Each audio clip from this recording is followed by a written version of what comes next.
Our Incarnation of the Strongest Sword God audiobook by Kevin. Chapter 361, Test. Big Dipper certainly acted quickly. It's only been a few days now, and they've already recruited so many students. Zhao Ruoxi was not surprised by the sudden arrival of the hundreds of students. She then looked at Shi Feng, who had stared at those students curiously all this time, explaining, "These students are the elites that Big Dipper selected from the youths who will represent the city in the upcoming provincial youth fighting competition. They were brought here mainly to gain glory for our city in the upcoming provincial competition. To help them rank higher in the competition, Big Dipper had allowed these students to train here. After all, the environment and facilities here are valuable and would help these students improve." A realization struck Shi Feng after hearing Zhao Ruoxi's explanation. Indeed, it was just about time for the provincial youth fighting competition to begin. Only, he had never expected Big Dipper to be so generous. In reality, Big Dipper doesn't really have a choice in this. The sudden appearance of God's domain has made a tremendous impact on various industries and professions. It is especially true for the fighting industry. Many people who have focused on fighting competitions have shifted their sights towards God's domain, causing a downturn in the fighting industry. The number of people willing to exercise at Big Dipper has decreased. In order to recover from this decline, Big Dipper has no choice but to do something like this in the hopes of recovering the fighting competition's popularity, Zhao Ruoxi explained. There are fewer people working out? Shi Feng suddenly thought of a good method to increase the strength of the Zero Wing members. In the past, due to many players shifting their focus towards God's domain, the fitness industry had indeed declined for a certain period of time. Simply put, this decline had not happened as quickly in the past, only starting 3 to 4 months after God's domain launched.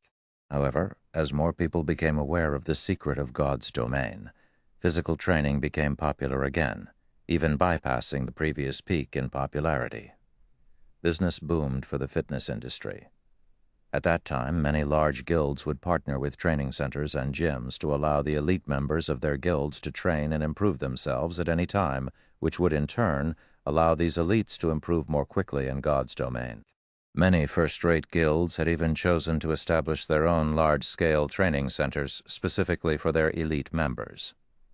Zero Wing was still a small guild at the moment. However, as the guild continued to grow, sooner or later a physical fitness center would be required. Although Zero Wing's workshop was only a short distance away from the Big Dipper Training Center, it was not a long-term solution. Now that the fitness industry was going through a slump, it was the perfect time for him to take action. Considering the situation, Shi Feng did not dislike the idea of working with Big Dipper. If he established his own training center, he would need to spend an astronomical sum of money. He certainly did not possess that kind of money at the moment. By partnering with Big Dipper, not only could he encourage his guild members to train ahead of everyone else, but he could also obtain the best training environment at a significantly lower cost. While Shi Feng pondered about how he could gain Big Dipper's cooperation, a few more people had arrived at the testing hall. As soon as these people arrived, the staff members rushed to greet these newcomers, displaying respect. Manager Shao, the students chosen, are all here. Following your instructions, we have already begun testing, one of the Big Dipper staff members said respectfully as he looked at a middle-aged man wearing black robes. Good, have them continue. I've simply come to observe their conditions. This year's provincial youth fighting competition will affect Big Dipper's future development, so we must not be careless, the man surnamed Shao instructed. Yes. The staff members promptly retreated and led the students to their tests. Due to the arrival of this manager Shao, the students' fighting spirits soared. They were all eager to perform well and attract more of Manager Shao's attention. That way, they could receive even more training resources in the future. As the tests began, many Big Dipper members who had also come to test stopped what they were doing, quietly observing the students' test instead. After all, they would not have an opportunity like this often. Most of the visitors of this testing hall were usually ordinary folk who only trained casually. Meanwhile, although these youths were only students, they possessed the ability to participate in the provincial youth fighting competition. They should be more powerful than the average person. Even Zhao Ruoxi seemed excited, and she demanded to go over and have a look as well. Helpless, Shi Feng had no choice but follow her. The first test the students went through was the punching power test. Ordinary person's punch usually carried around 100 to 150 kilograms. Meanwhile, every one of these students managed to achieve a result of over 200 kilograms. Among them, a student named Wang Cheng had even achieved a force of 356 kilograms. He was at least twice as strong as an ordinary person. Many of the spectators gasped in shock when they saw Wang Cheng's result. Even Manager Zhao's eyes glowed with delight, and he praised Wang Cheng as a talented youth. The punching power standard of the professional fighters in Jinhai City was only 320 kilograms. Meanwhile, Wang Cheng, a high school student, had effortlessly surpassed that standard. Wang Cheng obviously had a promising future ahead of him. After all, Wang Cheng was still a kid. He still had growth potential. He would have no issues achieving a force of 400 kilograms in the future. Having a force of 400 kilograms meant that he could reach the standard of the well-known fighters in Jinhai City. These students are amazing. That Wang Cheng in particular has already surpassed Zhou Yuhu. Shi Feng is our class's great hidden expert. Do you think Wang Cheng can enter the top 10 of the provincial youth fighting competition this year? Zhao Ruoxi asked as she shifted her gaze towards Shi Feng curiously. She had personally witnessed Shi Feng's strength. Even Chen Wu, the reigning champion of Jinhai City's fighting competition, had praised Shi Feng's power. Moreover, Shi Feng had even defeated Zhang Luowei, someone reputed as a fighting genius. Hence, she knew that her judgment was definitely incomparable to Shi Feng's. It's not that easy to tell. Victory and defeat aren't solely decided by a person's punching force. Shi Feng laughed bitterly as he shook his head. He was not a god, so how could he make a judgment based solely on a person's punching power? Zhao Ruoxi nodded, feeling that Shi Feng had a point. Following the punching power test was the reaction test.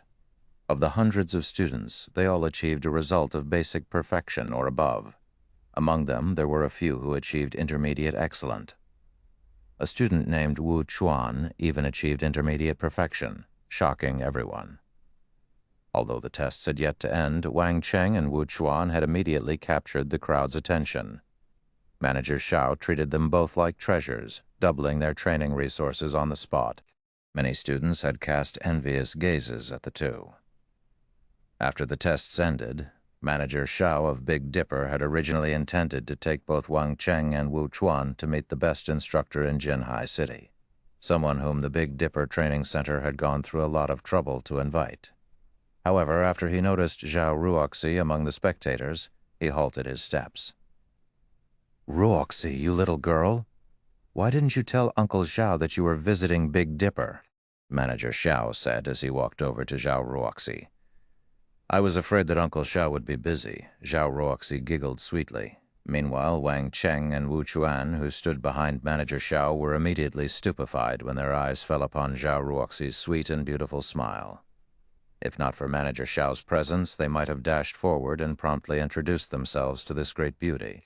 At this moment, Manager Xiao discovered Shi Feng, who currently prepared to take his own test, standing beside Zhao Ruoxi, and he could not help but ask, "Ruoxi, this person beside you is?" "This is my classmate, Shi Feng," Zhao Ruoxi introduced. "He has come here today to test himself and check on his own physical condition." "Uncle Xiao, haven't you wanted to nurture those students to participate in the provincial youth fighting competition? I have a great way to help them obtain a good rank." Zhao Ruoxi said, giggling. "Really?" Manager Xiao's eyes suddenly glowed. The provincial competition was incredibly important to the Big Dipper Training Center.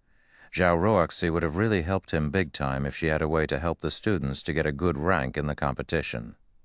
"Of course," Zhao Ruoxi said with confidence. "What kind of method is it?"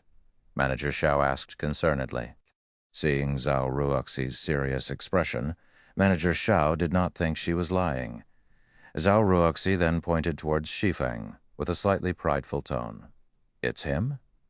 "Him?" Manager Xiao shifted his gaze to Shi Feng's body, unable to discover anything special about him. Zhao Ruoxi nodded, explaining, "He is our class's great expert. With him teaching those students, they will definitely succeed." Hearing this, before Manager Shao could speak, Wang Cheng and Wu Chuan started laughing. They were the elite seedlings chosen by the Big Dipper Training Center after undergoing a rigorous selection process. Let alone an ordinary university student, even some professional fighters had no right to instruct them. How powerful could the great expert of a class of university students possibly be? They could probably knock Shi Feng out with a single punch. Chapter 362. Rank, Translator, Hell Scythe. Editor. Hell Scythe. Although Wang Cheng and Wu Chuan had not voiced their opinions, their expressions exposed the disdain they felt. If Manager Shao had not been present, they might have even taught Shi Feng a lesson, teaching him what it meant to be wet behind the ears.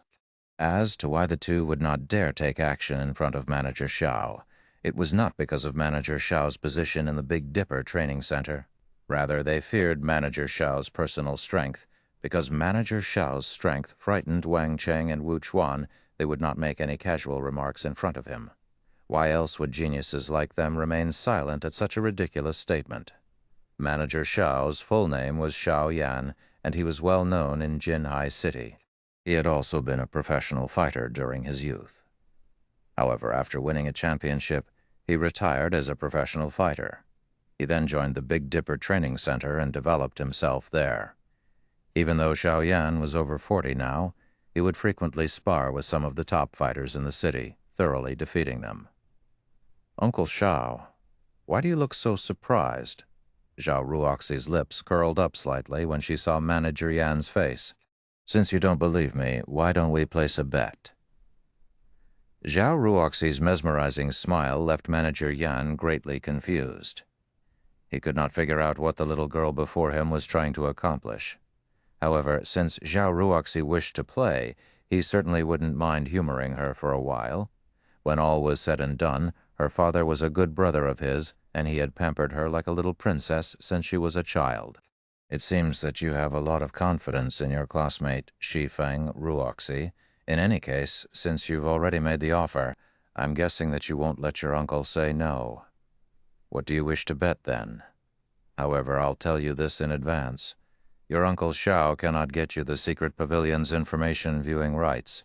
Manager Shao laughed, having already prepared to lose. Hearing the words secret pavilion, both Wang Cheng and Wu Chuan behind Manager Shao were shocked. What was the secret pavilion? Anyone who played virtual reality games definitely knew about the secret pavilion. The secret pavilion was the creator of the experts list that recorded all the excellent individuals throughout the world. The secret pavilion's information gathering was unmatched throughout virtual gaming world. It had also been titled as omniscient. In the virtual gaming world, it was an exalted existence, other than the experts list. One could also search for various information relating to the virtual gaming world through the secret pavilion's official website. However, depending on the type of information, the price varied. If one had a strong relationship with the secret pavilion, they could obtain different levels of information viewing rights. To those who played virtual reality games, that kind of access was a dream. Even Shi Feng, who taken aback by Manager Shao's words, he had not thought that the Big Dipper Training Center would have a relationship with the secret pavilion. "I know, I never said I wanted to bet the viewing rights anyway." Although Zhao Ruoxi made that claim inwardly, she was somewhat disappointed. She then smiled and said, "Let's bet 3 bottles of S-rank nutrient fluids. I know that you have recently received some." Manager Shao laughed bitterly when he heard her offer. "Little girl, you're always thinking about taking what little family fortune I have left.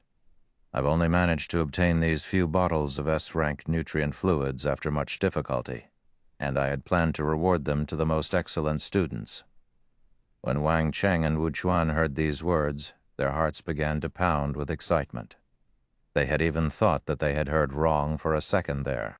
Even C-rank nutrient fluids were considered a luxury, let alone S-rank nutrient fluids. S-rank nutrient fluids could not be purchased even if one had the money for it. When consumed, S-rank nutrient fluids provided notable physical recovery and enhancements. It even played a role in delaying the body's aging process and was known as the water of life. Moreover, even if one found the opportunity to purchase these S-rank nutrient fluids, each bottle cost 1 million credits. Ordinary people could not afford it, even if they bankrupted themselves. Only a wealthy organization like Big Dipper could willingly award such an item. If Wang Cheng and Wu Chuan could each obtain a bottle of S-rank nutrient fluids before the provincial youth fighting competition, they would have more confidence in succeeding in the competition. Uncle Xiao, you aren't going back on your word, right? If so, I'm going to tell Big Sis Bingyu that you're bullying me. Zhao Ruoxi giggled. Ha! You're the one who bullies your Uncle Xiao. Since I've already agreed to your bet, I won't go back on my word. Say it then. What are the terms? Manager Xiao agreed without hesitation upon hearing the name Bing Yu, his actions stupefying both Wang Cheng and Wu Chuan. After giving it some thought, Zhao Ruoxi shifted her gaze towards Wang Cheng and Wu Chuan. She then smiled faintly as she pointed towards the two, saying, "The two of them, then. What do you want the two of them to do? Don't tell me you want them to fight your classmate." Ruoxi, you should consider this carefully. Although Wang Cheng and Wu Chuan are not professional fighters, an ordinary university student is no match for them, Manager Xiao kindly explained. Wang Cheng and Wu Chuan both proudly raised their heads upon hearing Manager Xiao's words, expressing their agreement. After all, they were the most excellent candidates selected by Big Dipper. Of course not. It would be too unfair to them if we let them fight Shi Feng, Zhao Ruoqi said righteously. For a second there, even Manager Xiao almost believed her. So, let's compete using the punching power test and reaction test results. That way, they can't complain when they lose. Zhao Ruoqi's words left both high schoolers utterly speechless. The two of them promptly shot a glare at Shi Feng, provocation filling their eyes as if saying, "A brat like you thinks you're fit to compete with us? You'll pay for this." "Ah, little girl, what goes through your mind all day long? You better not blame me when you lose," Manager Xiao sighed. He then looked at Wang Cheng and Wu Chuan, asking, "What do you think? If you two lose, your S-rank nutrient fluid rewards will be gone. If you win, I will double the rewards. We don't have any problems. However, we wish to retake the test and use the new results. Will that be fine?" Wang Cheng and Wu Chuan had long since discussed the bet among themselves. Hence, they quickly put forward their request. This surprised many of the silently spectating crowd. They could not understand why the two students would request for a retest. After all, their previous test results were the best out of 3 tries. If they retook the test, they might not get better numbers. Only Manager Xiao understood the two students' intentions. Nodding his head, he said with a smile, "Okay. I knew you two little brats were holding back just now." The realization struck the spectators upon hearing Manager Xiao's words. They managed to get such high test results even while holding back? Are those two really high school students? Those two are simply too frightening. Many among the crowd expressed their shocks at this revelation. However, Shi Feng was not the slightest bit surprised at this news. Only he was very surprised by Zhao Ruoxi's actions. He could not figure out just what she was trying to do. "I've earned you the chance to obtain 3 bottles of S-rank nutrient fluids. The rest is up to you now also. I prohibit you from losing." Zhao Ruoxi walked up to Shi Feng and smiled, not giving him a chance to say no. After Zhao Ruoxi issued her command, Shi Feng finally realized what she wanted to accomplish. It turned out that she had played this little game just to gain him 3 bottles of S-rank nutrient fluids. Before Shi Feng could utter a word of gratitude, Zhao Ruoxi, with slightly red cheeks, cut him off, saying, "Don't think too much about it. Aren't we friends? I know that you've been secretly and desperately training to improve physically. Since we're friends, it is only natural that we help each other out. As for thanks, it isn't necessary. If you really wish to thank me, then come to my birthday party next month. Even if you're a busy man, you must come. You're also not allowed to be late, all right?" Shi Feng's heart warmed when he heard Zhao Ruoxi speaking.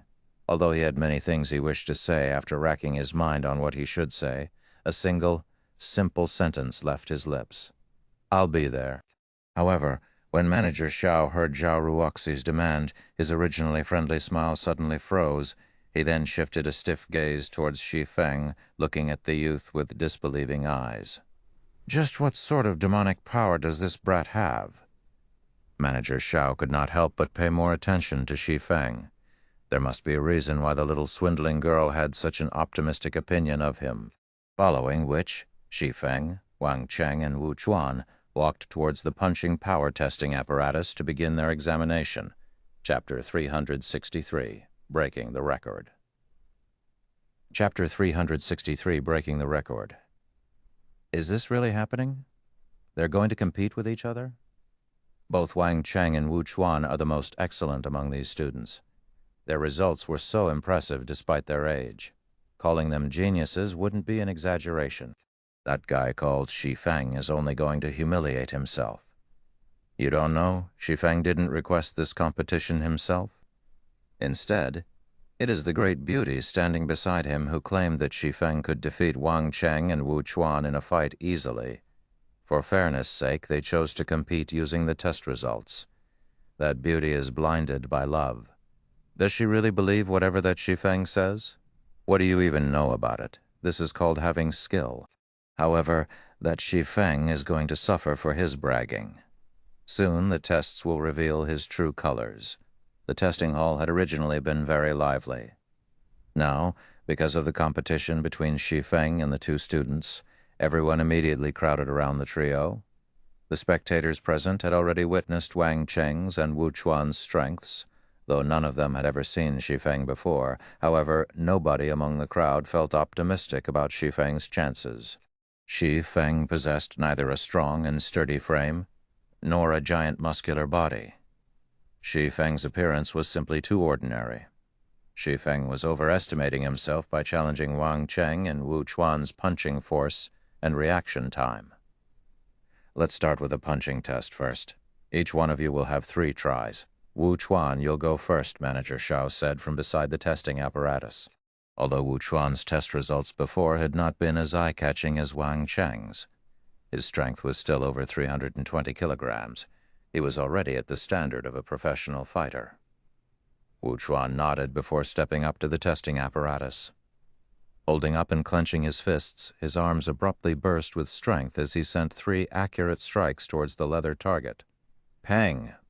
Pang! Pang! 3 deep, muffled noises resounded simultaneously. Wu Chuan was satisfied with his punches. He then turned and walked away from the testing apparatus, smirking arrogantly at Shi Feng. The numbers displayed on the testing apparatus continuously changed before finally displaying 3 scores: Wint 341 kilograms, 346 kilograms, 342 kilograms. The crowd suddenly went into an uproar when these 3 scores appeared. Wu Chuan's results were close to Wang Cheng's previous results.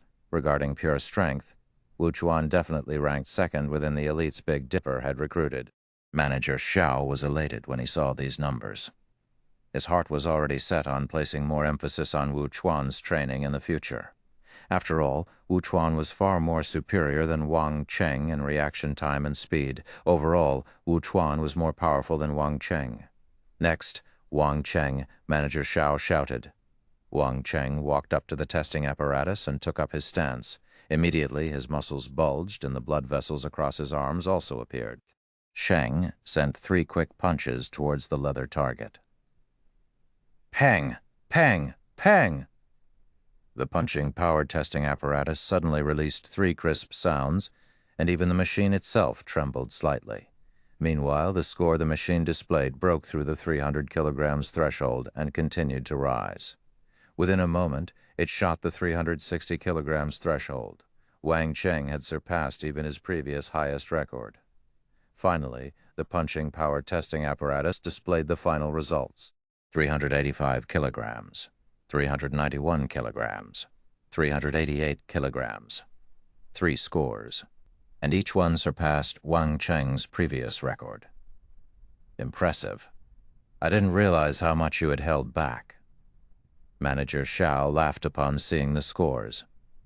His fondness of Wang Cheng grew the more he looked at the young man. The standard of a top fighter in Jinhai City was 400 kilograms. Meanwhile, Wang Cheng was only a thread away from reaching that standard. Based on the youth's potential, after Big Dipper nurtured him, he should have no problems entering the top 10 in the provincial youth fighting competition.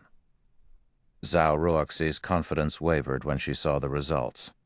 Wang Cheng's punching force had surpassed even Zhang Lui's, although there was only a difference of around 30 kilograms between Wang Cheng's previous record and his current scores. It was exceedingly difficult to increase one's force by even 1 kilogram after passing the 350 kilograms threshold. Many years of effort were required to increase one's force by 30 kilograms. It was impossible to achieve such a feat in a short amount of time. Although Shi Feng had defeated Zhang Luiwei, Zhao Ruoxi guessed that the two of them were almost equal in terms of strength. Only Shi Feng's combat techniques and experience far surpassed Zhang Luiwei's. Thus, he had effortlessly defeated the renowned fighting genius. If she had known that Wang Cheng had held back so much of his strength, she would never have chosen to compete using the test results. Next, Shi Feng. Although Manager Xiao did not know why Zhao Ruoxi had such a favorable opinion of Shi Feng, he knew that it was impossible for Shi Feng to surpass Wang Cheng's record of 391 kilograms. Shi Feng walked up to the testing apparatus, smiling bitterly at the displayed 391 kilograms. Inwardly, Shi Feng thought, he is just a high school student, yet even before undergoing systematic training, he is already so strong. This should be the so-called genius. Originally, Shi Feng had simply come to the Big Dipper training center intending on checking his progress. Yet, he had somehow gotten caught up in this farce. If he did not give it his all, he might really become a laughingstock. Although he did not mind being laughed at, the spectators behind him would ridicule Zhao Ruoxi for trusting the wrong person. And that was something he absolutely would not permit. I wonder how much I've improved. Shi Feng then began to warm up, preparing a full-powered punch. The last time he tested himself, he only obtained 256 kilograms, placing him above the standard of ordinary people. Though he had improved since then, it was impossible for him to have improved overmuch. He would be impressed if he could achieve 290 kilograms. Damn! Can you be any slower? Isn't it just a punch? Is all this build-up necessary? I think he's frightened. He is just trying to stall for time. In a moment, he might even say that he feels ill. Watching Shi Feng take his time warming up, many in the crowd began to grow impatient and taunt him. Shi Feng paid no attention to the noisy crowd behind him and continued with his warm-up. That should be enough. After feeling his entire body loosen up, he clenched his fist and sent a quick punch at the target. Pang! The testing apparatus displayed a score of 302 kilograms. The heck, here I thought he would be amazing, but he only managed to hit 302 kilograms. Many among the crowd laughed when they saw Shi Feng's first result. In the next moment, however, Shi Feng abruptly took half a step forward, firing a punch once more. This time, the crowd could faintly hear the joints all over Shi Feng's body crack pa, pa, pa. A series of 8 pops resounded. In addition to the sounds, some of the spectators with sharp eyesight noticed that while Shi Feng launched his second punch, the hairs all over his body had stood on end. Following which, Shi Feng's punch landed on the target. Boom. This time, instead of a normal punch, Shi Feng had used the 1-inch punch. This move concentrated the power of his entire body into a single burst. It was an advanced technique that required a certain degree of control over their own body. The testing apparatus trembled slightly from Shi Feng's strike, and the score promptly changed to 437 kilograms. However, he was not done. In the next moment, Shi Feng whirled his body around and threw out a punch, his fist striking the target. Suddenly, the testing target bent inwards, and the entire apparatus rocked back slightly. Meanwhile, as if struck by a sledgehammer, web-like cracks appeared on the marble floor where Shi Feng's foot landed. At the same time, the testing apparatus complained loudly, the machine's display revealing a frightening score of 576 kilograms. Shi Feng's punch had broken the punching power test record of the Big Dipper Training Center. What? The Wang Cheng's eyes nearly popped out of their sockets after seeing this score. What the hell? Wu Chuan was greatly shocked as well. Shi Feng's final results stupefied every witness in the testing hall, every one of them falling silent. Chapter 364, Internal Force Expert. Not only did Shi Feng knock the punching power testing apparatus back with a single punch, but he also cracked the marble floor with a single stomp. However, there was one point that confused everyone watching. Shi Feng's punch and stomp both looked very light, and no matter how one looked at the two actions, it was impossible for them to exert such immense power. Yet, the impossible had actually happened. Moreover, the burst of power was simply terrifying. Shi Feng's punch and stomp struck the testing apparatus and the marble floor, respectively. If they landed on someone's body, wouldn't the hits be fatal? Both Wang Cheng and Wu Chuan inadvertently gulped when they saw the cracked marble floor. They no longer looked at Shi Feng with contempt. Instead, they gazed at him in awe.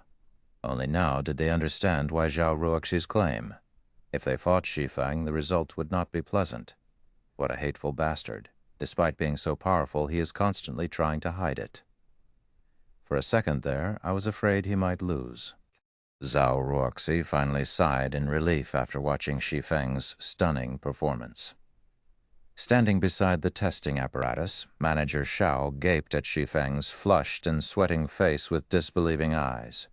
He suddenly thought of a possibility for Shi Feng's shocking results, and he couldn't help but ask softly, "Is this internal force?" Manager Shao was well versed in physical techniques and combat. He knew only grandmaster martial artists could utilize an advanced technique like internal force. "Mm-hmm. It is," Shi Feng nodded, not expecting Manager Xiao to recognize the technique. Internal force was an advanced combat technique. It was not a myth or a legend, and it was not a superpower. In the past, in order to learn this technique, Shi Feng had spent many years consulting several martial arts masters, constantly training and refining his skills in God's domain.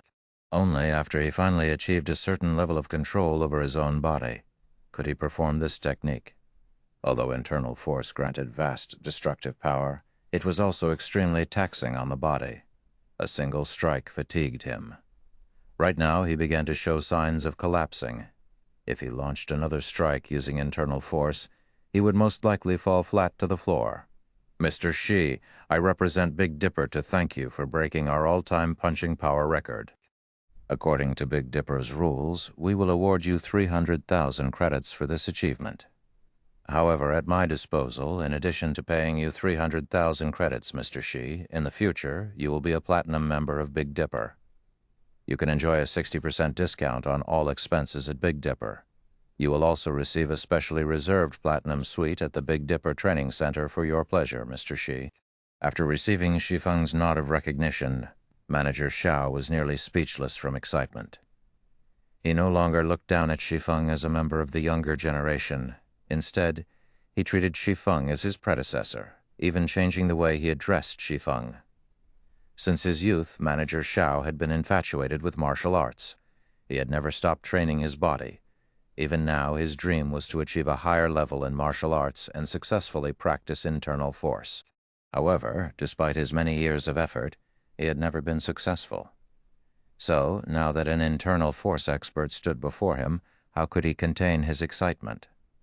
Martial arts did not judge by age, only one's achievements were important. Although he was young, Shi Feng's capabilities with internal force signified him as Manager Xiao's predecessor in the man's eyes. Naturally, he would have to treat Shi Feng with respect. "Uncle Xiao, since when were you so generous?" For a second, Zhao Ruoxi even thought she had heard wrong. At this moment, her Uncle Xiao not only gazed at Shi Feng with respect and reverence, but he also addressed her classmate as Mr. He even upgraded Shi Feng from a normal membership to being a platinum member. There were less than 100 platinum members in all of Jinhai City. It was a symbol of status. Even she was only a gold member. Zhao Ruoxi could not understand what her uncle was thinking. "Little girl, Mr. Shi is a true martial arts expert. Why would you be surprised by this upgrade? On the other hand, why didn't you tell me that Mr. Shi was a martial arts expert, little girl? You've really caught me by surprise this time," Manager Xiao said sharply, shooting a glance at Zhao Ruoxi. Didn't you say that you wanted Mr. Shi to teach these students? This isn't the proper place for such a discussion. Why don't we go to a meeting room and have a proper chat? Uncle Xiao, what about the results of the competition? Zhao Ruoxi pointed at the score on the testing apparatus. Of course Mr. Shi won this bet. There's no need to employ the reaction test anymore. I'll have the 3 bottles of S-rank nutrient fluids delivered to you later, Manager Xiao said.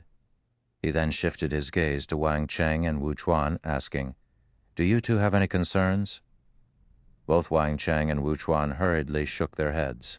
Even a person as skilled as Manager Xiao treated Shi Feng with great respect. Shi Feng's strength and skill were obvious. If they continued to compete with him, they would only humiliate themselves.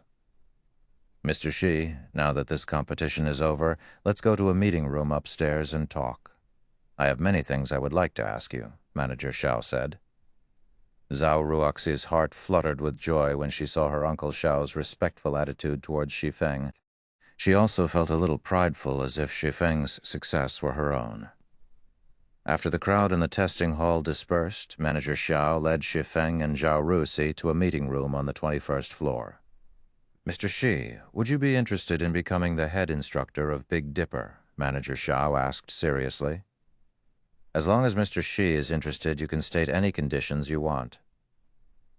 It was extremely rare to meet an internal force expert.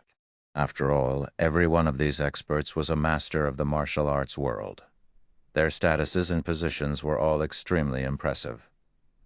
Manager Xiao could not meet such a master even if he wanted to. Employing such a master to Big Dipper was an even more impossible task. The Big Dipper Training Center was famous in Jinhai City and possessed a certain amount of influence. Outside of Jinhai City, however, it was unknown and insignificant. Big Dipper had no way to compete with the training or fitness centers commanded by martial arts masters. If Big Dipper had an internal force expert like Shi Feng in command, their long-time goal of becoming famous beyond Jinhai City might soon become a reality. Uncle Xiao, are you joking? Zhao Ruoxi was stunned. The position of Big Dipper's head instructor was no laughing matter. At that time, the rights Shi Feng would possess would surpass even Manager Xiao's. In her opinion, Shi Feng was only a university student slightly skilled in martial arts. In the beginning, she had pestered her Uncle Xiao with the intention to help Shi Feng get a good part-time job, as well as train the current batch of students. Now that the situation had evolved, even Shi was slightly caught off guard. Since when has your Uncle Xiao joked around before? I'm very serious. I'm only afraid that Mr. Shi Feng is unwilling to accept my offer. Manager Xiao did not know what to say to Zhao Ruoxi. Despite clearly having an internal force expert by her side, she had not realized the true value of an internal force expert. Manager Xiao's anxiety was overbearing. He was deeply afraid that Shi Feng would just stand up and leave, taking Big Dipper's dream of growing out of Jinhai City with him. Big Dipper's head instructor? Shi Feng thought for a moment before saying, "It isn't impossible, but I have 2 conditions." "Mr. Shi, please speak your mind," Manager Xiao hurriedly said. "I want to become a member of Big Dipper's board of directors and establish a specialized training area. Meanwhile, I want full responsibility over this training area," Shi Feng demanded earnestly. Chapter 365, Ranked. Chapter 365, Ranked. Shi Feng's conditions were quite harsh. Manager Xiao's brows pinched upon hearing them. His expression turned somewhat grim, and he was at a loss on what to do. If Shi Feng had only wanted some of Big Dipper's shares, Manager Xiao could easily approve by himself. The chairman of Big Dipper would also happily agree with Manager Xiao's decision. However, it was a different story if Shi Feng wanted to become a member of the board of directors. Manager Xiao did not have the authority to make that decision. The board of directors controlled every aspect of Big Dipper. In other words, the board of directors held absolute authority. Why would they allow an outsider to have access to such power? Moreover, Shi Feng had also demanded permission to establish a training area that would be solely under his supervision. This request was equivalent to cutting off a portion of Big Dipper and giving it to Shi Feng. It was more incredulous than his first request. If Shi Feng were a famous martial arts master, the directors might even agree to his requests. However, no one knew of Shi Feng. There was practically no chance that the company would accede to his demands. Sitting by the side, Zhao Ruoxi was similarly stunned by Shi Feng's conditions, and she began to look at Shi Feng in a different light. "Is this really our classmate, Shi Feng?" This question resounded in Zhao Ruoxi's heart. Shi Feng's exorbitant demands surpassed even her greed. Head instructor was only a title. In reality, it was a very relaxing position, and normally Shi Feng would not have much to do. However, the head instructor of Big Dipper's status was extremely high, and countless people coveted the position. Even the famous fighters of Jinhai City yearned for this position. Unfortunately, Big Dipper had never found anyone worth consideration. On the other hand, despite being offered such a coveted position, Shi Feng still demanded such a high price. Zhao Ruoxi could not understand what Shi Feng was thinking. In Zhao Ruoxi's opinion, Shi Feng's actions were somewhat excessive. However, Zhao Ruoxi felt they were justified. Shi Feng was not an unreasonable person. Indeed, just as Zhao Ruoxi had guessed, Shi Feng was completely reasonable with his demands. His price was actually quite low. If not for his consideration of Zhao Ruoxi, his demands would have been more exorbitant than a position on the board of directors and a training area under his supervision. Although Zero Wing's strength was limited to White River City at the moment, after the looting war in White River City, Zero Wing had become famous throughout the entire Star Moon Kingdom. Moreover, Zero Wing had long since established a strong and sturdy foundation.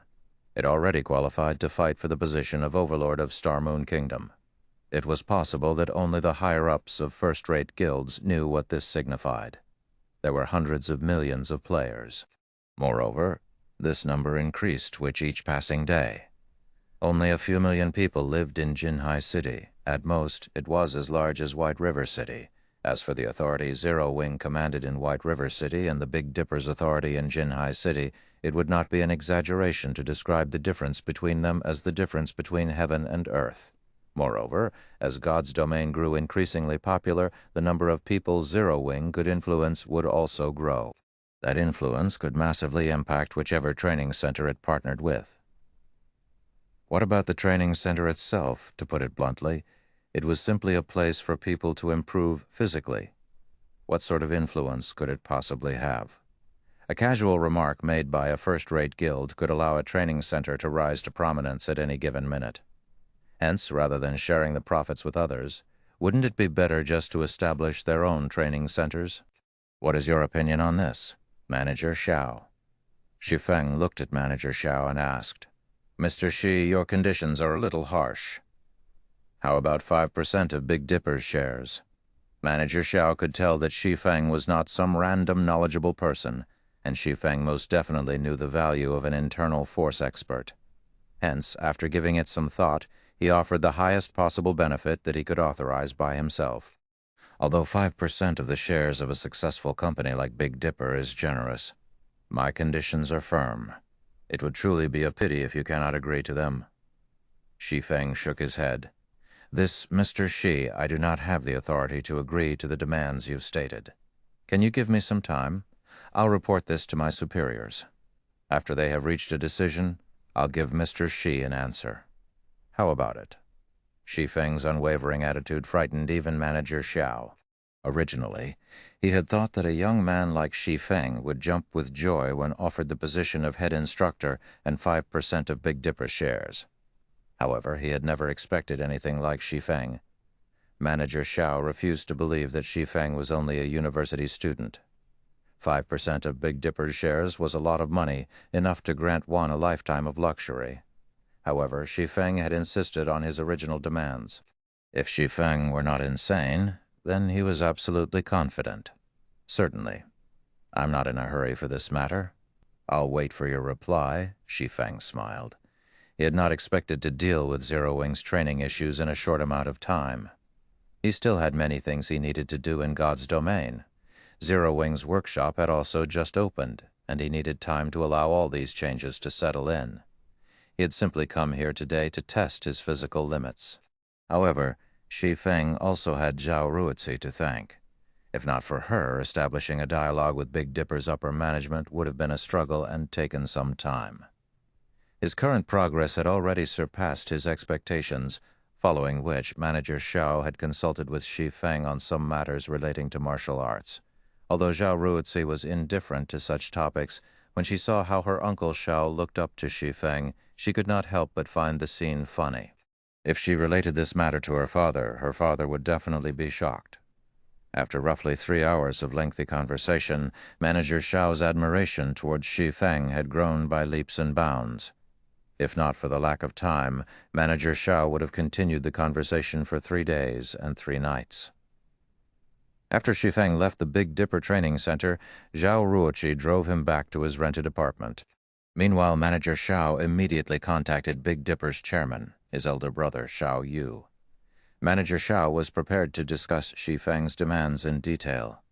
As the sun set, a bright red luxury sports car stopped in front of Shi Feng's apartment complex. "Shi Feng, you must store these 3 bottles of S-rank nutrient fluids properly?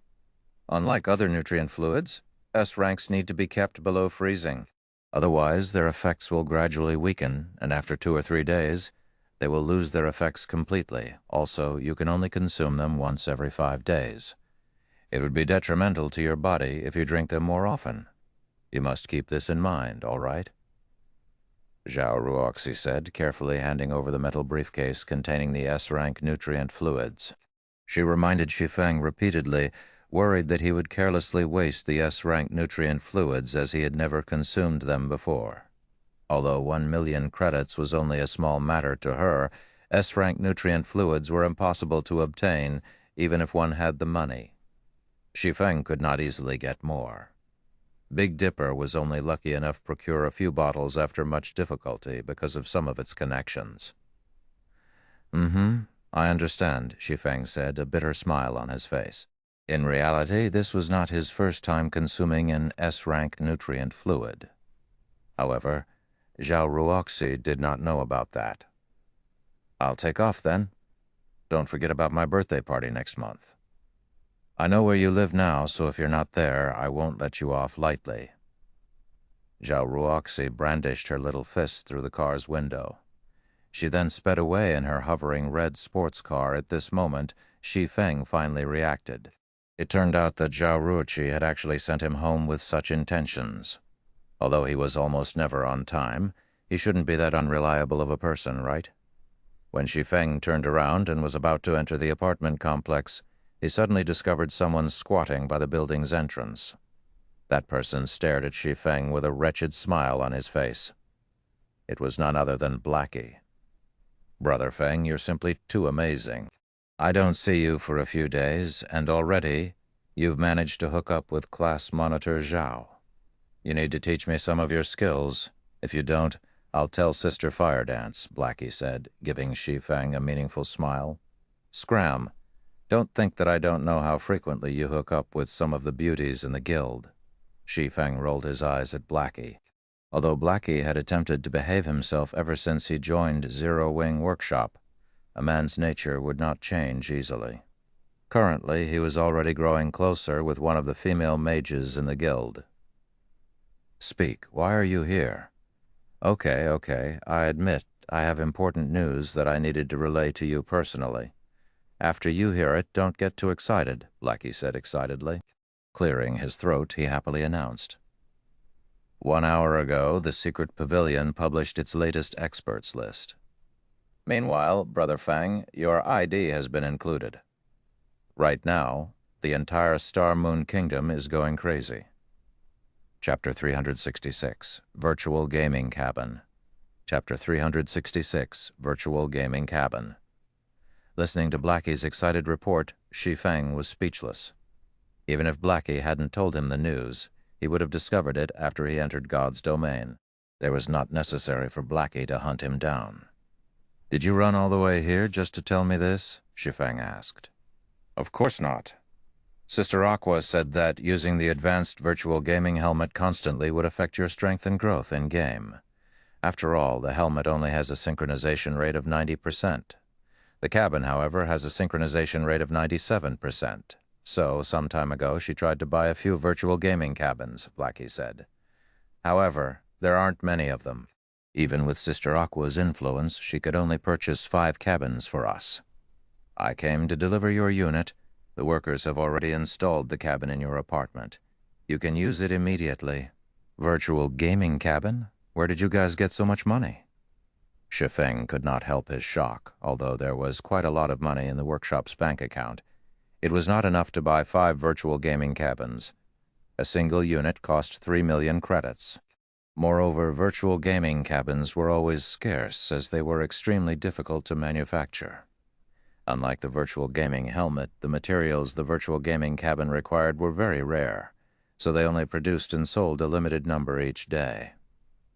Wealthy tycoons usually snatched up the cabins the moment they came out of production. Many people usually wondered why these virtual gaming cabins were so popular. Despite the cabin being so expensive and only having a 7% sync rate increase over the helmets, it was still immensely popular. In the past, Shi Feng had thought similarly. Wasn't it just 7%? How much would a player's strength in-game possibly increase after using the cabin? Why bother wasting so much money for such a measly improvement? However, after Shi Feng obtained his own cabin and subsequently tested it, it instantly changed his mind. That 7% made a world of difference. In the past, an expert had been involved in an experiment using the 2 machines to test combat power. In the end, the expert exhibited 71% of his combat power while using the virtual gaming helmet. However, when using the virtual gaming cabin, the expert managed 75%. Furthermore, not only could the gaming cabins allow a player to raise their combat power, but they could also allow a player to improve their techniques at a quicker rate. The cabins could also develop the potential of a player's brain, as well as restore and enhance their physical fitness. In the past, if Shi Feng had purchased a virtual gaming cabin earlier on, he would not have stagnated at the peak of Tier 3. He had poured his heart and soul into God's domain to build his own legacy. In the process of doing so, he had neglected his physical fitness, which deteriorated with each passing year. By the time he realized the problem, it was already too late. Sister Aqua paid for them with her own money. She said that as the #1 workshop in Jinhai City and the sensational guild of White River City, if others discovered that the guild leader of Zero Wing still used a virtual gaming helmet, Zero Wing would become a laughingstock. Hence, we needed to buy the cabins no matter what, and you, Brother Feng, must use one. This concerns Zero Wing's reputation, Blackie said eloquently, leaving Shi Feng with no room to refute. All right then.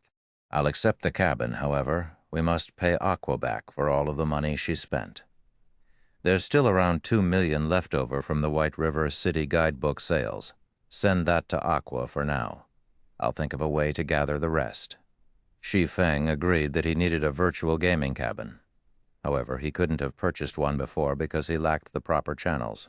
Since Aqua Rose had already bought one for him, he would gladly accept this favor, but there was no room for negotiation regarding money. However, he did not possess a lot of credits right now. Although he had previously earned quite a bit and received the 50 million compensation from Twilight Echo, he had already spent most of it purchasing the real estate and all of the necessary equipment for the workshop. He now had very little credits on hand.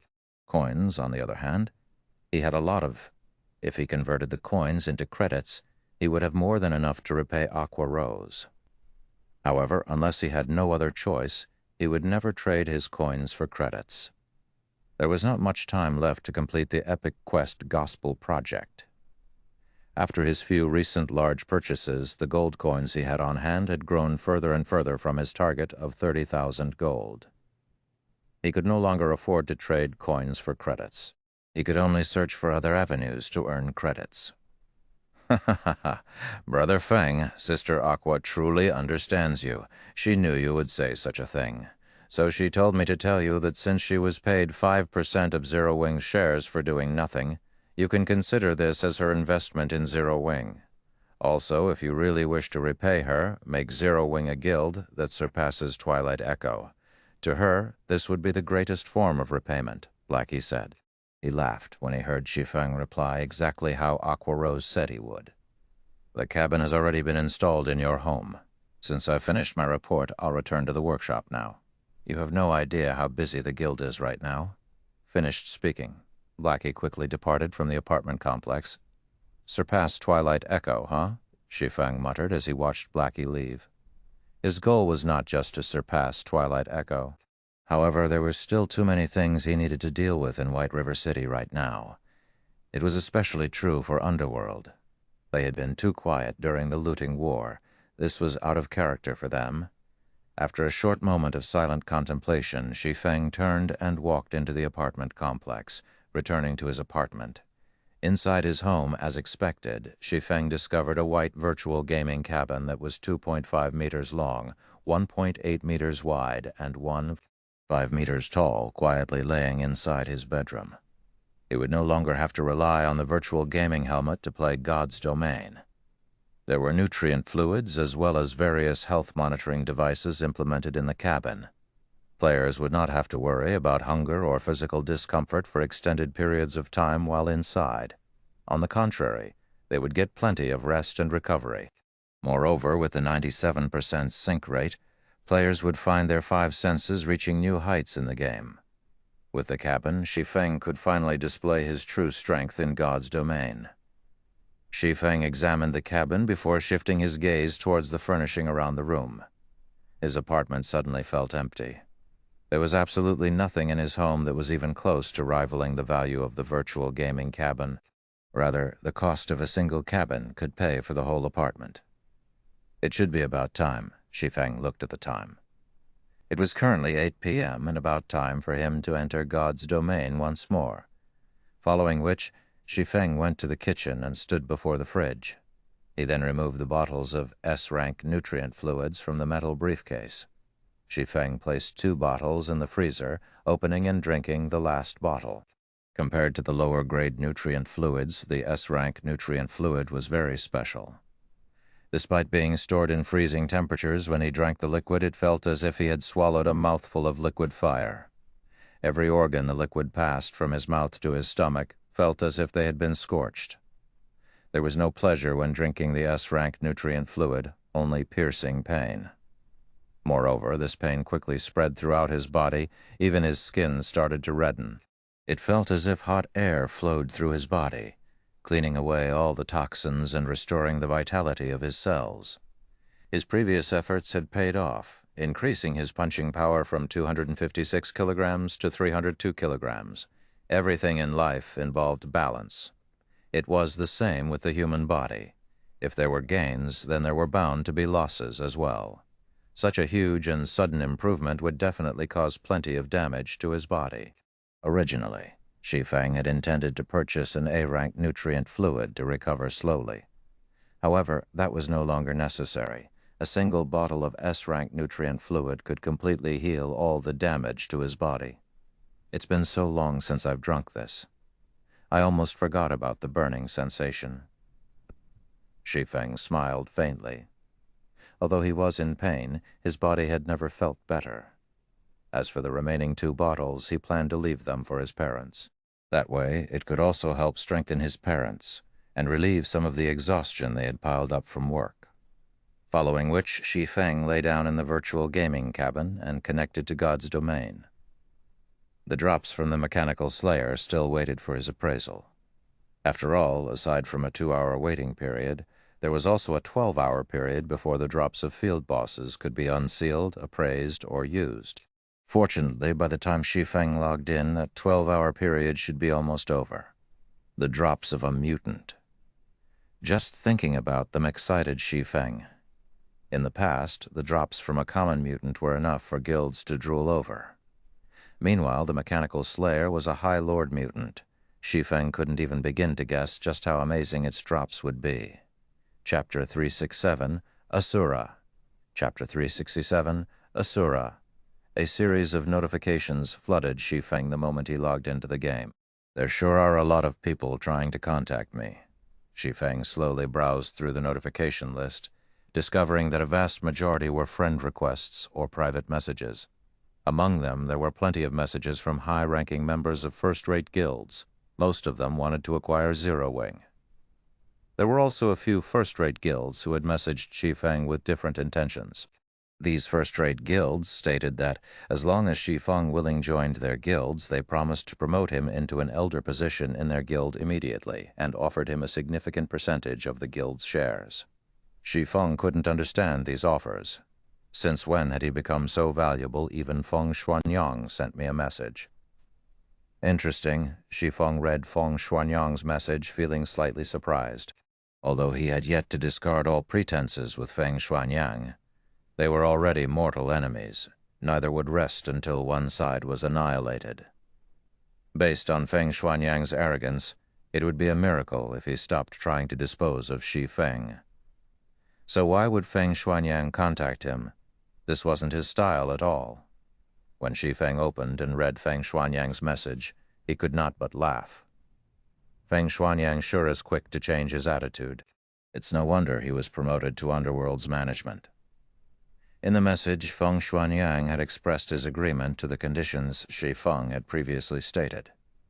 He was willing to invest 1 billion credits in Zero Wing in return for 10% of Zero Wing's shares. As for the finer details, they could discuss that further once Shi Feng contacted him. What the hell happened while I was away? Everything had happened too suddenly, and Shi Feng was at a loss. The looting war in White River City should not have warranted such a change in Feng Xuanyang. There must be some other reason. Although Zero Wing had become a major force, in the end it was limited to White River City. There are over 100 cities in the kingdom. To first-rate guilds, the gain or loss of a single city was insignificant. As for Underworld, they surpassed even first-rate guilds. Moreover, among some of the messages Shi Feng had received, a few of the major guilds from the other countries in God's domain had invited Shi Feng to their guilds. They even offered very enticing salaries. No matter how Shi Feng looked at it, there was definitely something wrong with this situation. However, even after a long moment of contemplation, he still couldn't figure it out. Hence, he logged on to the official forums to get a better understanding of the situation. The moment he logged in, however, he was stunned. Under the Star Moon Kingdom's forum section, posts about Black Flame and the God's Domain experts list flooded the page. Star Moon Kingdom's top player, Black Flame. Appearance of the experts list, top 500 in Star Moon Kingdom. God amongst men. 1 against 10,000. Killing thousands and escaping alive. Experts analyze of the various guilds in Star Moon Kingdom. Zero Wing overall strength ranked first. However, among the numerous posts, the most popular was titled One Hit Asura with a view count of over 10 million. God's Domain Experts list rank 481, Black Flame. Class Swordsman title Asura. Black Flame had undergone numerous great battles in White River City. He once successfully killed Lone Tyrant, the guild leader of Dark Star, while surrounded by over 1,000 Dark Star members. Afterward, he fought several hundred elite players in White River City, killing every player with a single hit. Nobody could stop his mighty sword as he effortlessly annihilated over 100 players. Shortly after, tens of thousands of players from multiple guilds hunted him down. Not only did he paralyze those players with shock, but he also killed thousands of players by himself before safely departing the battlefield. Secret Pavilion's evaluation, 1 hit per person, possessing strength like a demon. The Secret Pavilion hereby gives Black Flame the title of Asura. Below the introduction, the post contained video highlights of Black Flame's battles.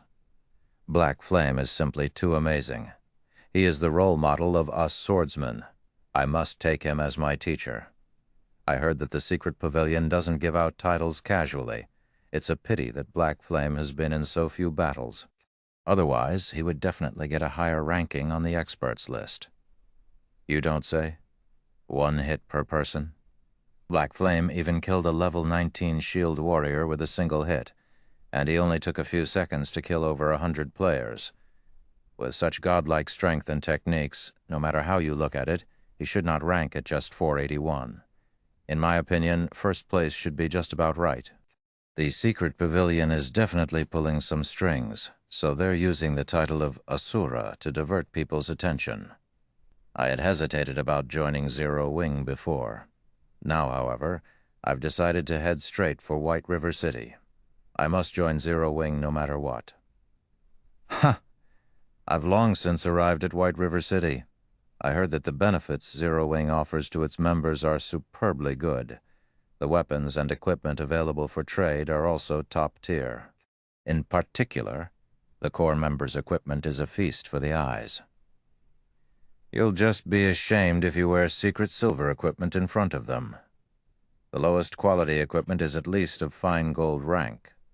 Moreover, Zero Wing also has a guild residence. I hear that there are private rooms in the guild residence, and even normal members can rent these rooms. After I join Zero Wing, it will only be a matter of time before my equipment surpasses a major guild leader's. Many players had begun discussing Shi Feng's title of Asura and the revelation of the various benefits that Zero Wing offered its members. At this moment, Black Flame and Zero Wing had become the most popular existences in Star Moon Kingdom, and their fame far exceeded first-rate guilds like the Star Alliance and Ouroboros. As Zero Wing did not recruit players outside of the city, White River City had become Zero Wing's recruitment center. Many players throughout the Star Moon Kingdom began pouring into White River City, causing the population to rise suddenly. Unknowingly, Zero Wing had become the most dominant force in White River City. While the reputation of one-hit Asura spread, many players also cursed Shi Feng as a shameless villain. Shi Feng had lured the Mechanical Slayer to kill countless innocent players, dragging many players into the fray. These players claimed that Shi Feng should compensate them by handing over all the drops from the Mechanical Slayer. Meanwhile, these players cursing Shi Feng were all the subordinates of Lone Tyrant and the guild leaders of the various guilds in White River City who had joined to take down Shi Feng. After the looting war, their hatred for Shi Feng was higher than the sky and deeper than the ocean. Any players who the Slayer had killed had lost 2 levels. They also had to wait 1 natural day before they could revive. Moreover, after reviving, they suffered a weakened state for 2 natural days. During this time, all of their attributes had reduced by 30%, and their EXP gain reduced by 50%. Dark Star had already suffered severe losses during the looting war. However, Lone Tyrant had never imagined that it was only the start of his nightmare. With this penalty, how'd Dark Star ever catch up to the other guilds in the future? The other guilds were in a similar situation as well. At this moment, their eyes had turned bloody red with rage. Just why had they so foolishly sent their members after Shi Feng? Thinking up to this point, their hearts crumbled. However, regardless of how much regret filled their hearts or how many curses they spewed at Shi Feng's despicable behavior, at this moment nobody paid them any attention. Rather, they had set themselves up to become the joke that served to uplift Zero Wing's fame even further. So that's why. Rank 481 and a title. It's no wonder why even first-rate guilds from other kingdoms and empires have made such grand offers. Even Feng Xuanyang has swallowed his pride and agreed to invest in Zero Wing. Reading up to this point, Shi Feng finally understood the reason behind all those messages. There were countless experts in God's domain. However, there could only be 1,008 players on the experts list at a single time. These players were at the apex in God's domain. Players capable of placing on the experts list were also symbols of strength and status for guilds. The more experts list players a guild possessed, and the higher the rank of said players, the more potential and strength a guild would have. As a result, players on the God's Domain experts list became targets for first-rate guilds and various organizations. Take Red Feather, for example.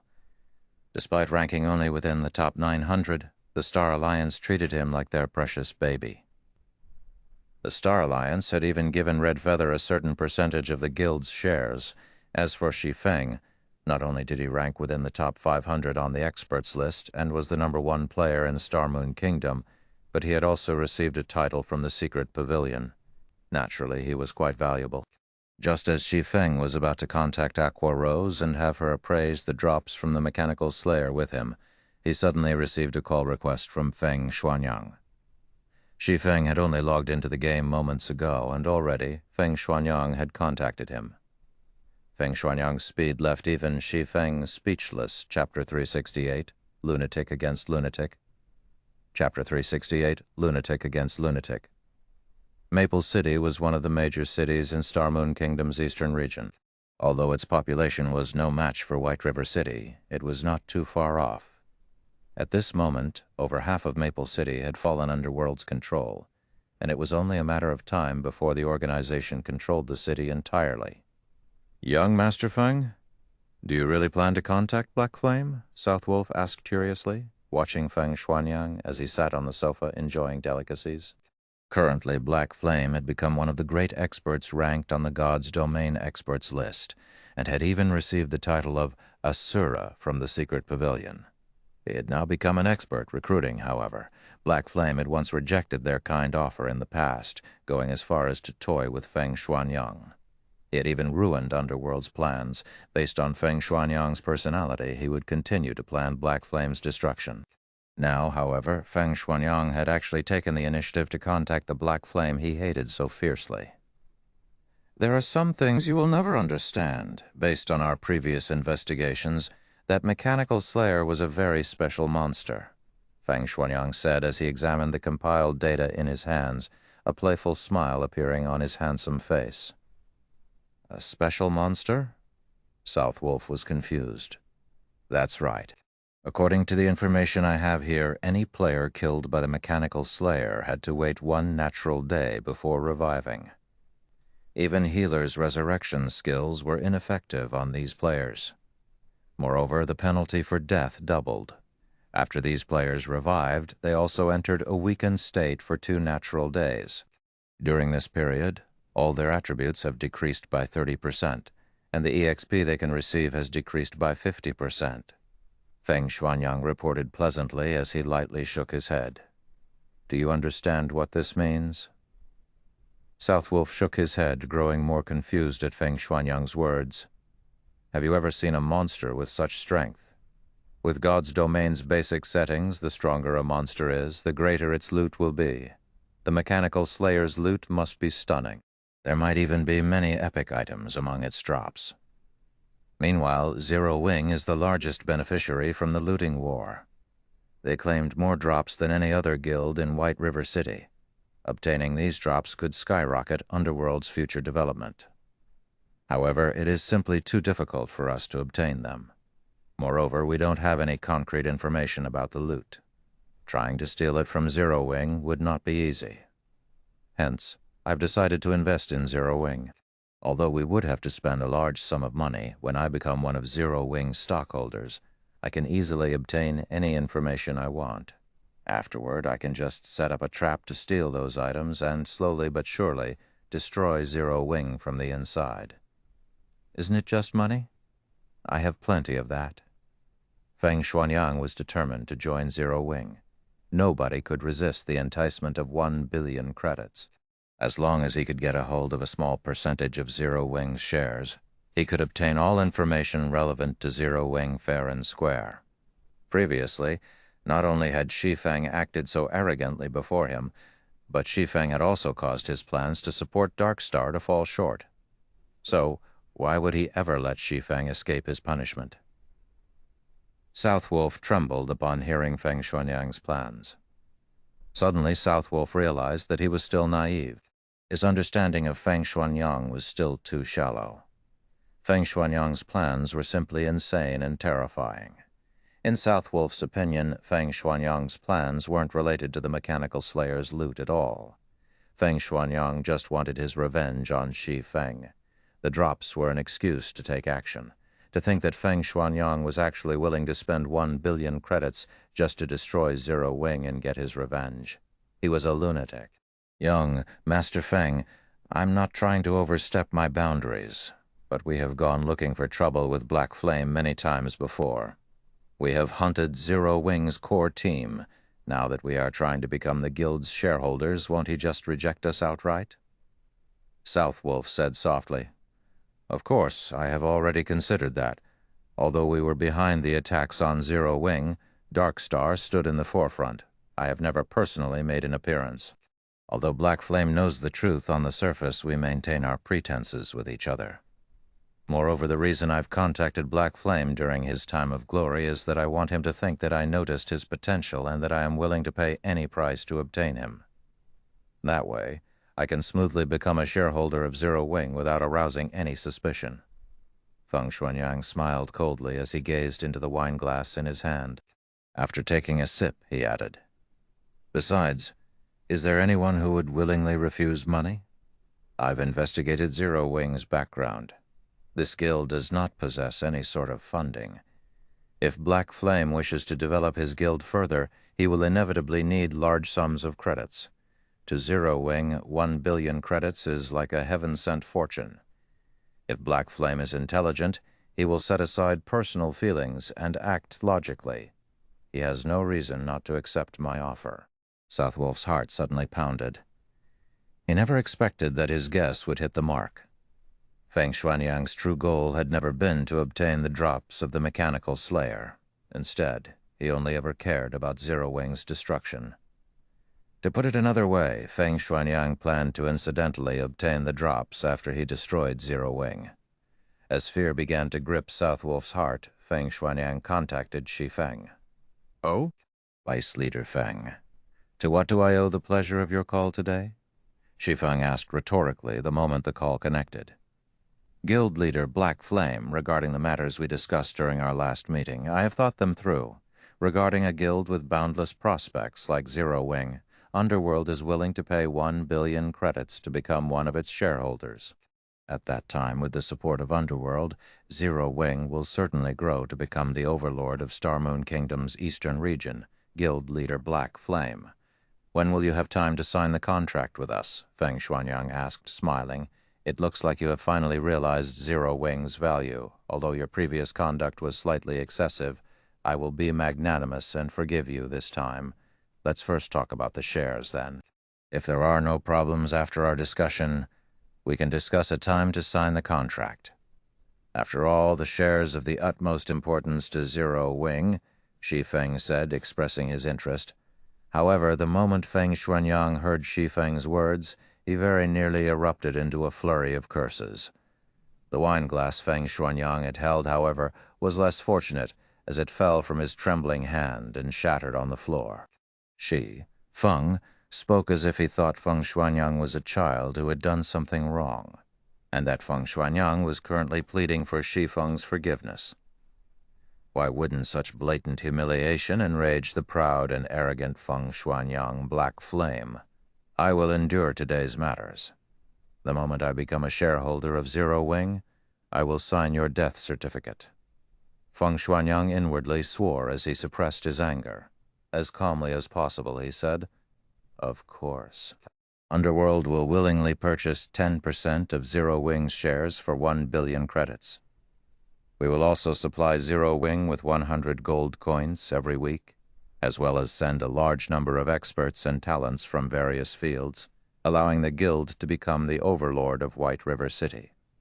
1 billion for 10% of the shares? Shi Feng shook his head. Revealing a cold smile, he said, "I think we may have a misunderstanding.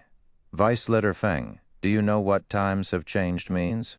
Is Guild Leader Black Flame planning to reject my well-intentioned investment because of our previous issues?"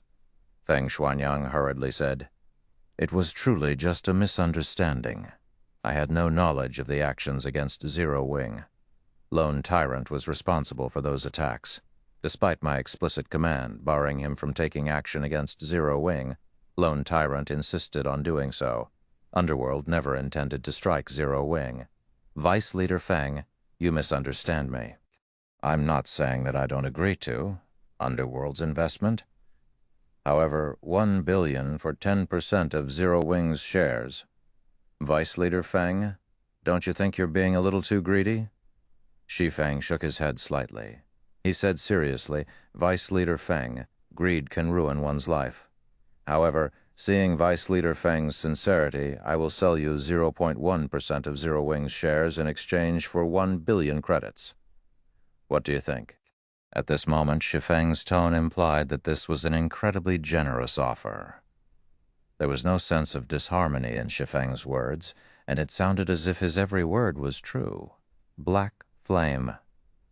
Feng Xuanyang's face immediately flushed red upon hearing Shi Feng's remarks, the hair all over his body standing on end, and the blood vessels on his forehead surfacing. Feng Xuanyang was no longer capable of suppressing the rage within him. Word by word, he angrily bellowed.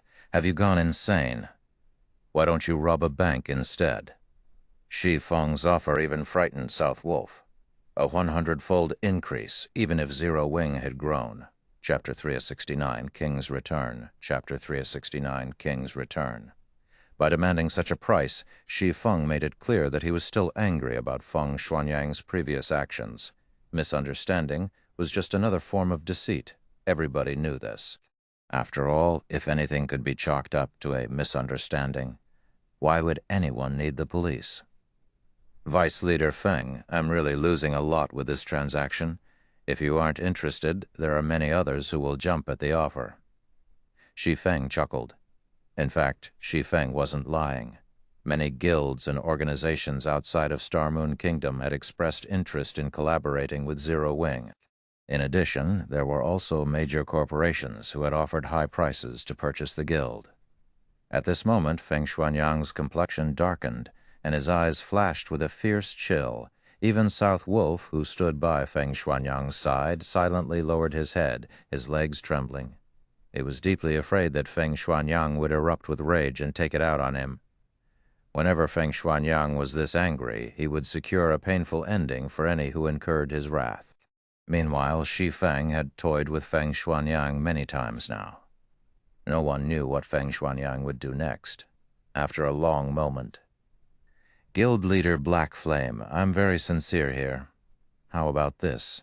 In exchange for 1 billion credits, I will ask for 5% of Zero Wing's shares. Feng Xuanyang suppressed his anger and expressed an extraordinary serenity. No negotiations. I will only do 0.1%. This is the very limit that I can offer. If Vice Leader Feng is not interested, then forget it. I won't demand your acceptance. Shi Feng had only probed since he doubted Feng Xuanyang's intentions. He had not expected that Feng Xuanyang could actually endure his games so well. Feng Xuanyang had always possessed a dominant approach. He would immediately take action against anyone who disagreed with him. Now, however, he actually controlled his anger to negotiate with Shi Feng. Why wouldn't Shi Feng be suspicious? There must be a reason for Feng Xuanyang's attitude change. Xuanyang gnashed his teeth to the point of almost cracking them when he heard Shi Feng's reply. 1 billion was not a small number. If he had to give away so much money, even his heart would ache. If it was in exchange for 10% of Zero Wing's shares, he could barely accept it. However, he could never accept 0.1%. Black Flame, you dare treat me like a fool. Sooner or later, I will make you pay this debt 100-fold. Feng Xuanyang inwardly bellowed. As long as he became one of Zero Wing's shareholders, he could investigate Zero Wing fair and square and insert his own men into Zero Wing's core. When that time came, he could crush everyone in Zero Wing. Hence, suppressing his anger right now, he said in a low tone, I understand. I hope that Guild Leader Black Flame will not disappoint me. Let's sign the contract as soon as possible, then. Feng Xuanyang's agreement surprised and concerned Shi Feng. Originally, he thought he could anger Feng Xuanyang and send the young master flying into a rage. He had expected Feng Xuanyang to break off their relationship completely, spouting a few curses and making some vengeful statements such as not resting until one of them was annihilated and the like. However, Shi Feng had never expected this ending. Feng Xuanyang had actually endured such an insult to his reputation. Feng Xuanyang was actually willing to exchange 1 billion credits for zero. Over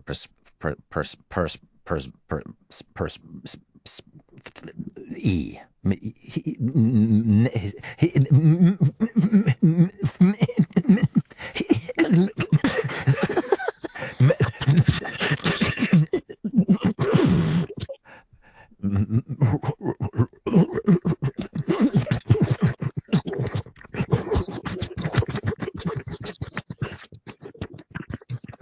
Red.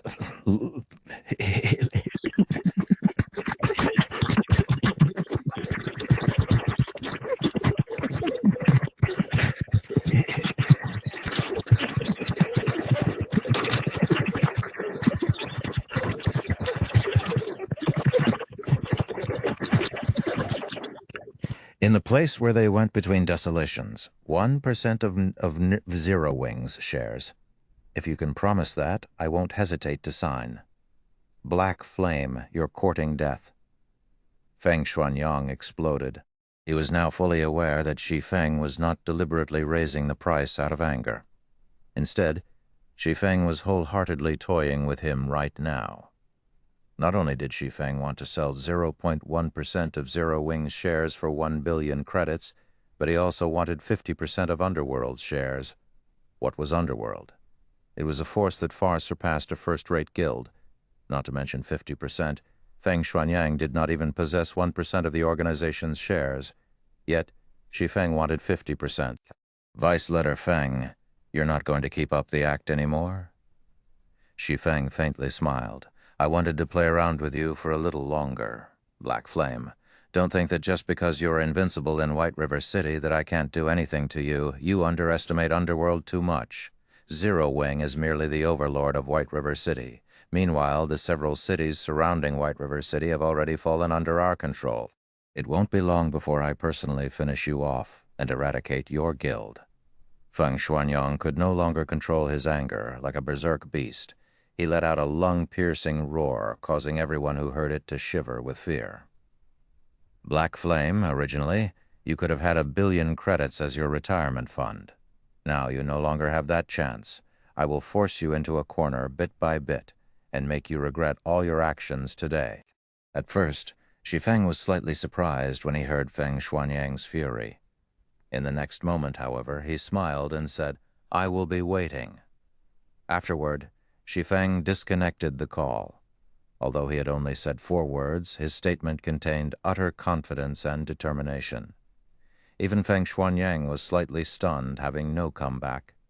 Feng Xuanyang fully understood the meaning behind Shi Feng's words. Zero Wing is not afraid to start a war. If you think you're strong enough, bring it on. However, Feng Xuanyang was confused. Just how had Shi Feng remained so calm even when facing 1 billion credits? It seems that I need to speed up my plans, Shi Feng thought after he disconnected the call. His surprise during the call had not been due to fear. Instead, it was because he had not expected Underworld's background to be so powerful. They had acted so quickly and had already conquered the cities surrounding White River City. If it were not for Feng Xuanyang losing his cool for a moment and revealing this information, Shi Feng would not have known how serious the situation was. However, Shi Feng could now release a sigh of relief. Fortunately, he had not discovered this too late. He could still prepare if he started taking action right now. It wasn't Underworld's iron grip on those several cities. Rather, they were under the absolute control of the guilds beneath Underworld. Otherwise, Feng Xuanyang would not have tried to spend 1 billion credits to bury Zero Wing. Currently, the average player's level was still low, so interaction between cities was limited. However, when players reached higher levels, they would have to head to higher-leveled areas. Meanwhile, these high-level areas were close to the common borders between cities. At that time, Underworld could trap Zero Wing. With enemies on all sides, Zero Wing's members would not be able to level up safely, as they would face the risk of an enemy ambush at any time. In the end, Zero Wing would slowly but surely be pushed into a corner. However, thanks to Feng Xuanyang's temper tantrum, Shi Feng could act early to prevent such a situation. Otherwise, by the time everyone had leveled up, Zero Wing would be declawed. Considering the situation, Shi Feng hurried back to White River City.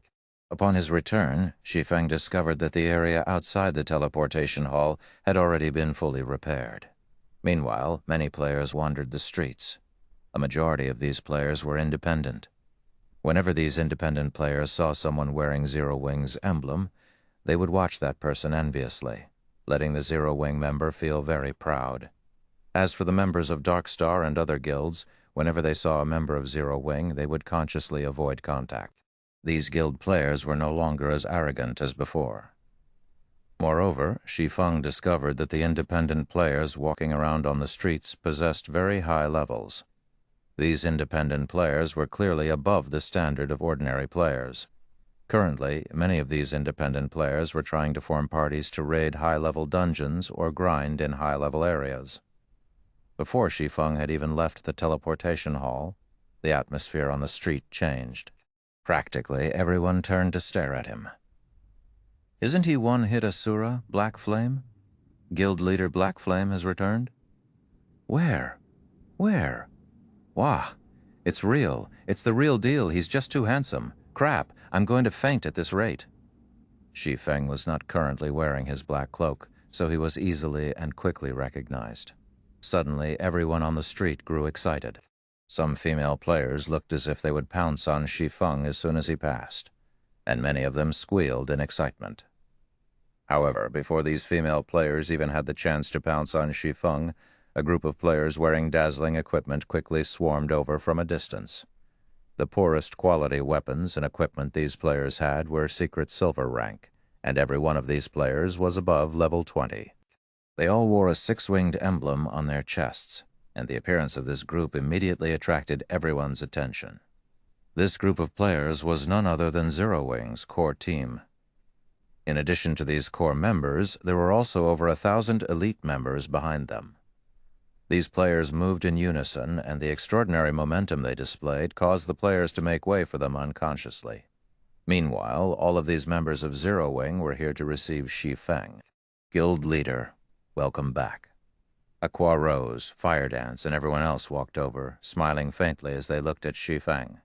This grand welcome left Shi Feng utterly speechless. He could only silently nod in reply. Afterward, Shi Feng walked back to the Starstreak trading firm with the crowd from Zero Wing. Throughout their journey, the players of White River City had all promptly moved aside. These players gazed at Shi Feng with wonder as if welcoming the king's return. Chapter 370, Legacy Stone Sword. Chapter 370, Legacy Stone Sword. Starstreak Trading Firm, 3rd floor meeting room.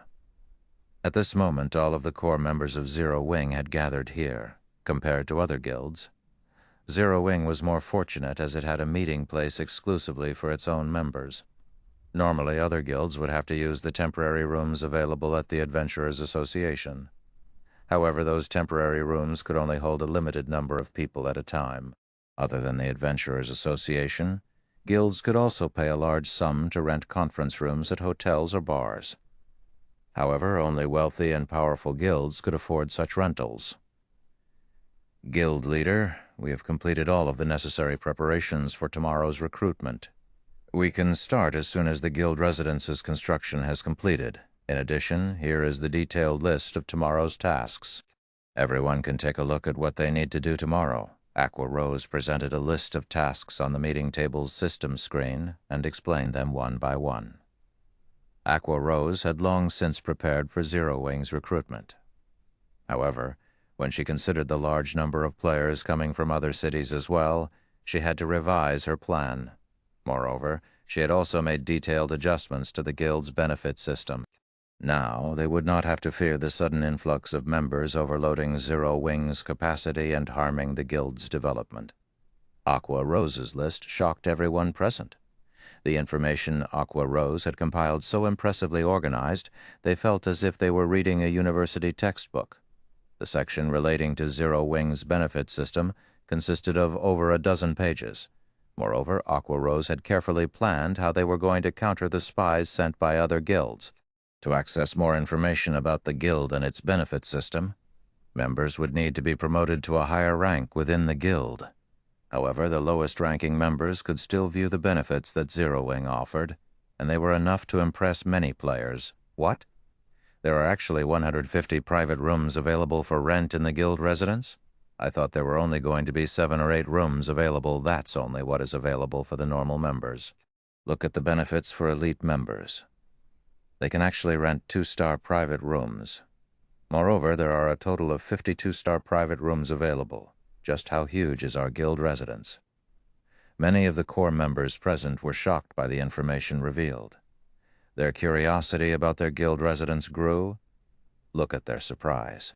If they knew that our guild residence is White River City's largest and most valuable residence, the Purple Sun Mansion, I wonder what kind of expressions they would make. Blackie chuckled softly. Although Zero Wing's core membership had grown past 100, only a few actually knew where their guild residence was located. After everyone had their assigned tasks, Aqua Rose suddenly stood.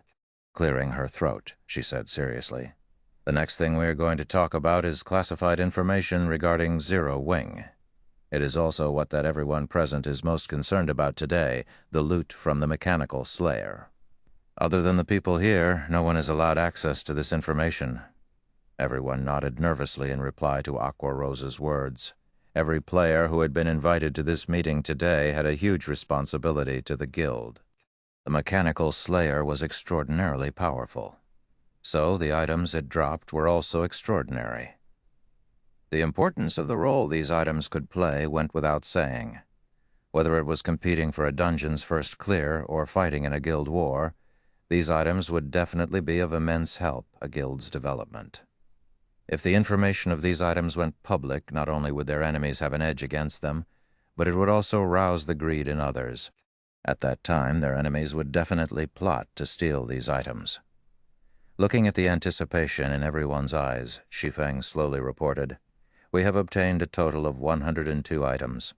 Of them, there are 37 fine gold items, 14 dark gold items, 7 forging designs and recipes, 12 Tier 2 magic scrolls, 3 Tier 3 magic scrolls, 8 potions, 2 epic items, and 19 rare materials."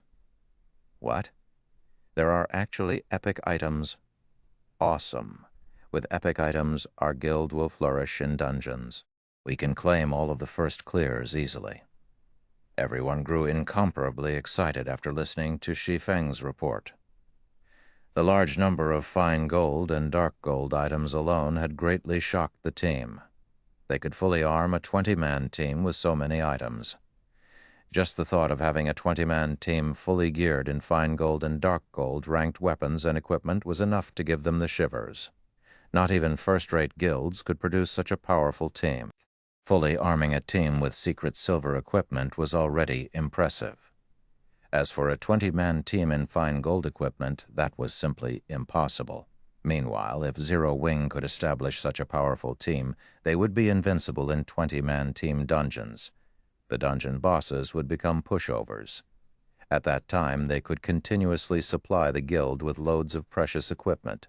Most importantly, there were even 2 epic items among the loot.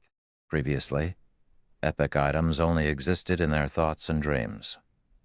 After all, since the launch of God's domain, there had yet to be any mention of anyone obtaining an epic item. Now their guild actually had 2 epic items. Everyone's breath began to grow heavy at this revelation. Don't get too excited. Although we obtained quite a few weapons and equipment, the lowest level requirement is 30. The same goes for the 2 epic items. Shi Feng smiled in response to their enthusiasm. He could understand how his team felt at the moment. Epic items. In God's domain, they were symbols of extraordinary strength. In Shi Feng's previous life, he too had been elated when he first saw an epic item. After all, it was an item every player dreamed of having. I know that all of you are eager to see how powerful the epic items are, so today I'll let all of you have a look at them. While we're at it, I'll let all of you know that I do not plan to allocate these 2 epic items to anyone in particular. Instead, I'll place both of them in the guild warehouse. However, only core members can see them. Once you have accumulated sufficient contribution points, you can trade your points for any of these 2 epic items at any time, Shi Feng explained. He then presented the information of the 2 items on the screen of the meeting table. Song of Beatrice, Staff, Epic Rank, Level 30, Level 90. Equipment requirement, Intelligence 200. Attributes will be adjusted according to user's level. Magic damage increased by 25%, cooldown of all spells reduced by 20%. Casting speed increased by 20%, spell critical rate increased by 15%. Cast range +3, all magic-type skills +2 levels. Ignore levels +15, durability 200-200. Additional passive skills, Song of Elements. All successful attacks have a chance to trigger this skill, increasing players' magic damage by 20% for 15 seconds. Does not stack. Cooldown 1 minute. Additional skill 1, Forest Sprites. Summons 3 forest sprites to battle for you. Forest sprites can also be sacrificed to recover players' mana. Each forest sprite sacrificed will recover 15% of players' maximum mana. Cooldown 20 seconds. Additional skill 2, Elemental Domain. All allies within a radius of 50 yards will have their magic damage increased by 15%, cast speed increased by 15%, and mana consumption decreased by 20% for 1 minute. Cooldown 30 minutes. Additional skill 3, Song of Sprites, increases the effect of a specified spell by 300%. Cooldown 5 minutes. Shadowcraft. Leather, armor, epic rank. Level 30, level 90. Equipment requirement, agility 200, strength 150. Attributes will be adjusted according to user's level. Agility increased by 25%. Strength increased by 10%. Evasion plus 20. All magic resistance plus 20. Defend plus 4 levels. Ignore levels plus 10. Additional passive skill 1, Dark Shadow, movement speed increased by 20%. In dark places, movement speed increased by 30% and agility increased by 10%. Additional passive skill 2, Rapid Movement. Agility increased after receiving damage. Agility increases by 5% with every 10% decrease in HP. Additional skill, Shadowless. Player can consecutively appear behind targets within a distance of 40 yards. Each use consumes 1 charge. Replenishes 1 charge per minute up to a maximum of 3 charges. Of the 2 epic items, the Song of Beatrice required 600,000 guild points, whereas Shadowcraft required 400,000 guild points. 1 guild point was the current equivalent to around 30 copper coins. Even Aqua Rose and Fire Dance would require a relatively long time before they could accumulate so many points. When everyone saw the attributes on the 2 epic items, they were all stupefied. The equipment they wore was simply too inferior compared to these 2 items. Meanwhile, when everyone thought about how they could trade guild points for these items, a passionate flame lit up in all of their eyes. The absurdly high demand of guild points didn't deter their passion at all. At this moment, they wanted to rush out of the room and start earning guild points immediately. You've seen the attributes on these items for yourselves. As to whether or not you can trade for them, that will depend on the effort you put in. In addition, I also have some good news to tell all of you. I will reward guild points to the first 100 members in the guild to get promoted into a Tier 1 class. First place will receive a reward of 50,000 points, so all of you work hard. Seeing the high morale of the crowd, Shi Feng added more fuel to the fire. Currently, not a single player had become a Tier 1 class in the entire Star Moon Kingdom. The various guilds around the kingdom were all focused on raiding the 50-man team dungeons in their respective cities. None of them knew the importance of Tier 1 players. Presently, only Shi Feng knew that Tier 1 players were the key requirement to raid a level 20, 100-man team dungeon. In addition, Tier 1 players also played an important role in the competition between guilds. The sooner a guild possessed Tier 1 players, the more beneficial it would be to the guild's future development. This was the reason why Shi Feng had ordered his guild members to level up quickly, rather than waste time competing over the first clear for the level 10, 50-man team dungeons. Everyone's fighting spirits soared once more when they heard Shi Feng's announcement. At this moment, they all viewed their decision to join Zero Wing as the best decision they had ever made. No other guild would offer fine gold and dark gold items to its members, much less epic items. On the other hand, not only had Shi Feng made the items available for trade, but he also spent a large sum of money to encourage everyone to raise their strengths. Players would never find these opportunities in any other guild. If they could earn the reward of 50,000 guild points, even if they didn't want the epic items, they could still gain several fine gold or dark gold items, greatly increasing their prowess. After the meeting ended, the core members headed towards the class association to receive their class change quest, afraid that the others would beat them to the top prize. It should be about time for me to upgrade my class as well. Shi Feng smiled faintly. Shi Feng had wanted to take on his class change quest for a while now. However, he celebrated the fact that he had not already done so. He would have regretted that decision. Before the meeting started, Shi Feng had already appraised the drops from the Mechanical Slayer. In the looting war, Zero Wing had actually managed to obtain 103 items, not 102. There was one item Shi Feng had not revealed. The item Shi Feng hid was none other than the crystal-encased ancient sword. Shi Feng had kept it hidden because that item was simply too frightening. Even if he added together the value of the other 102 items, it would not reach even 1/100th of the sword in the stone. If others learned about this item, it would definitely cause a sensation to sweep throughout God's domain, which was why Shi Feng had decided to keep silent about it. The sword in the stone was neither a weapon nor armor, it was a legacy item.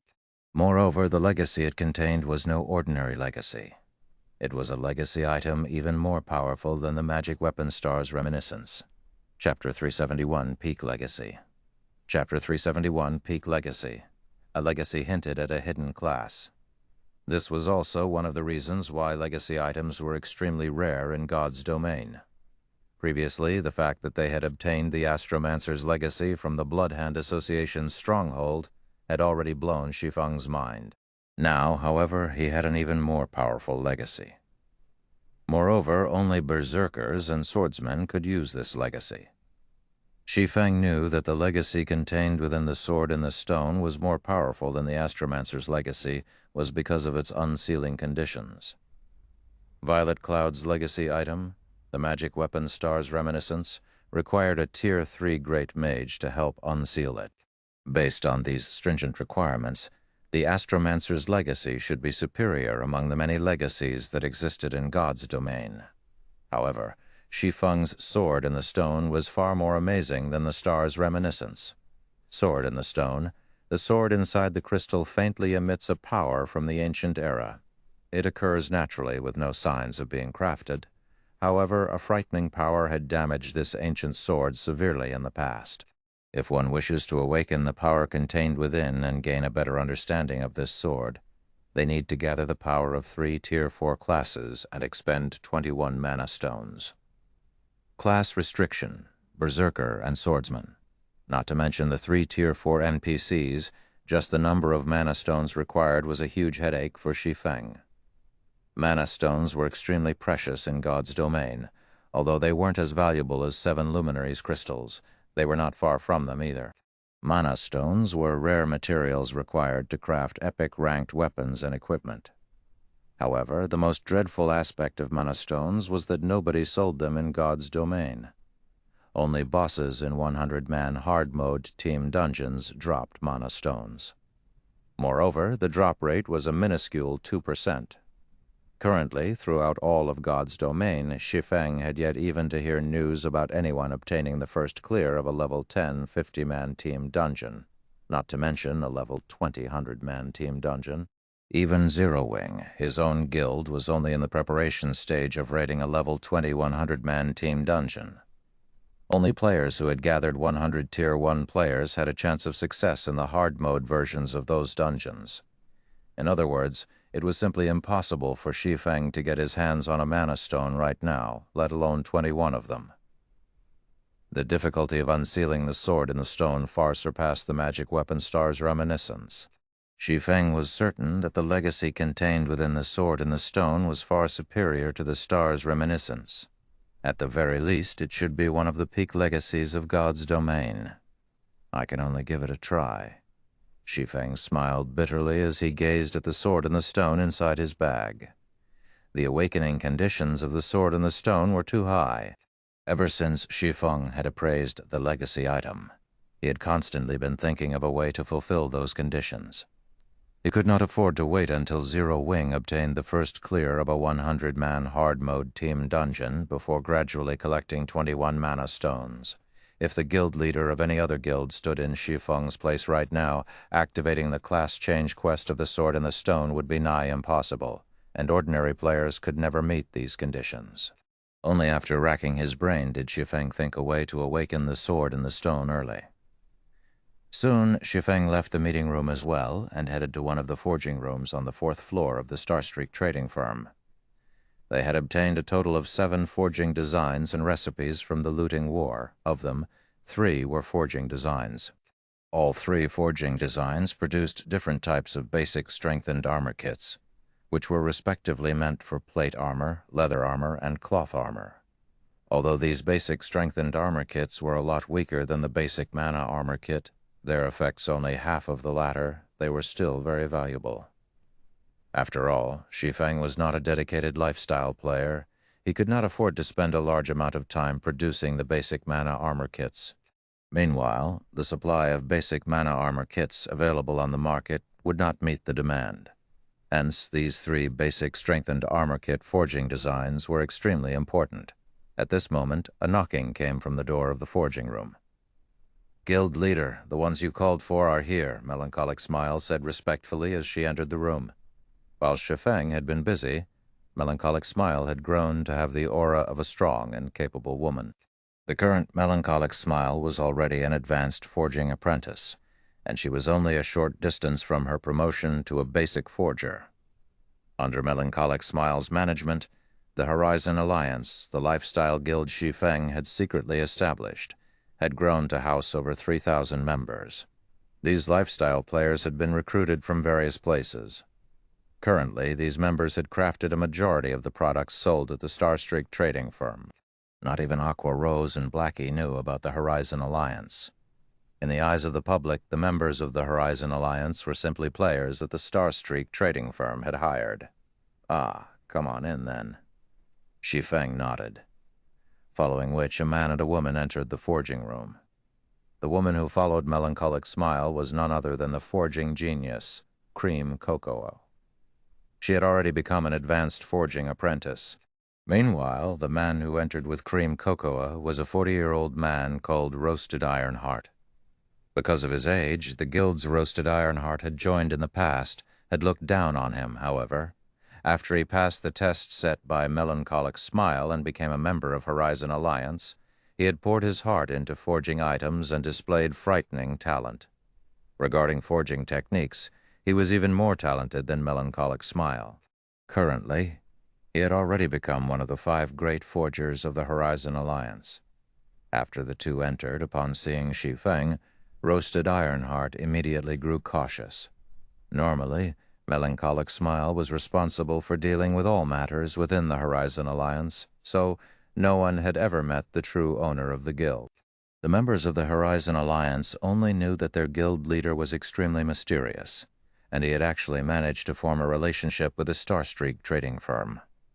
Not only did this great personage possess frightening wealth, but he also had great talents such as Melancholic Smile and Cream Cocoa working under him. The members of the Horizon Alliance all felt reverence and curiosity towards this mysterious boss of theirs.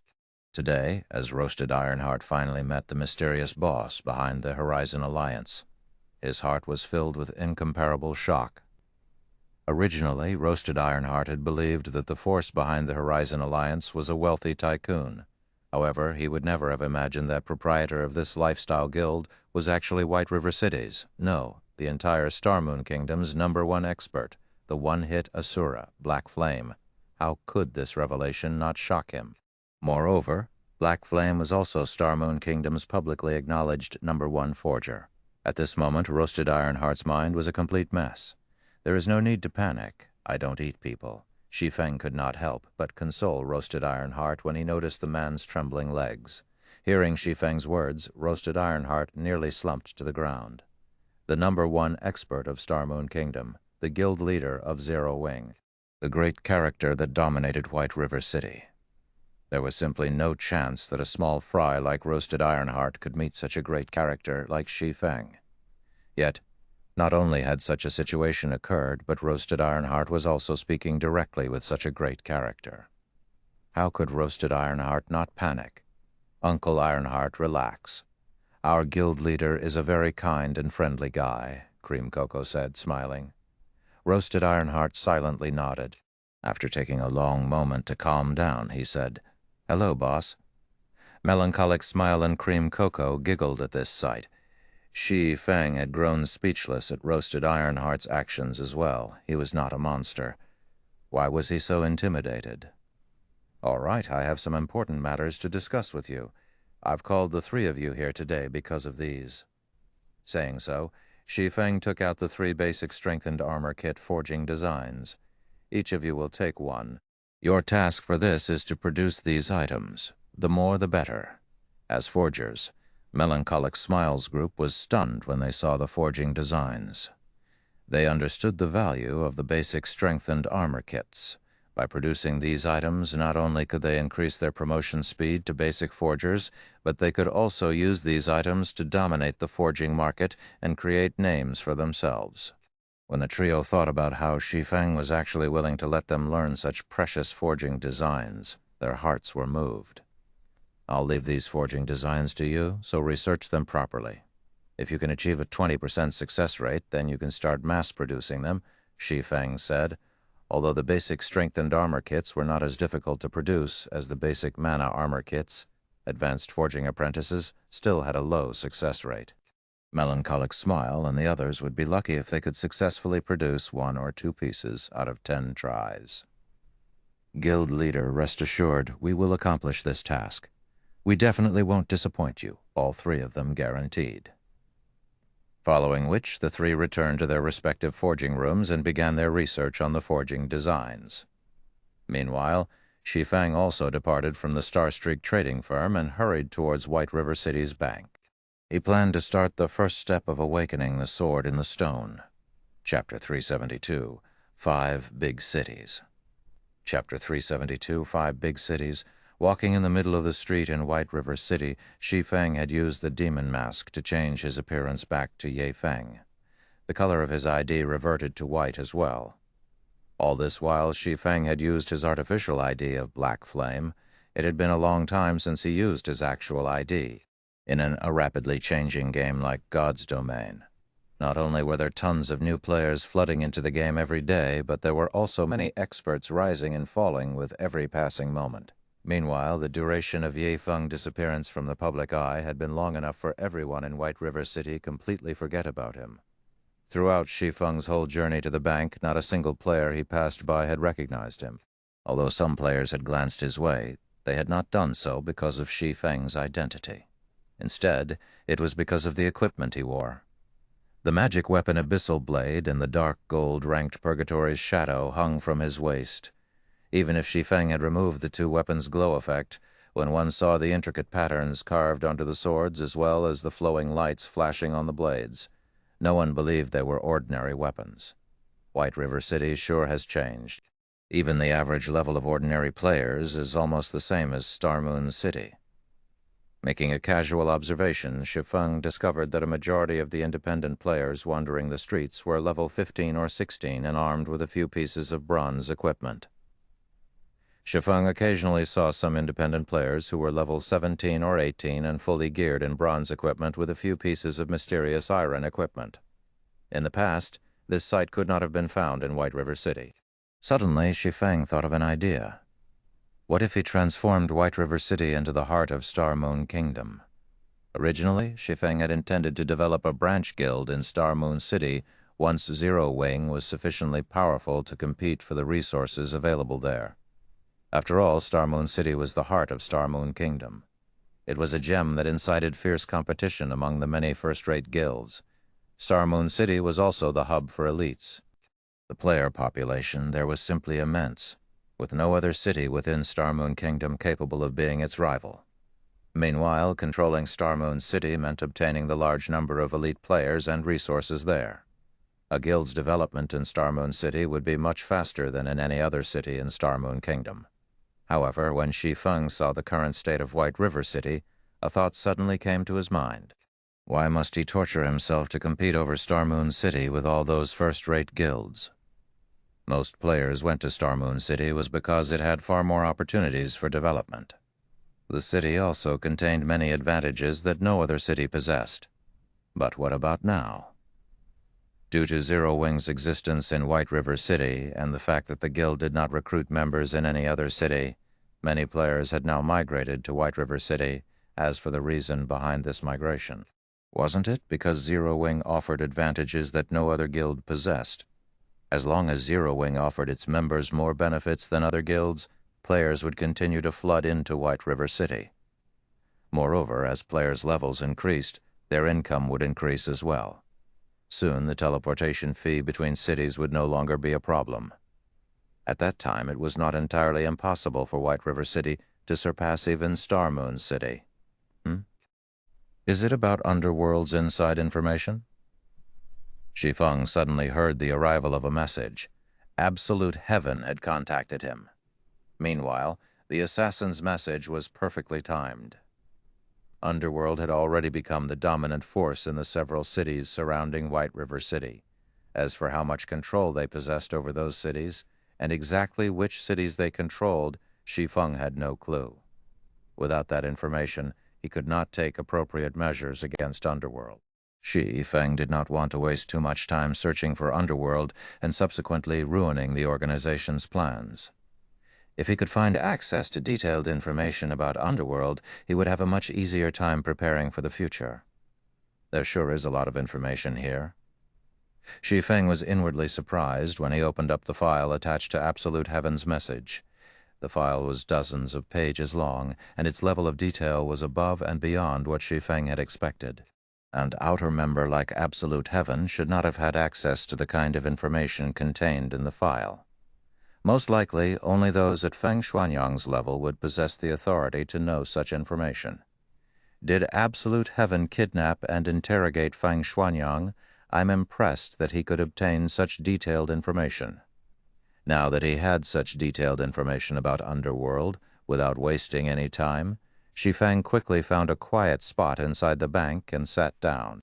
He then started carefully reading through the file Absolute Heaven had sent him. 2 hours later, Shi Feng finished reading the final page. He could not help but exhale deeply. Although I already expected as much, I did not realize that Underworld is actually so terrifying. They control a total of 316 guilds in Star Moon Kingdom's eastern region. It is no wonder even gentle Snow is wary of Underworld. Making a rough estimate, Shi Feng guessed that Underworld controlled over 1 million players in Star Moon Kingdom's eastern region alone. Zero Wing's current member count was just over 5,000. To Underworld, Zero Wing was no more intimidating than an ant. Furthermore, there were also the Underworld Guards, a group of elites that the organization secretly nurtured. Although the Underworld Guards only had around 400 members, each one was an expert. If they formed a 100-man team, they could effortlessly annihilate hundreds of elite players out in the fields. In addition, Blue Frost City, Maple City, Gale City, Twin Lion City, and Cold Star City, the 5 big cities neighboring White River City, had all been dominated by the guilds under Underworld's control. Moreover, these guilds were not inferior to Underworld in the slightest. Without any powerful enemies, these guilds had grown rapidly. Of these guilds, overwhelming smile. The guild holding dominance over Gale City was currently even more powerful than Darkstar had been during its peak. Without any obstructions, it was a matter of time before these powerful guilds became the overlords of their respective cities. Underworld really is a headache. This situation is much worse than what I had imagined. Shi Feng wrinkled his brows and scratched his head, considering the situation carefully.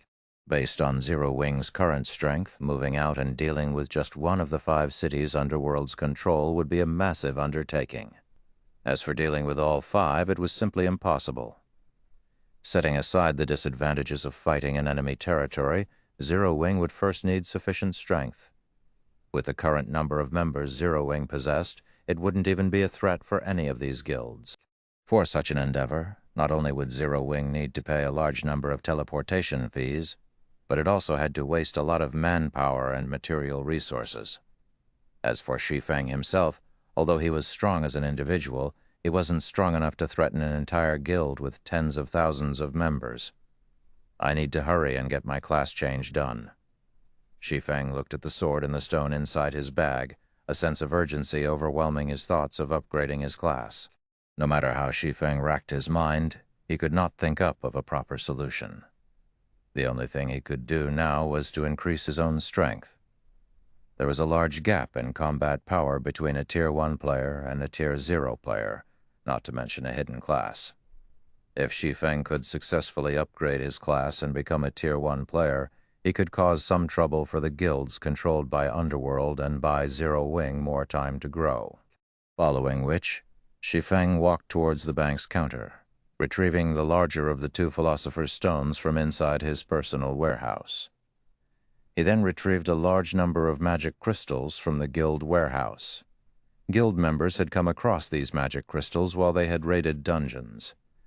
Originally, these magic crystals were intended for equipment crafting, but as of yet, nobody within the guild could produce equipment that required magic crystals.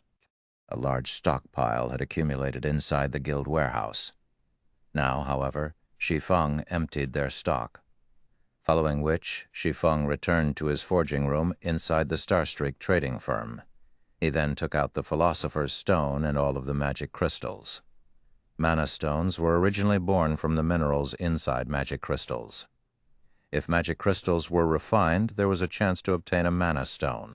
Shi Feng intended to utilize the Philosopher's Stone to refine mana crystals into mana stones. However, mana stones were extremely rare and precious. The chances of obtaining a mana stone from refining a magic crystal were extremely low, and even Shi Feng himself wasn't very confident in success. Hopefully this works. Shi Feng then grabbed a transparent magic crystal with one hand and the Philosopher's Stone in the other. Praying silently, he refined the magic crystal. Chapter 373. Alchemical Synthesis.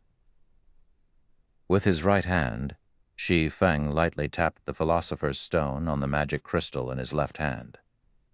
In the next moment, the Philosopher's Stone released a faint blood-red glow, following which the magic crystal in Shi Feng's left hand transformed into dust and scattered across the floor, leaving nothing behind.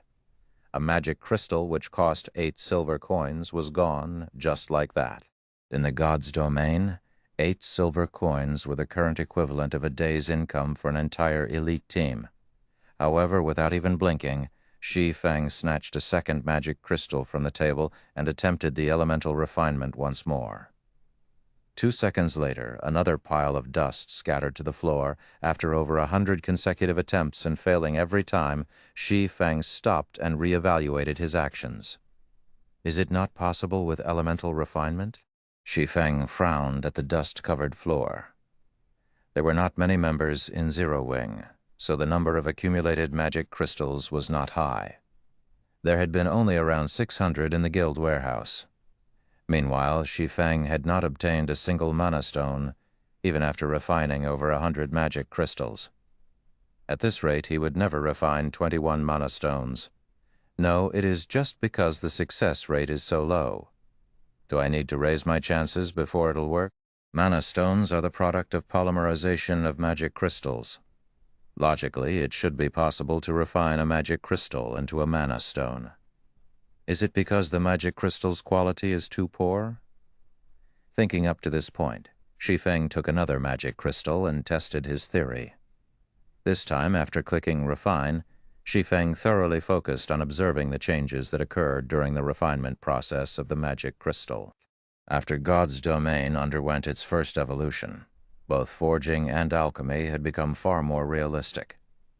Moreover, Shi Feng was currently playing the game using a virtual gaming cabin which possessed a synchronization rate of 97%. Hence, if he observed the refinement process of the magic crystal carefully, he might discern the cause for failure. However, the refinement process happened far too quickly. Even if Shi Feng had exceptional dynamic vision, everything still happened in a flash. It was too hard to see anything. System recording. Activate full simulation mode, Shi Feng suddenly said. System, please hold for system identification. System interface used by player detected as the virtual gaming cabin. Full simulation mode is supported.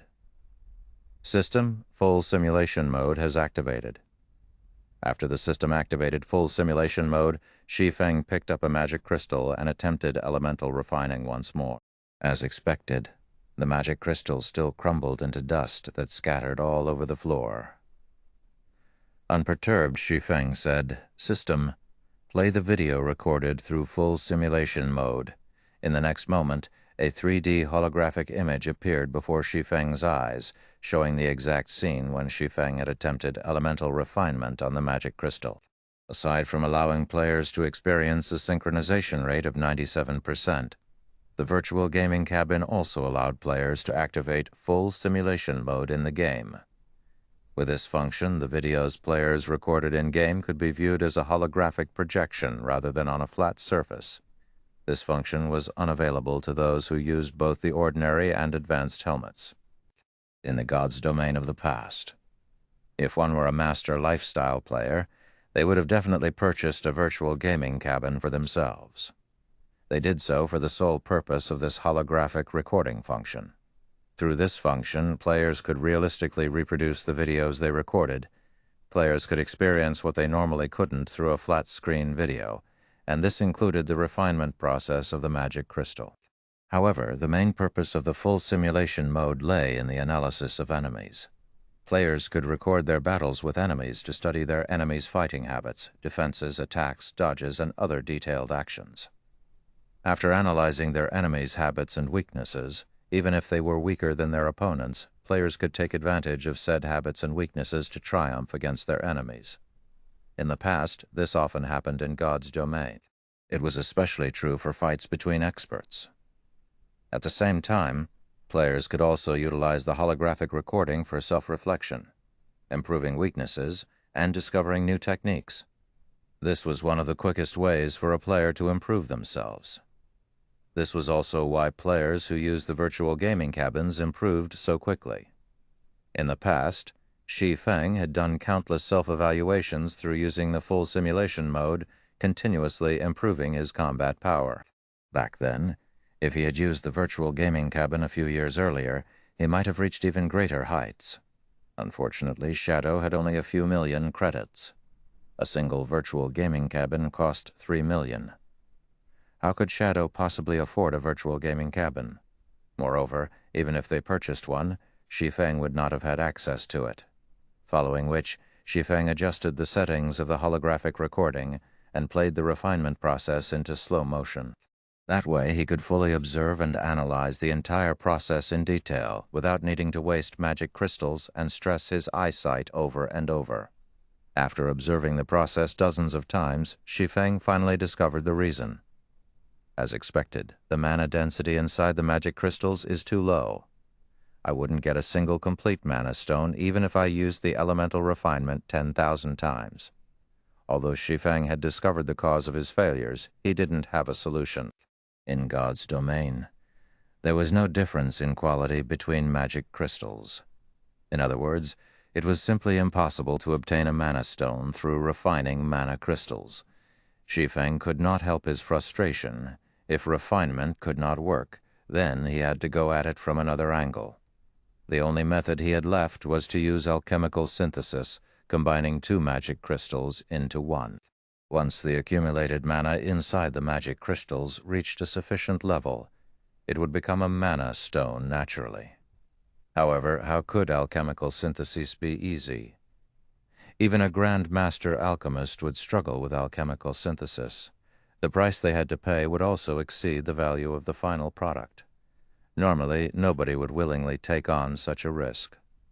Meanwhile, Shi Feng was merely a forging apprentice. He was not even an alchemist to begin with. His chances of successful alchemical synthesis were abysmal. On the other hand, the Philosopher's Stone, an alchemy treasure, had such an ability. However, the Philosopher's Stone Shi Feng had right now was a defective product. He could only use alchemical conversion and elemental refinement, not alchemical synthesis. That's right. If one Philosopher's Stone won't do, what about two? Shi Feng suddenly recalled the fragmented piece of Philosopher's Stone that he had obtained from the god's grave. The Philosopher's Stone had been broken into 5 fragments, so its abilities had greatly weakened. However, the Philosopher's Stone was inherently of one body. As long as Shi Feng could gather all 5 fragments, he could restore the Philosopher's Stone. Although Shi Feng did not possess all 5 fragments at the moment, if he fused the 2 fragments he had, it should become much stronger than 1 fragment alone. I can only give it a try. Shi Feng had no other options. The Philosopher's Stone was his only hope. The Philosopher's Stone had broken into 5 fragments of different sizes, and the abilities each fragment possessed were different. The Philosopher's Stone Shi Feng had obtained from the god's grave was slightly smaller than the first one he had found. As it only possessed alchemical conversion, Shi Feng had not intended to use it. Thinking up to this point, Shi Feng rushed back to the bank and retrieved the other philosopher's stone from his warehouse before hurrying back to his forging room. Inside the forging room, Shi Feng carefully combined the two philosopher's stones. System, do you wish to fuse the two philosopher's stones? Shi Feng immediately clicked the fuse button. Suddenly, the two philosopher's stones transformed into a pool of blood-red liquid and fused. The liquid then solidified into a fist-sized blood-red pearl. It was no longer an uneven block of stone. After the fusion completed, Shi Feng picked up the newly formed philosopher's stone and checked its information. He wanted to know how powerful the philosopher's stone had become. Chapter 304, Results Beyond Imagination. Chapter 374, Results Beyond Imagination. Good, Shi Feng sighed in relief when he read the information displayed. Philosopher's Stone, 36% completed. Epic rank special item dropped upon death. A sacred item for alchemy, the Philosopher's Stone can be used to turn stone into gold, revive the dead, and more. However, the Sword Emperor Knight shattered the Philosopher's Stone into 5 pieces. However, the Philosopher's Stone possesses immense strength. As long as one gathers the 5 pieces, it will recover to its full strength. Active effect. Due to being damaged, the Philosopher's Stone possesses less than 1/7 of its original strength. It can only be used for alchemical conversion, elemental refinement, alchemical synthesis, and elemental strengthening. Now that the Philosopher's Stone was capable of alchemical synthesis, Shi Feng should be able to obtain mana stones easily. Just as he was about to begin the alchemical synthesis, a system notification alerted Shi Feng. Moreover, it repeated 3 times. Star Moon Kingdom Region System Announcement. Congratulations to Overwhelming Smile for becoming the first team to conquer the hard mode Bone Ruin, rewarding 10,000 guild reputation and 10,000 guild popularity. All players within the team will be rewarded 100 reputation points in White River City and 10 reputation points in Star Moon Kingdom. Star Moon Kingdom Region System Announcement. Congratulations to Overwhelming Smile for becoming the first team to conquer the hard mode Bone Ruin, rewarding 10,000 guild reputation and 10,000 guild popularity. All players within the team will be rewarded 100 reputation points in White River City and 10 reputation points in Star Moon Kingdom. Star Moon Kingdom Region System Announcement. Congratulations to Overwhelming Smile for becoming the first team to conquer the hard mode Bone Ruin, rewarding 10,000 guild reputation and 10,000 guild popularity. All players within the team will be rewarded 100 reputation points in White River City and 10 reputation points in Star Moon Kingdom. What? The Bone Ruin is a 50-man team dungeon. A guild has already defeated it? Thinking that he had heard wrong, Shi Feng quickly opened the system message log to take a look. However, they had indeed cleared the Bone Ruin. Overwhelming Smile? Isn't that one of the guilds controlled by Underworld, a second-rate guild dominant in Maple City? Shi Feng could not help his surprise. He then carefully read the member list of the team that cleared Bone Ruin. How could they have cleared it first? There were over 100 cities throughout Star Moon Kingdom. There were simply too many guilds and experts within the kingdom to count. There were also plenty of first-rate guilds. Among the countless teams, the one with the greatest chance of being the first to clear a 50-man hard-mode team dungeon belonged to Gentle Snow in White River City. On this, Shi Feng was certain. Immediately after Shi Feng had entered White River City, he produced the White River City guidebook. Gentle Snow had even spent a large sum to purchase the most detailed version, gaining a huge advantage over the other guilds right off the bat. Moreover, to secure the first clear of the 3 great dungeons, Gentle Snow had assembled many of Ouroboros experts in White River City. She even purchased multiple fine gold ranked arclight shields and a large stock of basic mana armor kits from Shi Feng. Not even the core team of the most powerful first-rate guilds in Star Moon Kingdom could compete with Gentle Snow's team in terms of personnel or equipment. Yet Gentle Snow's team had actually lost to a second-rate guild like Overwhelming Smile. Although Overwhelming Smile received plenty of support from Underworld in the form of money and experts, the first clear of 50-man hard-mode team dungeons was not easy to claim. If that were the case, Gentle Snow would have long since claimed the first clear of the land of death. Moreover, in Shi Feng's memories, Overwhelming Smile had always been a very ordinary guild. In the end, Assassin's Alliance took them out, and they were swept away by the torrents of God's domain. Just what sort of secrets is Overwhelming Smile hiding? In the information Shi Feng received from Absolute Heaven, there was nothing special about Overwhelming Smile. Despite Underworld going all out with its support, even sending 50 Underworld guards to help the guild, Shi Feng did not believe for a second that Overwhelming Smile could take the lead in claiming the first clear of a 50-man team dungeon. Yet Overwhelming Smile had done exactly that. This showed that Overwhelming Smile's team had an advantage that not even Gentle Snow's could compete with. If Overwhelming Smile continued to develop without rival guilds, in addition to Underworld's hidden support, even Shi Feng could not guess how powerful the guild would become. The appearance of the 3 system notifications had immediately caused a sensation throughout Star Moon Kingdom. Previously, everyone had their guesses as to which first-rate guild would be the first to claim the first clear of a 50-man team dungeon. However, no one expected this result. Second-rate guild had actually accomplished what first-rate guilds couldn't for a time. Overwhelming Smile had become the focus in Star Moon Kingdom. I need to hurry as well. Shi Feng clutched the Philosopher's Stone and started the alchemical synthesis. No matter how powerful an enemy was, one's personal strength still mattered the most. Shi Feng stored one magic crystal after another in the Philosopher's Stone. In the next moment, the synthesis bar began to slowly increase. The synthesis bar only reached 100% after Shi Feng stored 50 magic crystals. Although Shi Feng could now synthesize mana stones using magic crystals, the Philosopher's Stone in his possession was still incomplete. Hence, the synthesis rate was only 50%. This item really is an alchemical treasure. The power of this stone awed Shi Feng. If Grandmaster alchemists could see this synthesis rate and the number of required base materials, it would leave them speechless with shock. Grandmaster alchemists' synthesis rate only hovered around 20%, which was already quite high. Meanwhile, normally over 200 base materials were required. Hence, nobody would willingly sacrifice high-tiered materials through alchemical synthesis. However, Grandmaster alchemists paled in comparison to the Philosopher's Stone. It was as expected of a treasure of alchemy.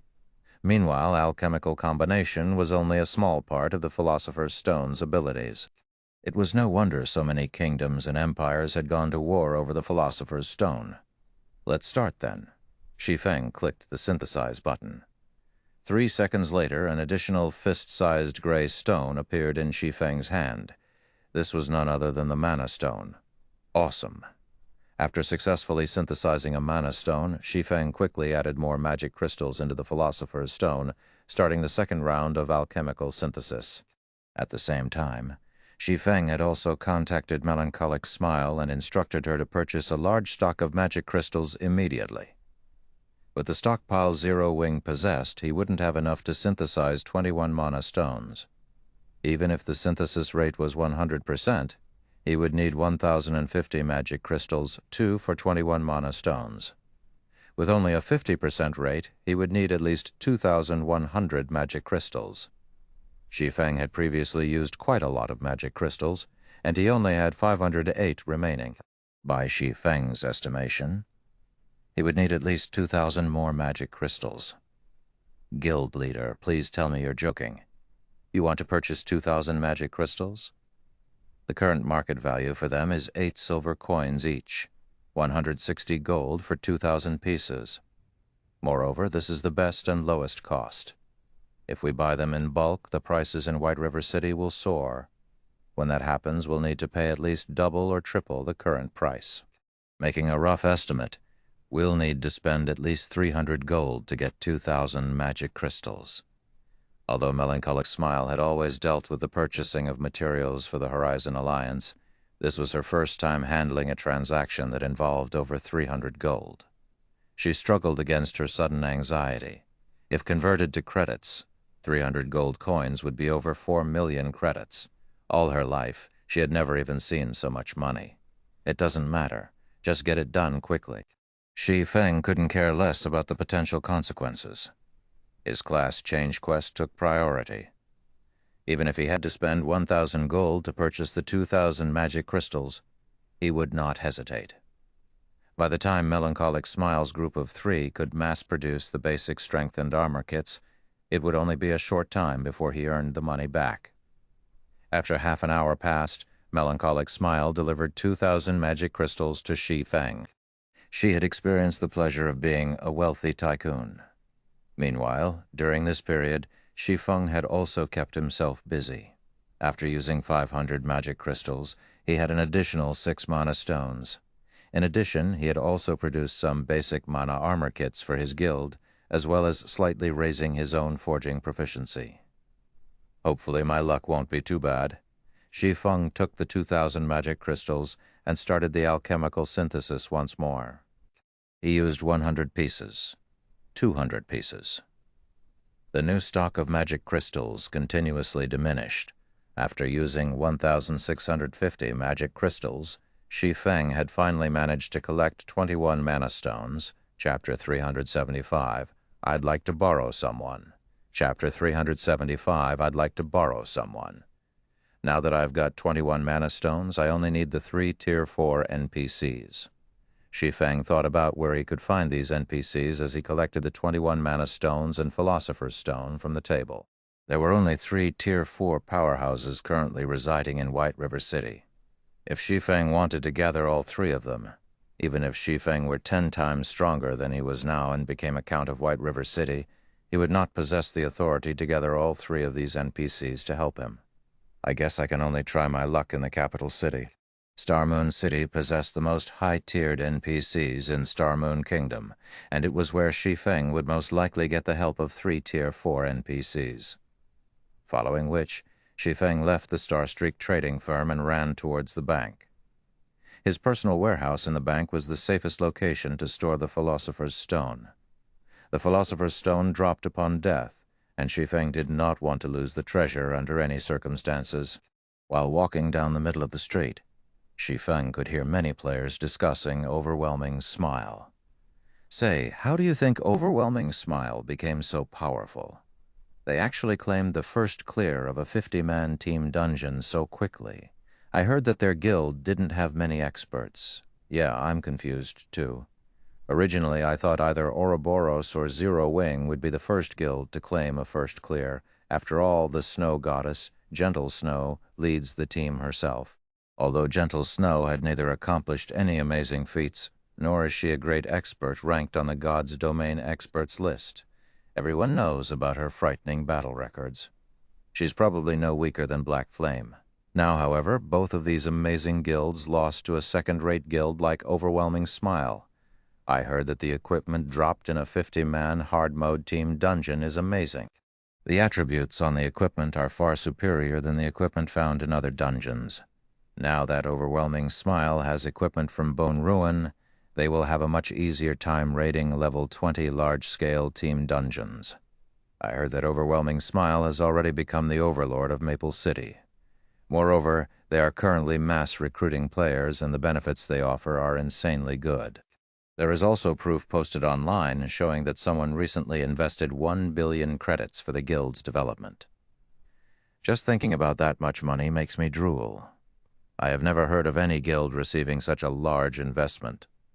I'm somewhat tempted to head over to Maple City to join them. Players on both sides of the street were talking about Overwhelming Smile. Overwhelming Smile had destroyed the previous momentum Zero Wing had garnered. Shi Feng could only smile bitterly at this sudden shift. He had to admit that Overwhelming Smile's timing of obtaining the first clear of a large-scale team dungeon was perfect.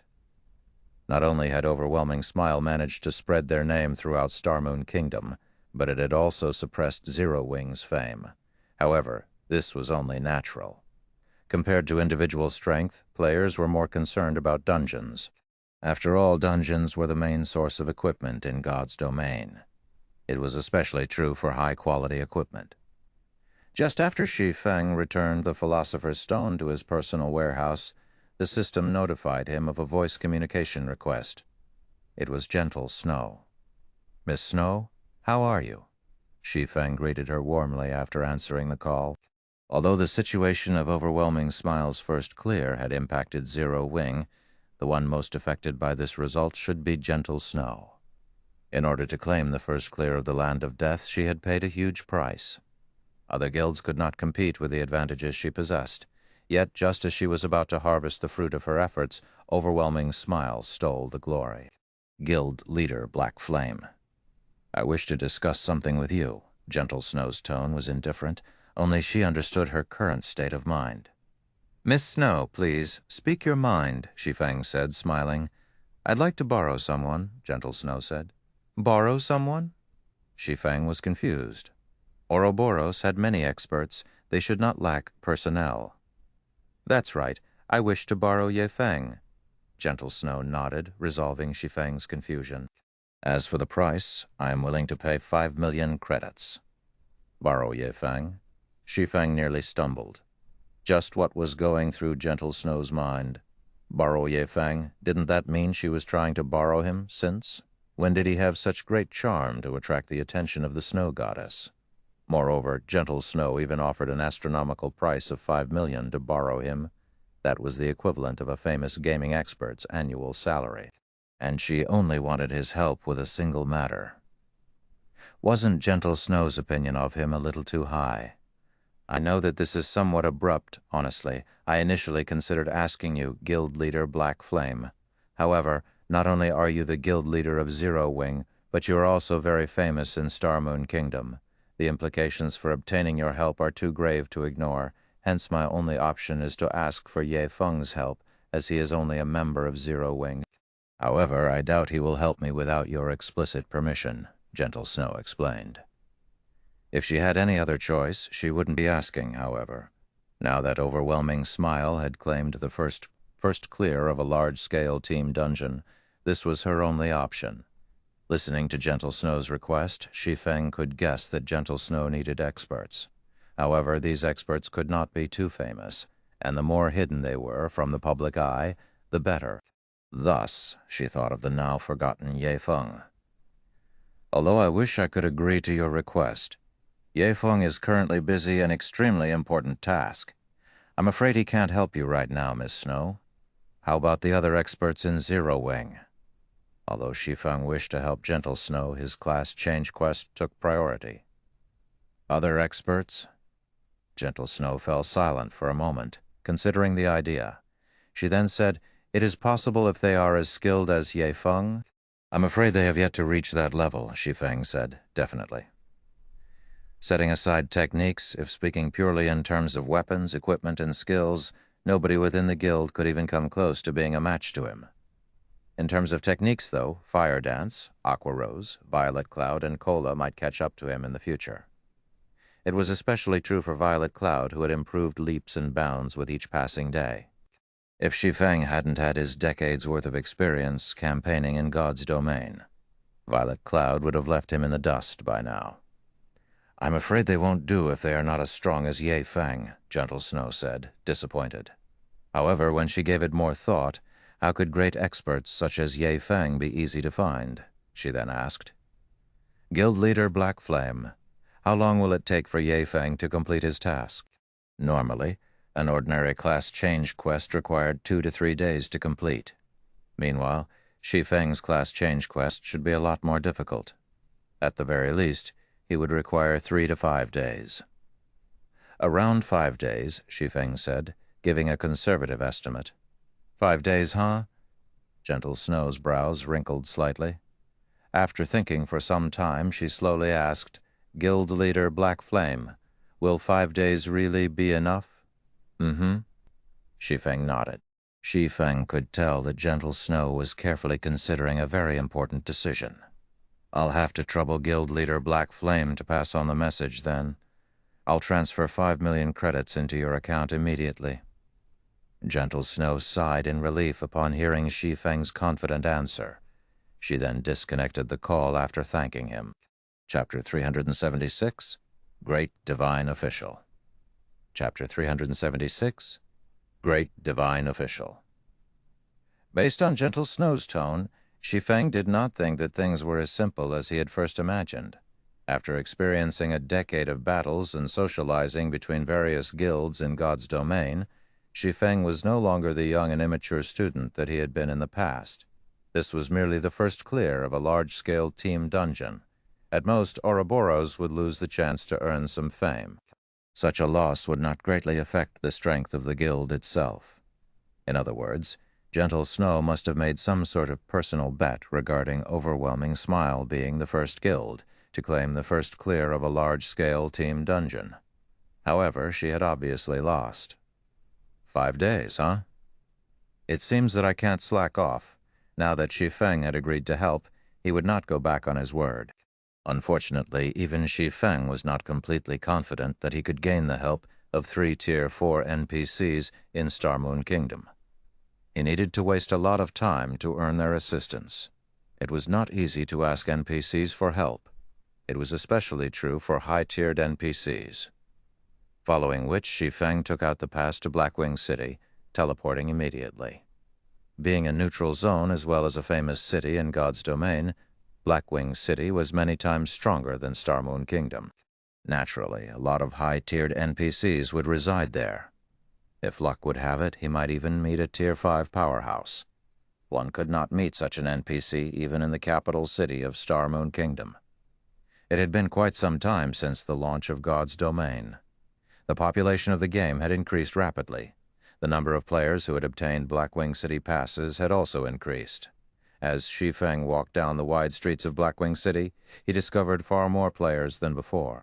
Among these players, a majority were the upper echelons of guilds.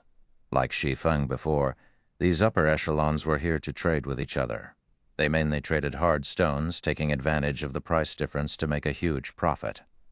However, as more players began visiting Blackwing City, the potential profits would start to dwindle. This was also why Shi Feng had stopped Aqua Rose from sending her subordinates to cooperate with other guilds. He planned to save the Blackwing City passes, only using them to attend the Blackwing City auction or purchase special tools such as the frost grenades. In reality, aside from being a trade hub, Blackwing City had one other fascinating feature: the city's beautiful scenery. In the past, when God's domain was in its middle stages, many upper echelons of guilds would frequently visit Blackwing City for leisure. Nothing could beat the stargazing tower of Blackwing City. The stargazing tower's interior was like a dream world. It looked absolutely stunning in the past. Many players even longed to spend the rest of their lives living inside the stargazing tower. "It's been a long time since I entered the stargazing tower," Shi Feng muttered as he gazed at the distant tower that pierced the sky. The stargazing tower was one of the architectural symbols of Blackwing City. Meanwhile, the reason Shi Feng had come to Blackwing City this time was none other than to visit the stargazing tower, based on Shi Feng's understanding of God's domain's history. The stargazing tower of Blackwing City was older than the city itself. Blackwing City was established here because of the stargazing tower. The stargazing tower was a monument that had existed in God's domain before the Great Destruction. As for exactly when it had been built, not even Shi Feng knew that. If there were anywhere in Blackwing City where one could find 3 Tier 4 NPCs at the same time, aside from the City Lord's Mansion and Magic Tower, the Stargazing Tower would be it. The City Lord's Mansion was self-explanatory. As for the Magic Tower, it was the residence of many mage NPCs of God's domain who single-mindedly pursued the limits of magic. Meanwhile, high-tiered NPCs had guarded the Stargazing Tower since ancient times. All 3 of these locations housed many high-tiered NPCs. However, players could not easily gain access to the City Lord's Mansion and the Magic Tower. Only a sightseeing spot like the Stargazing Tower permitted players to enter and leave as they wished. The moment Shi Feng set foot inside the Stargazing Tower, he was met with cute little elemental sprites hovering and dancing around in the air. The center of the main floor contained a spiraling staircase leading to the top floor of the tower. Despite the absence of sunlight inside the Stargazing Tower, a faint blue glow illuminated the interior. Moreover, the walls looked like the starry skies at night, glimmering starlight covering the pitch-black walls to create a mesmerizing sight. In addition, the Stargazing Tower also possessed another mysterious effect: calming heart. Any player that entered the stargazing tower, even those filled with burning rage, would find tranquility inside this place. At this moment, however, Shi Feng did not have the time to appreciate the view. Immediately, he ascended the spiral staircase until he arrived at the Weeping Moon Pavilion of the stargazing tower.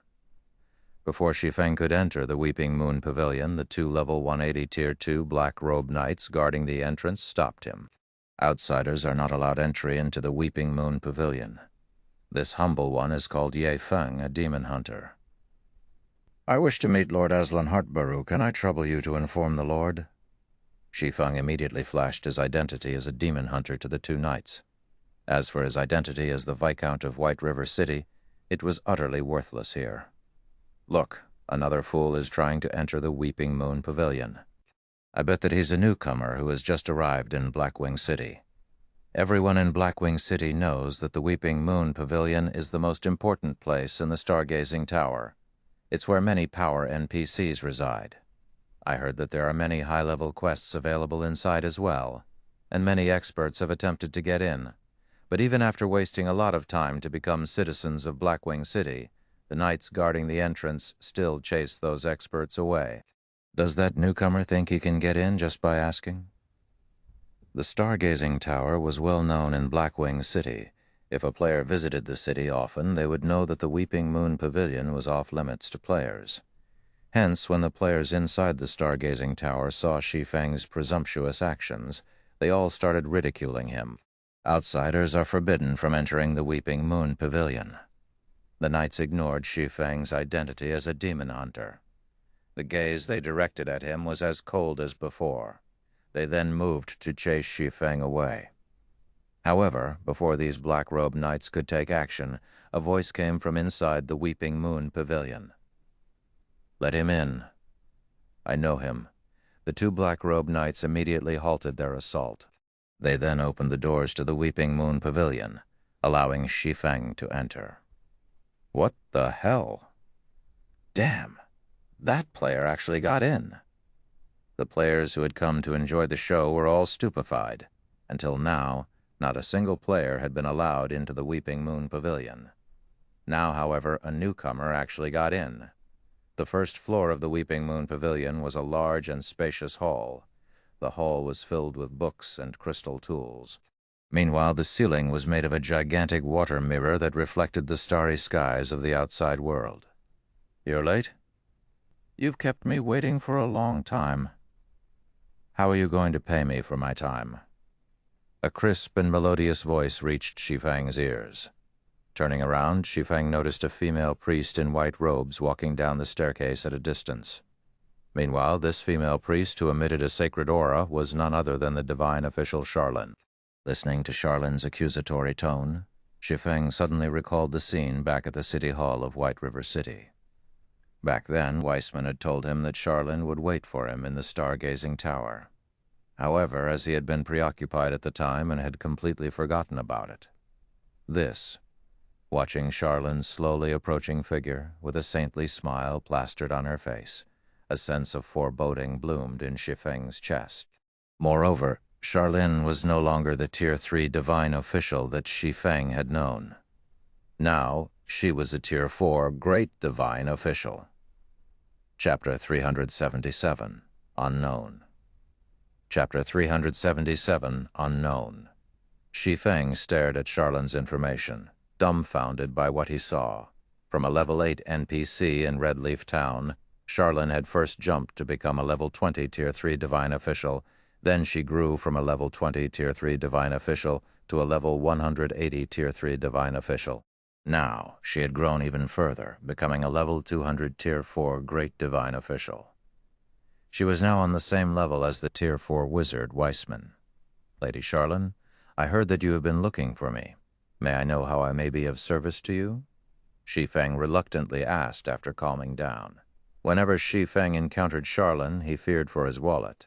It was especially true when Charlene revealed that saintly smile of hers. Shi Feng suddenly felt that he had come to the wrong place.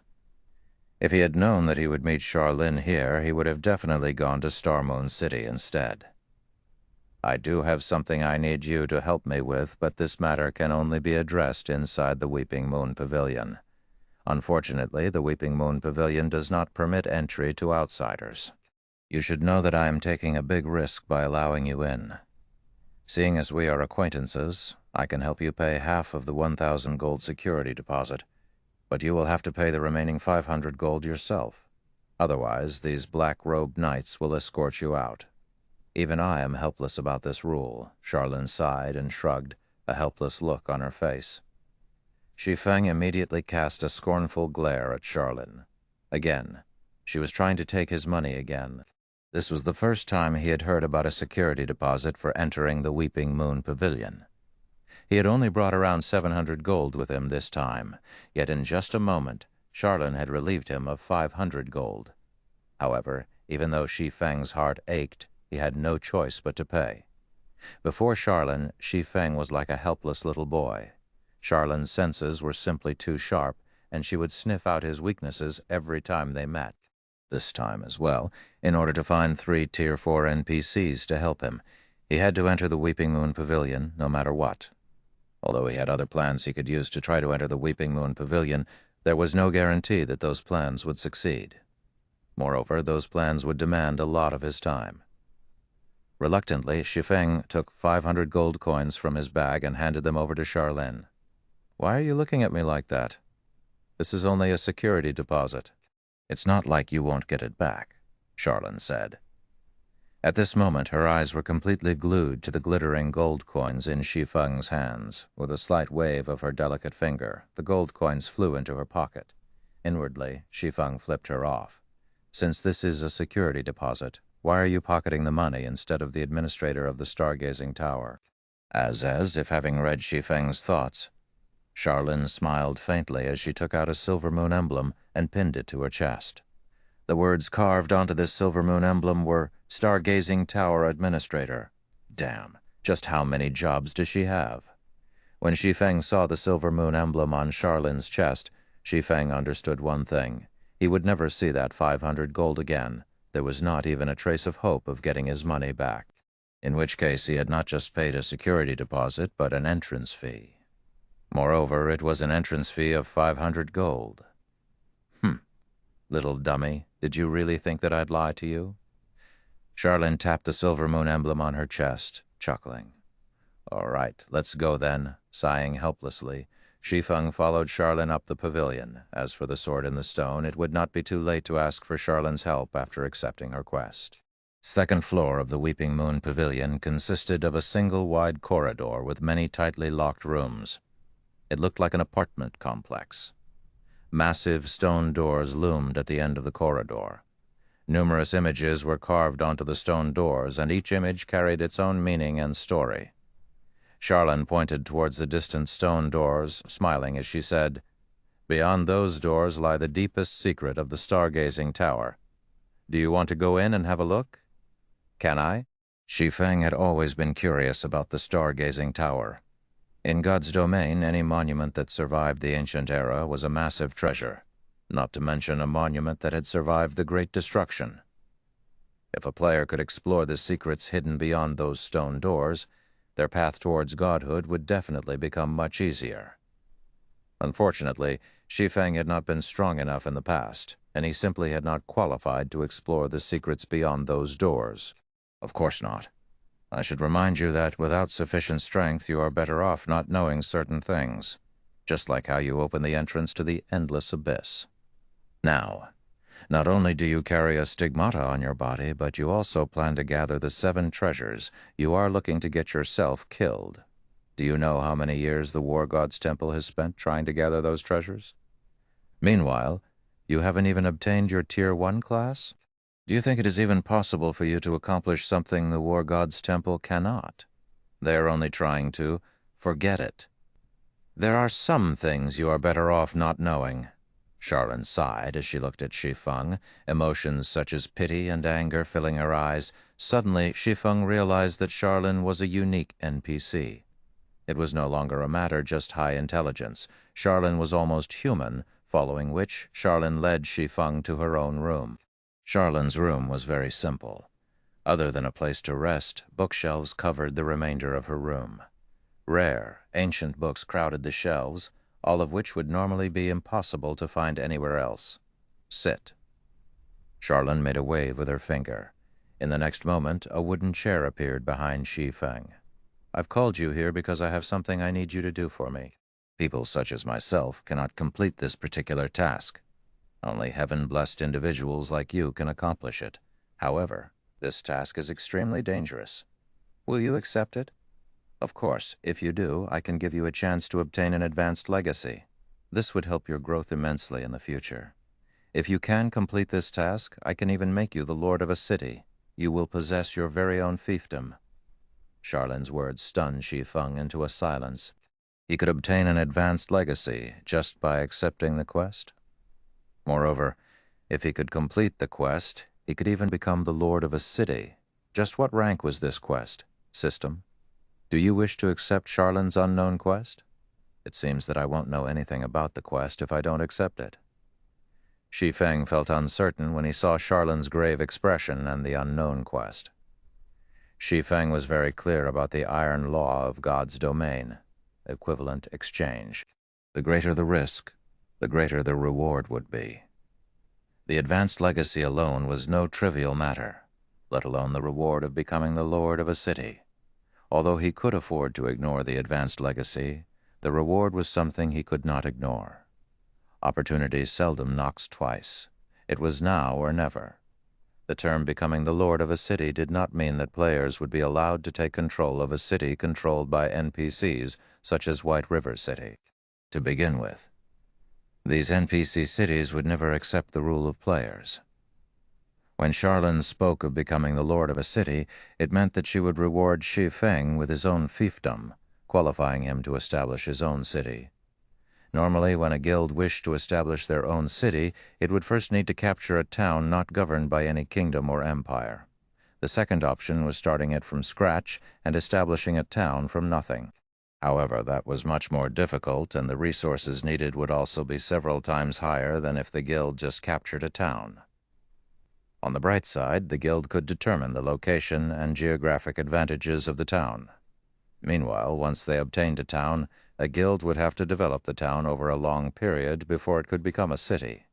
Moreover, the conditions for a town's promotion to become a city were numerous and very demanding. However, Charlene's reward would allow Shi Feng to establish a city directly, eliminating many of the challenges one would normally face. Chapter 378, Immortal Crown. Chapter 378, Immortal Crown. A city completely under his control. This was a dream for Zero Wing. Shi Feng had once led Shadow, a guild that owned 10 city-states, so he knew how valuable and how great the advantages were for owning his own city. Although Zero Wing was developing well at the moment, its lack of a stable source of income for credits was a major flaw. Other first-rate and second-rate guilds had support from wealthy corporations. These corporations would provide funding to their partnered guilds, allowing these guilds to develop steadily without worrying about a shortage of credits. Although Shi Feng had many ways to earn coins in God's domain, it was not easy to support a guild with coins alone. Moreover, along with the guild's development and the influx of new members, its demand for coins would increase as well. Converting large sums of coins into credits was not a suitable long-term plan to develop a guild. However, it would be a different story if Shi Feng possessed a city of his own. Why were large corporations willing to invest so many credits into a guild? Wasn't it to earn money? However, how were they going to earn money? The answer was a player-established autonomous city. If a guild possessed an autonomous city, it could start seeking investors to rent out shops and such in its city. Through these investors, the guild could then earn a large amount of credits and coins, thereby solving the problems of the guild's future development. Thus, Shi Feng was determined to obtain the rights to establish his own city. Even if he had to pay a huge price in the process, he would. After a moment of silence, Shi Feng answered, "Lady Charlene, I accept your conditions." "Good. I really did not choose the wrong person. Since you've agreed, the contract between us will be established from this moment onward." Charlene nodded and drew a silver rune in midair.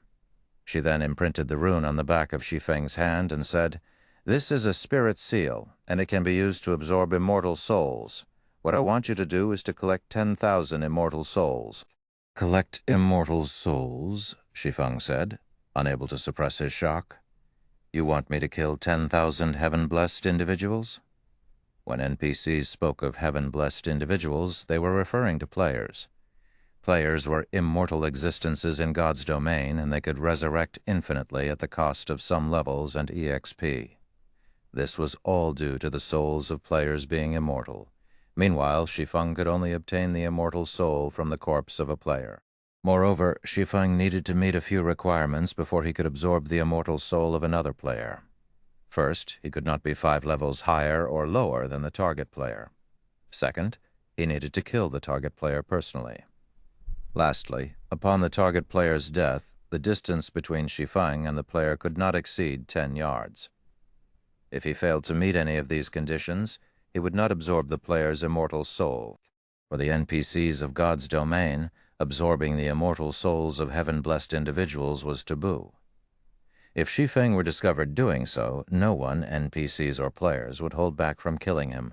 As to why players would try to kill Shi Feng as well, it was because any players who lost their immortal souls would be barred from logging into the game for a long time.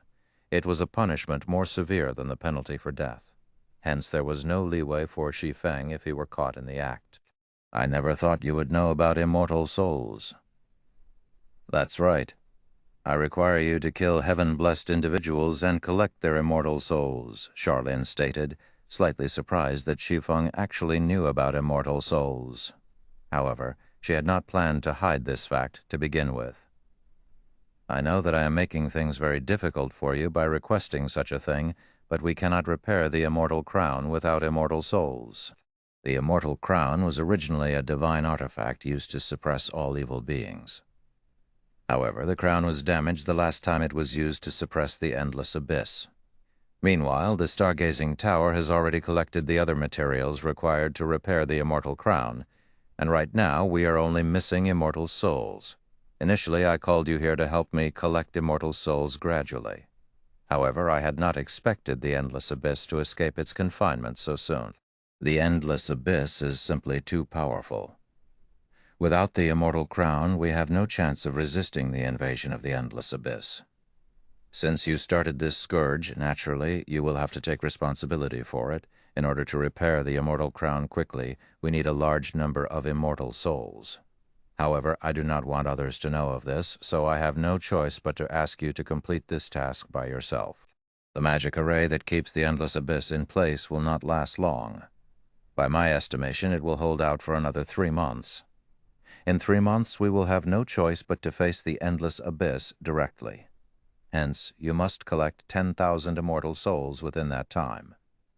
However, it won't be easy, which is why I asked you to meet me here. There are many legacies within the stargazing tower. As long as you can pass the test of one of those legacies, you will have a much easier time collecting the immortal souls system. You have accepted the epic hidden quest Immortal Crown. Quest details: you are required to collect 10,000 immortal souls within 3 months. If you fail to do so, your soul will be cursed and barred from logging into God's domain for 1 month. And in addition, your soul will enter a weakened state for 3 months, decreasing your attributes by 90% during this period. Shi Feng's head started to ache after reading this quest notification. To put it simply, failure meant hell. Failing this quest would deal a heavy blow.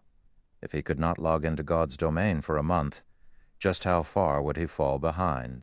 Also, even after he could log back into God's domain, with all of his attributes decreased by 90%, how was he even supposed to play the game? With your current level, you already qualify to accept an advanced legacy. Will you the advanced legacy's trial right now, or do you wish to challenge it after taking some time to prepare?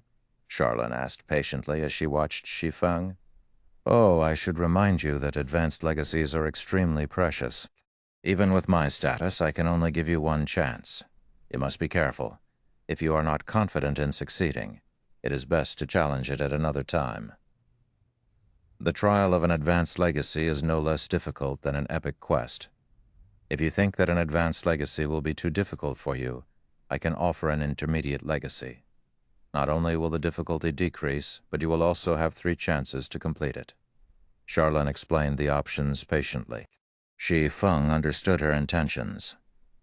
In God's domain, a class change was the equivalent of obtaining the legacy of a higher-tiered class.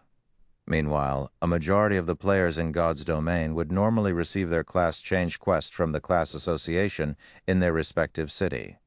By doing so, players would be challenging basic legacies. Intermediate legacies were one rank above basic legacies.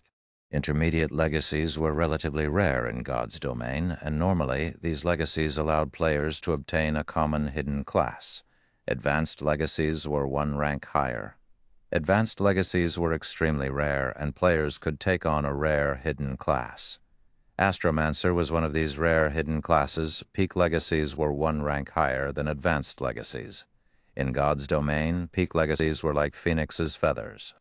Even the stargazing tower should not possess such a legacy. In Shi Feng's decade of playing God's domain, he had only seen a few people obtain peak legacies. After giving it some thought, Shi Feng said earnestly, "Lady Charlene, can I pass this chance to another person?" To Shi Feng, an advanced legacy held little significance. After all, he possessed the sword in the stone, a legacy item containing a peak legacy. How could he give up on a peak legacy to accept an advanced legacy? Chapter 379, Awaken. Chapter 379, Awaken. Shi Feng's question stunned Charlene. She looked at Shi Feng, surprise flashing in her beautiful eyes. What were advanced legacies? A heaven-blessed individual could only come across an opportunity like this if they were lucky. They'd never find an advanced legacy by searching alone. Even if one tried to trade 10 epic items, they could never afford it.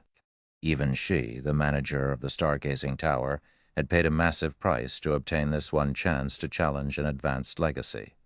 Yet, Shi Feng wanted to give this precious chance to someone else.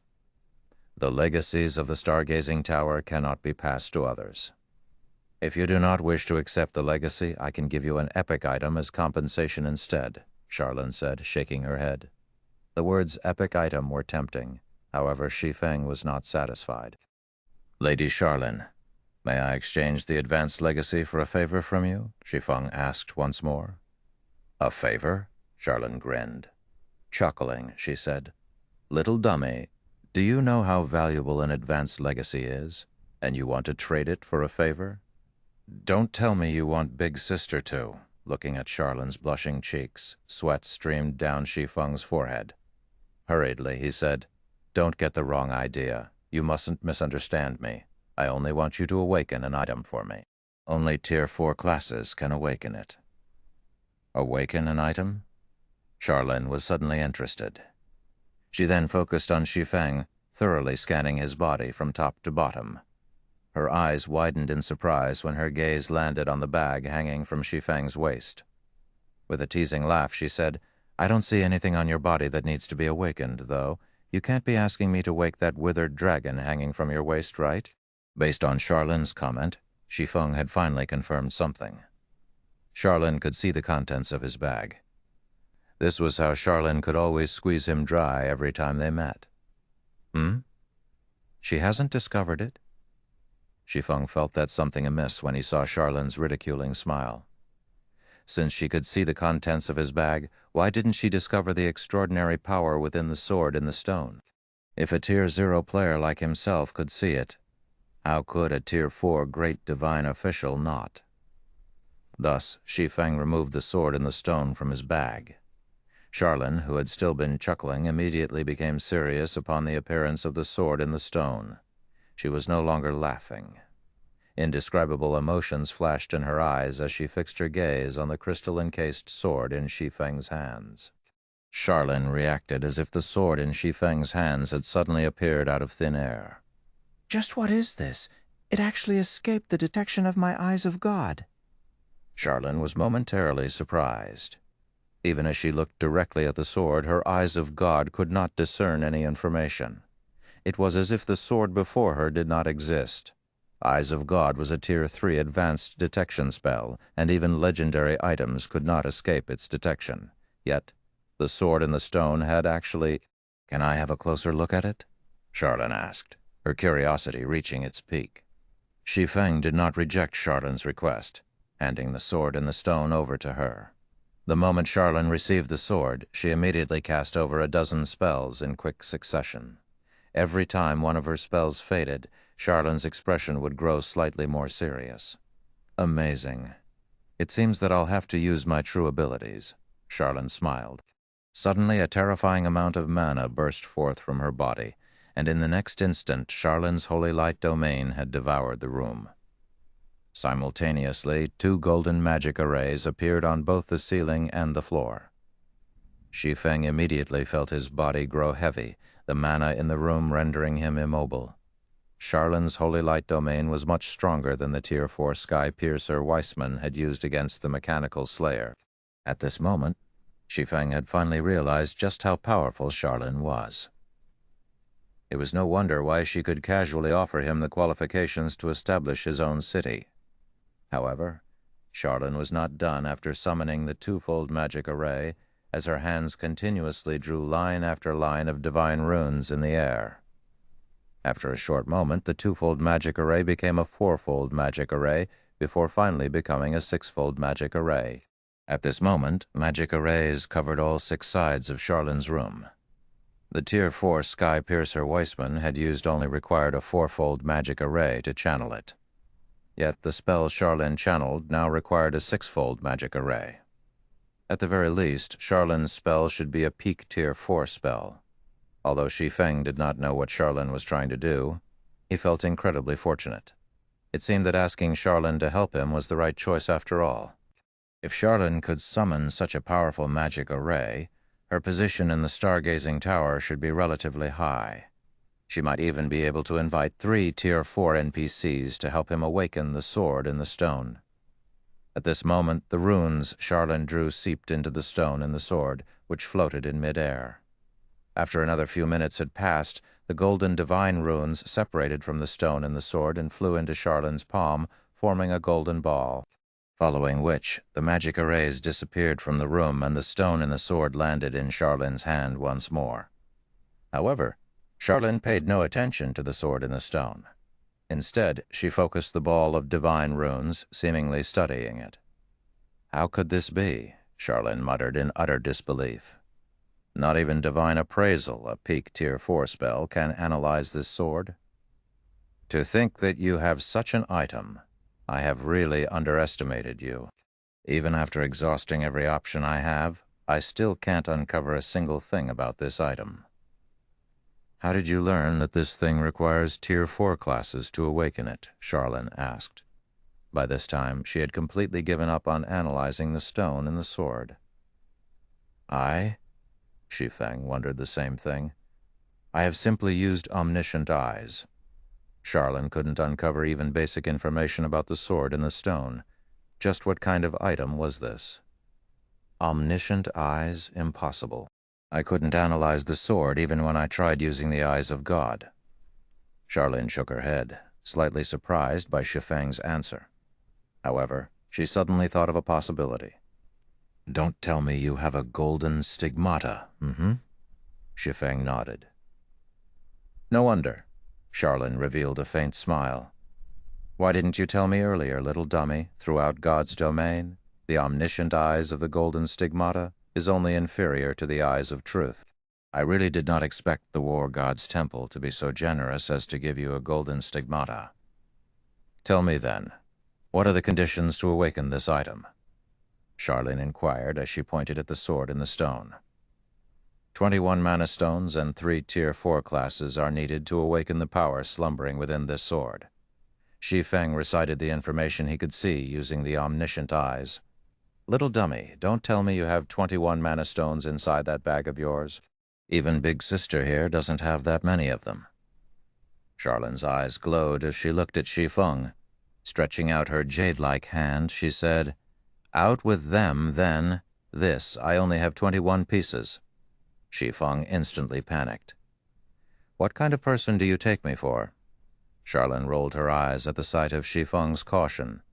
She then said, Relax. I won't rob you. I just want to awaken the power inside this sword. It needs 3 Tier 4 classes to awaken this sword, Shi Feng reminded. unwilling to hand over the mana stones, I know. However, do you think Tier 4 powerhouses have the time and energy to help you? Charlene said, disgruntled. This sword is no trivial matter. Fortunately, you met me. Otherwise, even if you found 3 Tier 4 powerhouses, they wouldn't help you. Their answers wouldn't change, even if you offer each of them a fragmented legendary item. Chapter 380, Destroyer of Immortality. Chapter 380, Destroyer of Immortality. They won't help me, even if I offer each of them a fragmented legendary item. Shi Feng was taken aback. He did not think Charlene was lying. He had personally witnessed how extraordinary the sword in the stone was. Even Charlene, a Tier 4 great divine official, could not uncover its secrets. Meanwhile, he had only obtained the golden stigmata due to luck. Otherwise, he would have never known that the sword in the stone was a legacy item. Fortunately, I made the trip here. Otherwise, I would have missed my chance. Shi Feng inwardly celebrated his luck as he looked at the sword in the stone. Originally, Shi Feng had thought he only needed to hire 3 Tier 4 NPCs to help him. Now it would seem that even if he found 3 Tier 4 NPC powerhouses, there was no price he could pay to gain their help. Based on Charlene had said, however, even if he could afford the price, he still couldn't awaken the power within the sword in the stone. All right, let's begin. I, too, want to see just what sort of item this is. Little dummy, stand back. Charlene was greatly interested in the sword in the stone right now. After saying so, Charlene tossed the 21 mana stones into the air and started chanting an incantation. The 21 mana stones suddenly split up and flew in all directions. Fortunately, Charlene's room was sufficiently large. After the mana stones flew 20 yards, they immediately stopped, hovering in the air. The mana stones then started to spin slowly. In the next moment, silvery white light shone from under their feet. Shi Feng immediately distanced himself from the magic array that appeared, watching silently from afar. As the 21 floating mana stones rotated, the sword in the stone hovered in the center of the magic array. Charlene then shouted. Suffocatingly dense mana filled the room, buzzing. As if unable to withstand this immense pressure, the 21 mana stones immediately shattered into dust, forming clouds of gray smoke that flowed into the sword in the stone. When the sword in the stone completely absorbed one of the mana stones, the legacy item emitted a thumping sound that resembled a heartbeat. Shi Feng even wondered if his ears were playing tricks on him at first. However, as more mana stones fused with the sword, the thumping became much louder and more powerful. It was as if the disintegrated mana stones were waking an ancient beast from its deep slumber. However, as mana stones continued to drift into the sword, Charlene, who currently stood inside the magic array, grew weaker. By the time the 7th mana stone fused with the sword, Shi Feng could clearly feel that only half of the terrifying mana that filled the room remained. At this moment, Charlene had also greatly weakened. As the 14th mana stone melded with the sword, Charlene began to grow pale. When the 21st and last mana stone fused with the sword, Charlene wavered. A gentle breeze could send her tumbling to the floor. At this moment, Shi Feng finally realized that it was not easy to awaken the sword in the stone. Channeling a single magic array had weakened a Tier 4 powerhouse to such a degree. It was no wonder why Charlene had said that no Tier 4 powerhouse would agree to aid him, even if offered a fragmented, legendary item. Charlene's power stunned Shi Feng. She had managed to complete a task that required 3 Tier 4 classes. Her strength was simply too frightening. Just who is she? Shi Feng grew curious about Charlene's identity. It was impossible for an ordinary NPC to grow so quickly. Moreover, back in the god's grave, Shi Feng saw a woman who looked exactly like Charlene. Although Charlene's strength could not compete with that slumbering woman's, the aura the two gave off felt exactly the same. The intensity was the only difference. While Shi Feng pondered Charlene's identity, the awakening ritual had come to an end. The silver magic array that covered the floor vanished. Boom! The sword in the stone, hovering in the air, suddenly fell, half its blade sinking into the floor. Sharp! Charlene, who was currently unstable from the drain of mana, could not hold back her shock when she saw the blade slide smoothly into the floor. Not even the Great Destruction had managed to destroy the stargazing tower. The strongest and highest quality materials had gone into this monument's construction. Magic arrays reinforced the building further. Full-powered blow from a Tier 4 sword emperor armed with a legendary ranked sword could not even scratch the floor. Yet the hovering sword in the stone sunk effortlessly into the wood. By now, the transparent crystal encasing the sword had completely disappeared. Only a sword with a golden hilt and guard remained, with a blade that was as pure and clear as a diamond. Impossible. This is actually the destroyer of immortality. Charlene was tongue-tied when she read the sword in the stone's information, which was now fully visible. Destroyer of immortality, a creation born of nature, containing unrivaled power. Although it was greatly damaged during the war between the ancient gods, it had absorbed some of their powers. If one can master this blade, they will obtain a trace of the ancient gods' powers. Class restriction, berserker, and swordsman. Destroyer of immortality. Shi Feng was puzzled. He had never heard this name before. Reading the item's introduction, apparently its origin was quite amazing. The ancient gods had actually used this weapon. Shi Feng knew a little about the ancient gods. The ancient gods were born from nature, and they had the power to decimate the heaven and earth. Even the Tier 6 god-ranked classes of God's domain were no more than ants before an ancient god. They were practically invincible. However, all of these ancient gods had perished in the great ancient war. You must have heaven-defying luck. It is no wonder you didn't want an advanced legacy, Charlene smiled. She then explained, the Destroyer of Immortality is one of the 10 great saint legacy items in ancient records. Moreover, the legacy is unique. Not even the peak legacy of the Stargazing Tower can compete with it. 10 great saint legacies? Shi Feng was at a loss. The highest legacies he had heard of in the past were peak legacies. This was the first time he had heard of the 10 great saint legacies. I too have only read about the 10 great saint legacies. Today is my first time actually seeing one in person. However, I don't know any details about them. Even so, I will remind you not to look down on these saint legacies. A peak legacy is already as difficult as a legendary quest. At the very least, the trial of 10 great saint legacies should be just as difficult. If you are not confident in succeeding, you should not recklessly attempt to challenge it. You might lose your life, even if you are a heaven-blessed individual. Charlene was extraordinarily serious when she looked at Shi Feng, even more serious than when she gave the Immortal Crown quest to Shi Feng. When she spoke of death, she had even paused for a moment. Shi Feng could clearly discern the kindness in Charlene's tone, and he too knew how dangerous and difficult the trial of a saint legacy would be. God's domain's law of equivalent exchange held true everywhere. Naturally, there was danger in challenging the trial of a legacy. Take basic legacies, for example. If a player failed to clear the trial of a basic legacy, they would lose 3 levels, be weakened for 3 days, and be barred from accepting the trial again for 10 days. Meanwhile, the penalty for failing an intermediate legacy was much harsher. Players would lose 5 levels, be weakened for 7 days, be barred from accepting the trial for 20 days, and permanently lose a small portion of their attributes.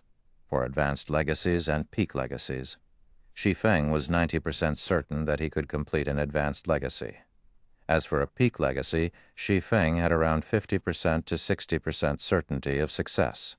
However, the legacy he had eagerly looked forward to turned out to be one of the 10 great saint legacies. Shi Feng had never even heard of a saint legacy, so he was not too sure how well he would fare. Thank you for listening to the story on KevinAudio.com, Chapter 381, Attacks from Above and Below.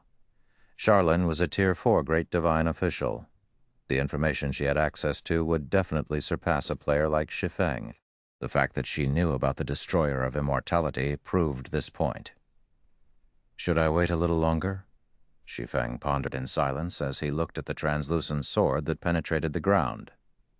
Now that the Destroyer of Immortality had awakened, he could take on the legacy trial anytime he wanted to. He could slowly build his strength before challenging the trial. That way, he would have a higher chance of successfully clearing it. After all, as one of the 10 great saint legacies, The consequences of failure would be severe. It might turn out just as Charlene had guessed. Death. Heaven-blessed individuals were immortal existences, being able to resurrect infinitely. Yet, despite knowing this, Charlene had still made such an ominous claim. This proved that the penalty of failure would be unbearable, and players would have no choice but to delete their accounts and start all over again. The wisest choice for Shi Feng right now was to first increase his strength before challenging the Saint Legacy's trial. However, after campaigning in God's domain for a decade, Shi Feng understood one thing clearly. Life in God's domain was like a boat sailing against the current. Either he kept going forward or he would fall behind. Pursuing stability constantly was not enough. Sometimes one needed to take risks to achieve a breakthrough. Moreover, Shi Feng did not have too much time to waste. Risks and opportunities coexisted. The sooner he obtained the Saint Legacy, the smoother his path towards godhood would be. Originally, Shi Feng had not been certain that he could become a Tier 5 class in this life. To do so, he had to plan and prepare carefully. As for becoming a Tier 6 God-ranked class, that was nigh impossible. That was the apex of God's domain. How could something like that be so easy to achieve? Shi Feng was aware of his own capabilities. His current performance right now was only amazing, due to his decade of experience playing God's domain. It was not possible to walk the path toward godhood just by having a few additional years of experience. However, if he gained one of the 10 great saint classes earlier on, coupling it with careful planning and preparation, he would have a better chance of becoming a god. Shi Feng stepped up to the destroyer of immortality. He then grabbed the golden hilt of the sword. When he tried to pull the translucent blade out of the ground, however, it did not budge. No matter how much strength Shi Feng exerted, the sword remained firmly stuck in the floor. Instead, the sound of a system notification reached his ears. System, do you wish to accept the legacy trial? Remaining time, 23 hours, 54 minutes. Well, shit. Shi Feng bitterly smiled. The destroyer of immortality never intended to give him a chance to raise his strength. Sighing, Shi Feng accepted the trial. Suddenly, the destroyer of immortality released a divine golden light enveloping Shi Feng. In the next moment, both the destroyer of immortality and Shi Feng vanished from the room. Space transfer. Charlene's eyes flashed with surprise at both Shi Feng's and the destroyer of immortality's sudden disappearance. Powerful barrier protected the stargazing tower, and all forms of teleportation magic were rendered ineffective here, regardless of whether said magic was used to enter or leave the tower. Yet the destroyer of immortality had effortlessly accomplished this feat. Hopefully that little dummy can pass the trials. Charlene smiled faintly, gazing at the spot where Shi Feng had stood a moment ago. Awakening that sword drained me to such a degree, I'll have to rest for a long time. I let him off too lightly by taking only 500 gold. The next time we meet, I'll collect this debt with interest. At this moment, Shi Feng was at a complete loss. In the blink of an eye, he arrived in a dimly illuminated field. Swords were everywhere, from the sky to the earth. This place was literally a world of swords. In the distance, Shi Feng could see a mountain piercing the sky. Faint silver glow radiated from the mountain's peak, and it was the only source of light in this dim world system. You have discovered the origin sword domain. System, you are in a unique realm. All forms of communications have been sealed. You are unable to make contact with the outside world. It would seem that this origin sword domain is independent of God's domain. Shi Feng tried to call up the system map. However, the map was blank. Shi Feng then took a look at his surroundings. As far as the eye could see, other than the mountain in the distance, there was nothing but flatlands. Moreover, the further one traveled from the mountain, the darker it would become. It looks like the only exit is at the peak of that mountain. Shi Feng then examined the swords stabbed into the ground, all of which were immovable. Some even resembled buildings and plants.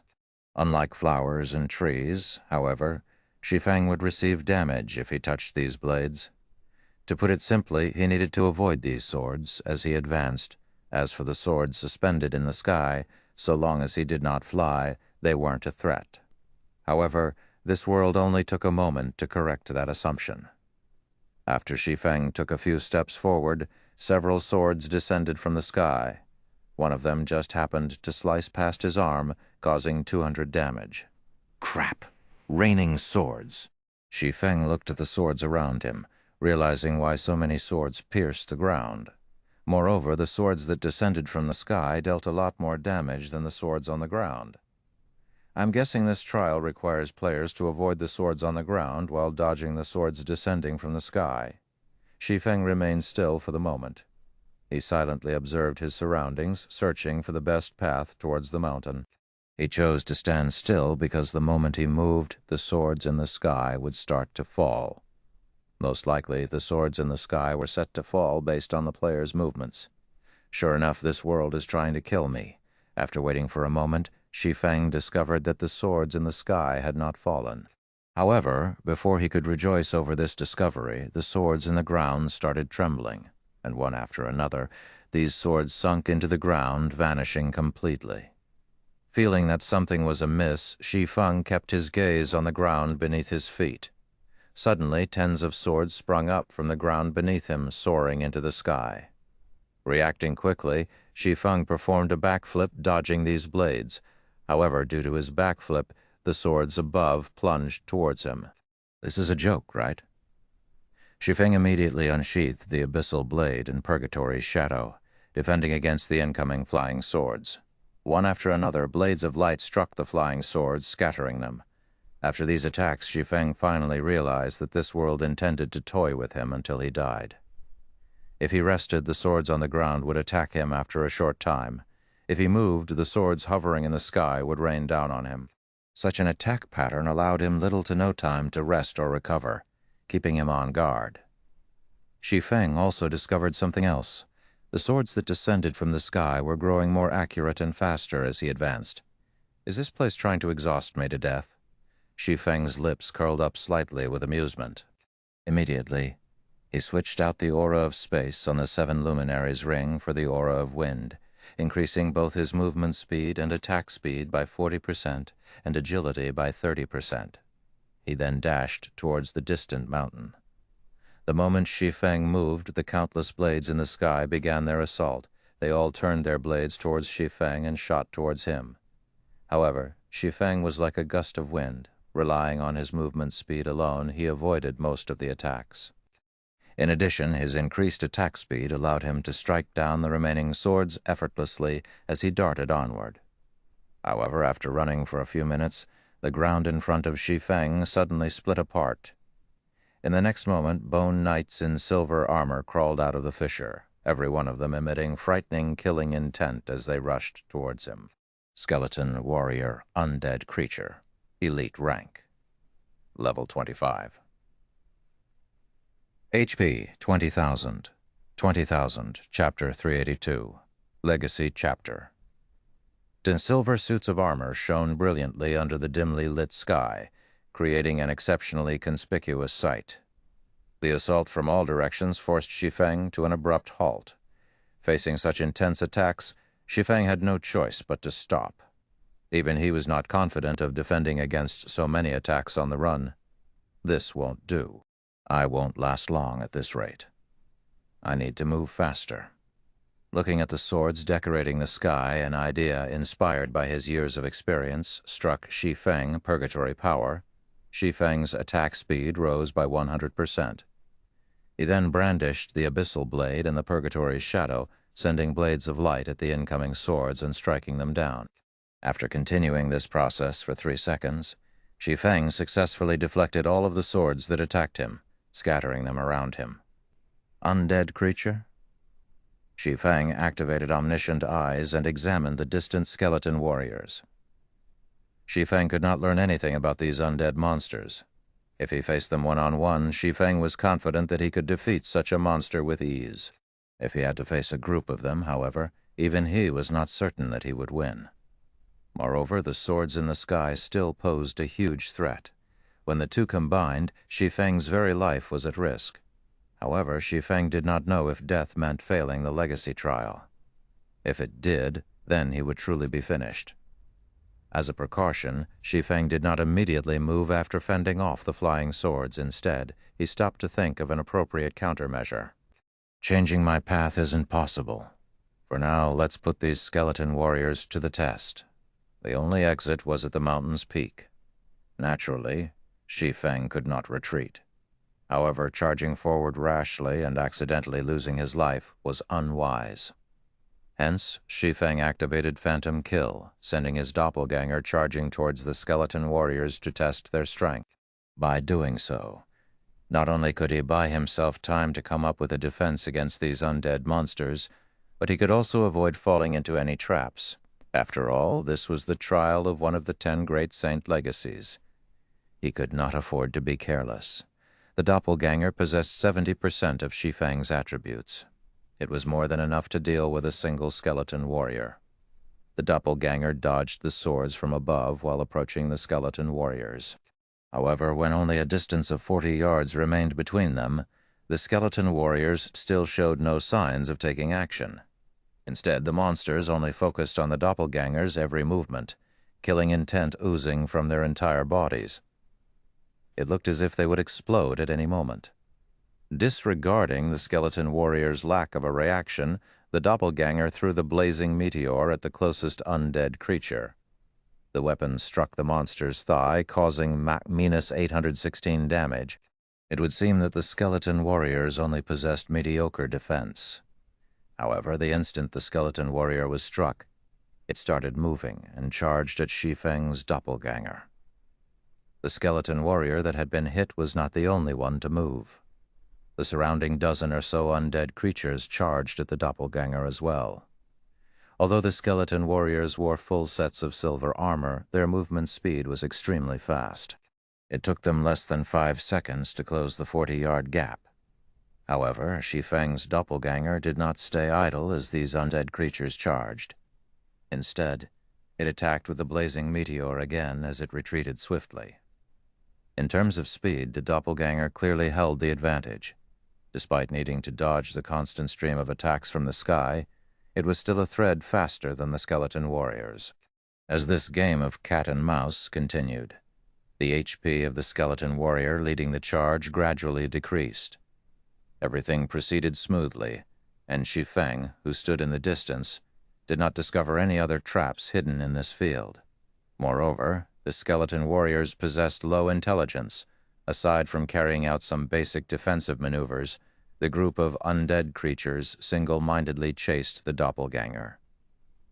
After a short moment, the doppelganger killed its first monster. Although a skeleton warrior had died, other than a tiny amount of skill proficiency, Shi Feng received nothing at all. He did not receive even a tiny amount of EXP. Even after the dozen or so skeleton warriors were wiped out, Shi Feng did not receive anything. Fortunately, he didn't really care. He was in a legacy trial right now. His only goal was to clear the trial. As for whether or not he could earn EXP or items, that was not very important. With the doppelgangers probing, Shi Feng's advance became much easier. There were no other traps in the surrounding area. The skeleton warriors also did not possess high intelligence or troublesome skills. As long as he dealt with the attacks from the sky properly, he could deal with these skeleton warriors by kiting them. What the doppelganger could do, Shi Feng could do better. Shi Feng's movement speed was too fast. Unlike the doppelganger, not only could Shi Feng attack using the blazing meteor, but he could also cast AoE skills such as Thundering Flash and Earth Splitter to deplete the skeleton warriors' HPs while maintaining the distance between them. When the arcs of lightning weaved across the skeleton warriors, they dealt damages of minus 1,242, minus 1,784, and minus 2,439 to the undead creatures. Some of the skeleton warriors who received critical hits lost over half their HP. In less than 10 minutes, Shi Feng had reduced the hundreds of skeleton warriors into piles of pearly white bones scattered across the plains. What's going on with these bones? Just as Shi Feng was about to depart from this field of bones, he noticed the bones begin to tremble. The bones then gathered. In the blink of an eye, these bones transformed into an entirely new monster. This monster was 3 times the size of the skeleton warriors from before. It wielded a skeletal giant axe in one hand and a thick black chain in the other. Dark green flames burned in its empty eye sockets. Emitting an angry roar, it charged at Shi Feng with massive, thudding steps. With every step this monster took, the land beneath its feet would crack and shatter. One could see just how powerful this monster was. Skeleton giant. Undead creature, chieftain rank, level 30, HP 250,000. Why is it a level 30 chieftain? Shi Feng was stunned. He instantly activated Windwalk and escaped. There was no way he could face a level 30 chieftain head-on while dealing with the incoming attacks from the countless swords in the sky. Moreover, with the skeleton giant's strength, a direct hit with its axe was all it needed to end Shi Feng's life. Even if Shi Feng dodged the monster's attack, the descending swords were no laughing matter. Each sword could deal 200 damage. Currently, Shi Feng's HP was only slightly over 3,000. If 16 swords to hit him, he would lose his life all the same. Although the skeleton giant was colossal, it was frighteningly quick. Despite having activated Windwalk, Shi Feng still could not shake off the skeleton giant. The distance between them never increasing. However, Shi Feng also had to endure the rain of swords as he escaped. To avoid the blades, he was oftentimes forced to take action and strike back, affecting his speed as a result. Sometimes, in order to dodge a more densely packed attack, Shi Feng had no choice but to dodge sideways, making a 90-degree turn. However, after Shi Feng turned, the skeleton giant behind him would stumble. Its speed greatly fell when it changed directions, allowing Shi Feng to widen the gap between them. Moreover, due to the skeleton giant's large frame, the sudden turn helped Shi Feng block a few of the flying swords. When the swords struck the skeleton giant's body, the monster also received -200 damage from each attack. How could I forget? Due to their joints, skeletal monsters have difficulty dodging and turning. Shi Feng smiled faintly upon seeing the skeleton giant's situation. Not only was the skeleton giant slow to react, but it would also receive damage from the swords above. Moreover, the skeleton giant's huge frame made the perfect shield. Considering the situation, a plan formed in Shi Feng's mind, following which he made a 180-degree turn and charged directly at the skeleton giant's back. To deal with Shi Feng, the skeleton giant had no choice but to turn around as well. Although its body spun relatively quickly, its feet could not keep up with its body. By the time the skeleton giant had stabilized itself and started swinging its giant axe, Shi Feng had arrived beside its feet. As the swords in the sky cascaded down towards Shi Feng, due to the skeleton giant being in the way, the monster suffered the full brunt of the rain of swords. Now, not only did the swords in the sky no longer pose a threat to Shi Feng, but they also benefited him. Seeing as his plan's success, Shi Feng began to attack the skeleton giant. Meanwhile, no matter how many times the skeleton giant turned its body, Shi Feng would always appear behind it. Faced with a continuous assault from Shi Feng and the swords, the skeleton giant's HP fell rapidly. Half an hour later, the skeleton giant crumbled. Even until its death, it had not landed a hit on Shi Feng. On the contrary, it had become his shield, blocking the falling blades. This fellow dropped an item? Shi Feng noticed a golden piece of paper with divine runes laying beside the skeleton giant's remains.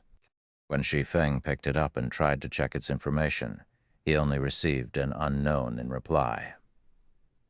Hence, Shi Feng used the omniscient eye's legacy. Chapter, 7th page, a scattered page that has fallen out of a legacy book written by the ancient gods.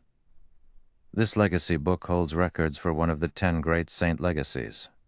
It has a total of 50 pages. After gathering all of the pages the saint legacy contained within the legacy book will become available. Class requirements: Berserker, Swordsman, Chapter 383, Blade Demon. Chapter 383, Blade Demon. So this is it, huh? Reading the item's information, Shi Feng got a general understanding of the situation. Even if he ran to the mountain and reached its peak, that wouldn't mean he passed the trial. He needed to collect all 50 legacy chapters to pass. However, now that he knew what he needed to do, this trial would be much easier to defeat. He just had to search for skeleton warriors and kill skeleton giants to obtain legacy chapters. So, Shi Feng began hunting around the fields for skeleton warriors. Although the swords in the sky were a nuisance, Shi Feng gradually understood their attack patterns and could dodge them more efficiently. Soon they were no longer much of an issue. Even when dealing with a large group of skeleton warriors, these swords would nick him a few times at most, dealing negligible damage. After killing 12 skeleton giants in a row, Shi Feng discovered a problem. Not every skeleton giant would drop a legacy chapter. In fact, the drop rate was very low. After killing 12 skeleton giants, he only obtained 2 legacy chapters. None of the monsters Shi Feng killed gave him any EXP either. He also needed to dodge the swords from above constantly. Hunting these skeleton giants was truly exhausting, both physically and mentally. If not for the fact that one of the 10 great saint legacies beckoned him, Shi Feng would never tolerate such a strenuous and unrewarding task. While Shi Feng searched for skeleton warriors all around the mountain, an incident occurred in White River City. Dark Star, a guild that White River City had already forgotten, suddenly declared its dissolution. This news came as a great shock to everyone. Some of the guilds who had previously allied themselves with Dark Star simultaneously announced their dissolution as well. Originally, everyone had thought that White River City was on the path of becoming the overlord of Star Moon Kingdom. However, no one could have expected the following development. Half a day after the dissolution of these guilds, a branch guild of Overwhelming Smile suddenly appeared in White River City. More shockingly, Lone Tyrant, who was originally the guild leader of Dark Star, had become the vice leader that led Overwhelming Smile's branch guild. Furthermore, the benefits that Overwhelming Smile offered were impressive, at least twice as valuable as what Dark Star had previously offered. It was a blatant display of wealth. The members of the dissolved guilds promptly joined Overwhelming Smile's White River City branch. Within half a day since Overwhelming Smile's branch guild's establishment, its member count had already reached 30,000. Moreover, that number was still increasing. It continuously recruited new members, thinking of ways to steal players from Zero Wing. Big Sis Aqua, Overwhelming Smile, thinks too little of us. Instead of recruiting in their hometown of Maple City, they ran all the way here to fight us over members. The guild leader also suddenly disappeared and cannot be contacted. If we allow Overwhelming Smile to continue by the time we start our recruitment tomorrow, they will have stolen all the good saplings. Big Sis Aqua. Why don't we start recruiting right now? Snow Goose asked anxiously. It had been Zero Wing's fame that had attracted players from other cities. Yet now Overwhelming Smile had come to steal the fruit of victory. It was truly despicable. Overwhelming Smile is truly ambitious. They've only obtained the first clear of a large-scale team dungeon, yet already they're hungering after White River City. Aqua Rose's eyes flashed with rage. Although she was not afraid of losing potential guild members, she could not stand Overwhelming Smile's arrogant attitude. They were clearly trying to provoke Zero Wing. Does Overwhelming Smile think it is so easy to weave a web in White River City? Let's start advertising our recruitment right now. I want to see how a second-rate guild without a guild residence plans to compete with Zero Wing in terms of benefits. Once Zero Wing began to prepare for its recruitment fervently as well, White River City exploded with activity. On one side, there was Overwhelming Smile, a guild that had claimed the first clear of a large-scale team dungeon and annexed Dark Star, one of the top 6 guilds of White River City. On the other side stood Zero Wing, a guild that possessed a guild residence and was led by Star Moon Kingdom's #1 expert. Many players on the forums were also discussing which guild they should join. Big Brother Shadow Sword, White River City is truly interesting. Despite only being the 5th-ranking city of Star Moon Kingdom, it is now contested over by the 2 most popular guilds in the kingdom. Which guild do you think these independent players will join? The female Guardian Knight. Turtle Dove asked the berserker beside her, Shadow Sword, with an amused smile on her face. I don't know what others will choose, but my goal from the very beginning has been to join Zero Wing. Shadow Sword wasn't interested in the competition between the 2 guilds. His only thoughts right now were of passing Zero Wing's assessment and polishing his strength by learning from the experts in Zero Wing. He also hoped to learn from Zero Wing's guild leader, Black Flame. He had no interest in anything beyond that. Meanwhile, after spending an entire day at the Origin Sword Domain, Shi Feng had collected 21 legacy chapters. Oh, what's that monster? At this moment, Shi Feng, who stood at the foot of Sword Peak Mountain, discovered a monster of steel slowly descended the mountain. This steel monster seemed to be patrolling its territory. Although this monster was not large, only twice as tall as Shi Feng, all 4 of its limbs were blades. The rest of its body was made of pitch-black steel, decorated with spikes. It looked like a machine of slaughter. Although Shi Feng wanted to know this monster's information, he only received an unknown when he attempted to identify it. Even observing eyes failed to yield any results, hence Shi Feng had no choice but to use omniscient eyes. Blade, demon, demonic creature, chieftain rank, level 30, HP, 300,000. Shi Feng's interest suddenly grew upon discovering that the Blade Demon was a chieftain-ranked monster. Since the chieftain-ranked skeleton giant had a chance to drop legacy chapters, the chieftain-ranked Blade Demon before him might drop the item as well. Fortunately, dealing with a single Blade Demon was much easier than destroying hundreds of skeleton warriors in addition to a skeleton giant. Moreover, the Blade Demon only had 300,000 HP. At most, it would only be slightly stronger than the skeleton giants. If so, Shi Feng could defeat it easily. Of course, Shi Feng would not rashly charge to his death. The only reason he had defeated the skeleton giants so easily was due to the monster's dull reactions and the aid of the swords in the sky. On the other hand, not only was the Blade Demon a stronger monster, but it also wasn't that large. Shi Feng didn't expect its reaction time to be as slow. If Shi Feng confronted the Blade Demon directly, he would only seek his own death. Hence, he needed to identify the monster's weakness. If it's a demonic creature, then the Demon Hunter title will suppress its strength. Let's use the doppelganger to test things out first, then. Thinking so, Shi Feng switched out his Might of 1,000 title for the Demon Hunter title. The Demon Hunter title reduced the attributes of all darkness-type monsters within a 100-yard radius by 10%, and increased Shi Feng's damage towards darkness-type monsters by 10%.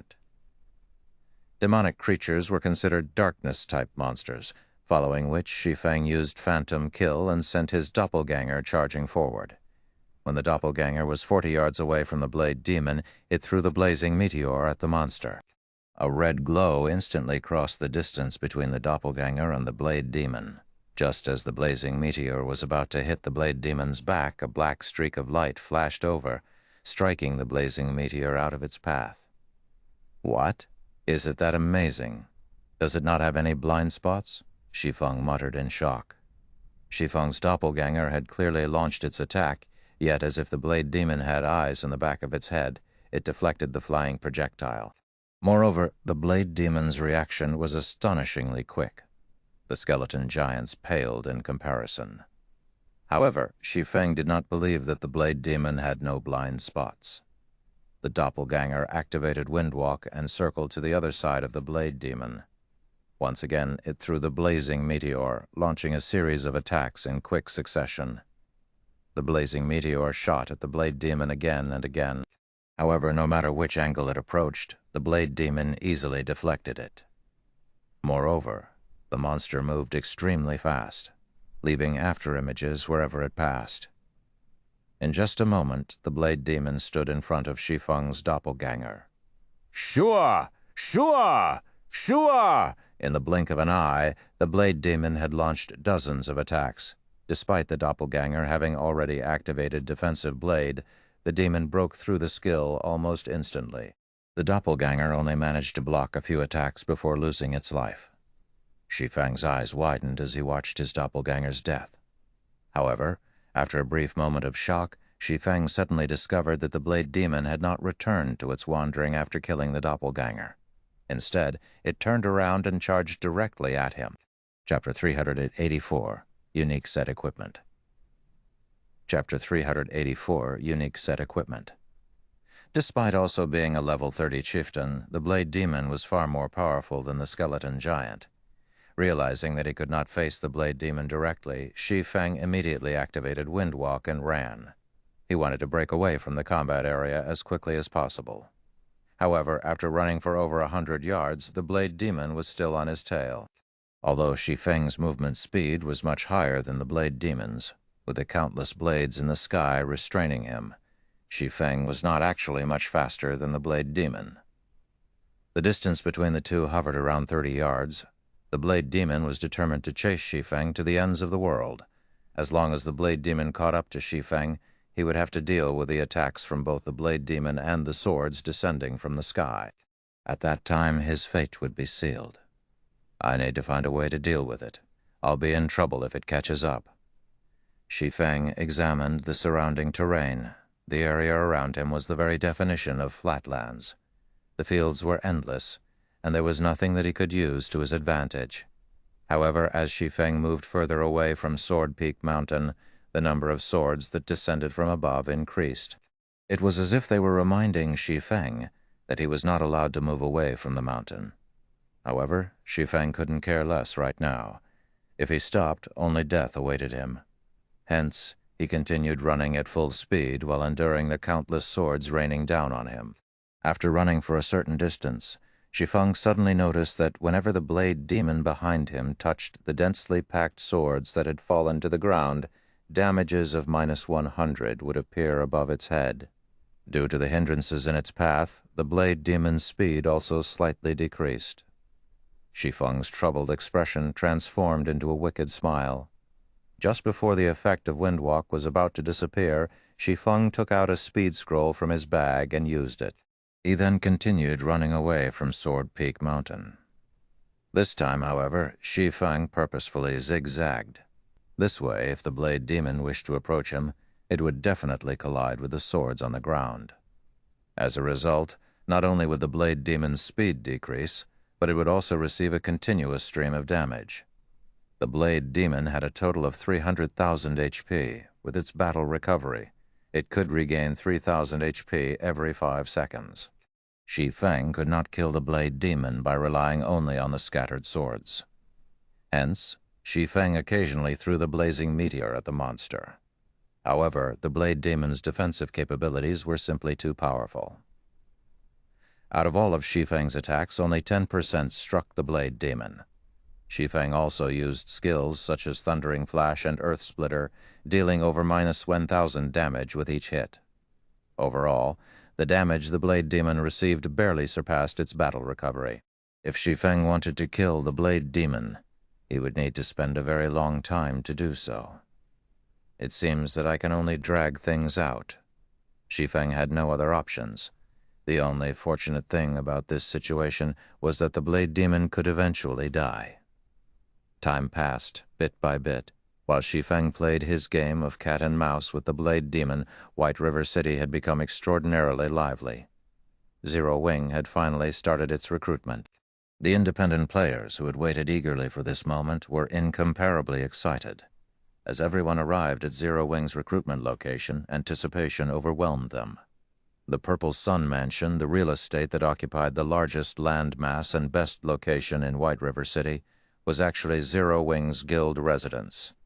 I'm not seeing things right. Isn't this the Purple Sun Mansion? Zero Wing isn't even giving the other guilds a chance. Damn. Zero Wing's guild hall is huge. It won't have any problems holding several thousand players at a single time. That's nothing. I have a brother in Zero Wing. I hear that it's even more amazing inside. Aside from having a high-class bar, many NPCs appear every day to issue guild quests. The number and variety of guild quests they get far surpass those available at the Adventurers Association. Not only can members of Zero Wing obtain a lot more EXP, but the item rewards they can get from the quests are also much more abundant. Some quests even reward secret silver items. Also, if members rest inside the guild hall, they can accumulate a double EXP buff. There are private rooms available for rent, too. For a time, everyone began forming a long queue outside Zero Wing's guild residence, enthusiastically applying to Zero Wing. From a glance, the number of players in line had already exceeded 30,000. The many benefits, such as high-level quests, double EXP buff, private rooms, and more, had sent all the independent players into a frenzy. Meanwhile, when news of Zero Wing's guild residence spread, the various guilds throughout Star Moon Kingdom tumbling into a turmoil. Originally, these guilds didn't think much of a guild residence. However, they never expected a guild residence to provide such significant benefits. All this time, they regarded a guild residence as only a symbol of a guild's establishment, a place where guild members could gather and chat. Now that they realized what a guild residence could do, the upper echelons of these guilds felt a chill crawl down their spines. A guild residence was simply too terrifying. Not only could it increase the leveling speed of guild members, but it could also provide a source of coins for the guild. Now that Zero Wing possessed its own guild residence, the guild would no longer have to purchase coins using credits or form teams to specifically farm coins. The guild residence also had other aspects that could allow a guild to develop quickly. How could guilds like theirs that did not possess a guild residence compete with Zero Wing now? At this time, the first-rate guilds, who were not originally concerned with Zero Wing, had to reevaluate their opinions. Young Master Feng, now that Zero Wing has revealed their guild residence, everyone in Star Moon Kingdom has shifted their attention back to them. Overwhelming Smile's achievement can no longer hamper Zero Wing's recruitment. Should we focus on solidifying the branch guild in White River City? I have really underestimated Black Flame. However, don't think that I am out of options, Feng Shuanyang sneered. Since you dare challenge me, you will only have one ending. Tell Overwhelming Smile this. Don't worry about spending money. Just steal as many players from Zero Wing as possible. I want to see just how a guild without many members can develop. Shortly after Feng Shuanyang gave his command, Overwhelming Smile took action. Overwhelming Smile shocked the various guilds in White River City. Overwhelming Smile has gone insane. Snow Goose shouted when she read the latest information on Overwhelming Smile in order to attract independent players. Overwhelming Smile had increased the benefits it offered once again. At this moment, it offered 4 times what Dark Star had in the past. Normal members alone would be treated far better than even elite players of other guilds. The benefits offered to Overwhelming Smile's elite members was beyond comparison. Overwhelming Smile even began to publicly poach Zero Wing's normal members, promising them 3-fold what the other guild members received if they joined the guild. Originally, Overwhelming Smile's increase in the benefits was already shocking. Now that they took it a step further and offered another 3-fold raise, how could the members of Zero Wing not be tempted? In fact, some members already considered withdrawing from Zero Wing and defecting to Overwhelming Smile. Is Overwhelming Smile planning to destroy us with money? Aqua Rose smiled bitterly, her expression turning grim. This move was truly vicious. Zero Wing had only established recently. Its funding had never been abundant. They had no chance against the large funding Overwhelming Smile possessed. While Overwhelming Smile was in the midst of waging a poaching war against Zero Wing, Shi Feng had finally reduced the Blade Demon's HP to its last vestiges. Die! Abruptly spinning around, Shi Feng dashed towards the low HP Blade Demon. Abyssal Bind Flame burst. Abyssal Bind immediately tethered the Blade Demon in place, following which the scorching Abyssal Blade slashed at the demonic creature's body 12 times in a row. Every slash dealt over -2,000 damage to the Blade Demon, devouring the monster's remaining 20,000 HP. As the Blade Demon died, Shi Feng noticed a piece of paper falling beside the monster's body. He originally thought that it was a legacy chapter. However, upon picking it up, Shi Feng froze. At that moment, he even thought he might be hallucinating. Broken Steel Forging Design Fragment Epic Rank Unique Set Equipment. Set consists of a total of 6 pieces. Current fragment count 1/18th, Chapter 385. Professional level, no way. Shi Feng struggled to calm himself even after staring at the forging design in his hand for a long time. Previously, when he obtained the fine gold-ranked dragon-scale set equipment back in the God's Grave, He had believed it to be the top set equipment currently available, second to none. However, with Shi Feng's current forging standards, he could not forge the dragon scale set equipment. He needed to become an advanced forger before he could attempt it. However, a lot of time was required to advance to an advanced forger, time that Shi Feng did not have. Yet, now, the forging design for an epic set equipment had fallen into his hands. If he could equip an epic set equipment, killing players would be as easy as slicing vegetables. He would truly be invincible among fellow players. Originally, Shi Feng's head had ached thinking about ways to deal with the 5 cities controlled by Underworld. Now, however, this fragment swept those concerns away. As long as he could don the complete broken steel set equipment, he alone could become enough of a nuisance to disturb those guilds. Now that Shi Feng knew the Blade Demons dropped the forging design for the broken steel set equipment, even if he had to exhaust himself for a few days, he would obtain all the forging design fragments. Shi Feng was suddenly brimming with enthusiasm. Turning around, he charged towards Sword Peak Mountain in search of another Blade Demon. Unknowingly, another day had passed in God's domain. Before Shi Feng logged out of the game, he had killed several dozens more skeleton giants and Blade Demons. In the 2 days he had spent in the Origin Sword domain, Shi Feng had obtained a total of 33 legacy chapters and 8 broken steel forging design fragments. He was not far from completing both the legacy book and the broken steel set equipment forging design. Shi Feng had lingered in God's domain for 2 natural days without logging out to rest. As his body had been in the virtual gaming cabin all this time, the moment he stepped out of the cabin, his stomach growled a hungry complaint. However, his body did not feel any discomfort after laying motionless for 2 days. On the contrary, he felt extremely relaxed. It's as expected of a virtual gaming cabin. It even assisted my body's absorption of the S-rank nutrient fluids. Shi Feng clenched his fists and stretched. Revealing a faint smile, he thought, my punching power should be around 320 kilograms now. Originally, Shi Feng had needed 5 days to absorb a bottle of S-rank nutrient fluids, allowing the liquid to restore his body's vitality and repair broken cells. Now, however, only 2 days had passed, and Shi Feng had already absorbed the S-rank nutrient fluids. Shi Feng judged that, based on his body's current condition, he should barely meet the standard of a professional fighter. His current body had already far surpassed his body in his previous life. At the very least, his physical fitness was no longer inferior to the apex experts of God's domain.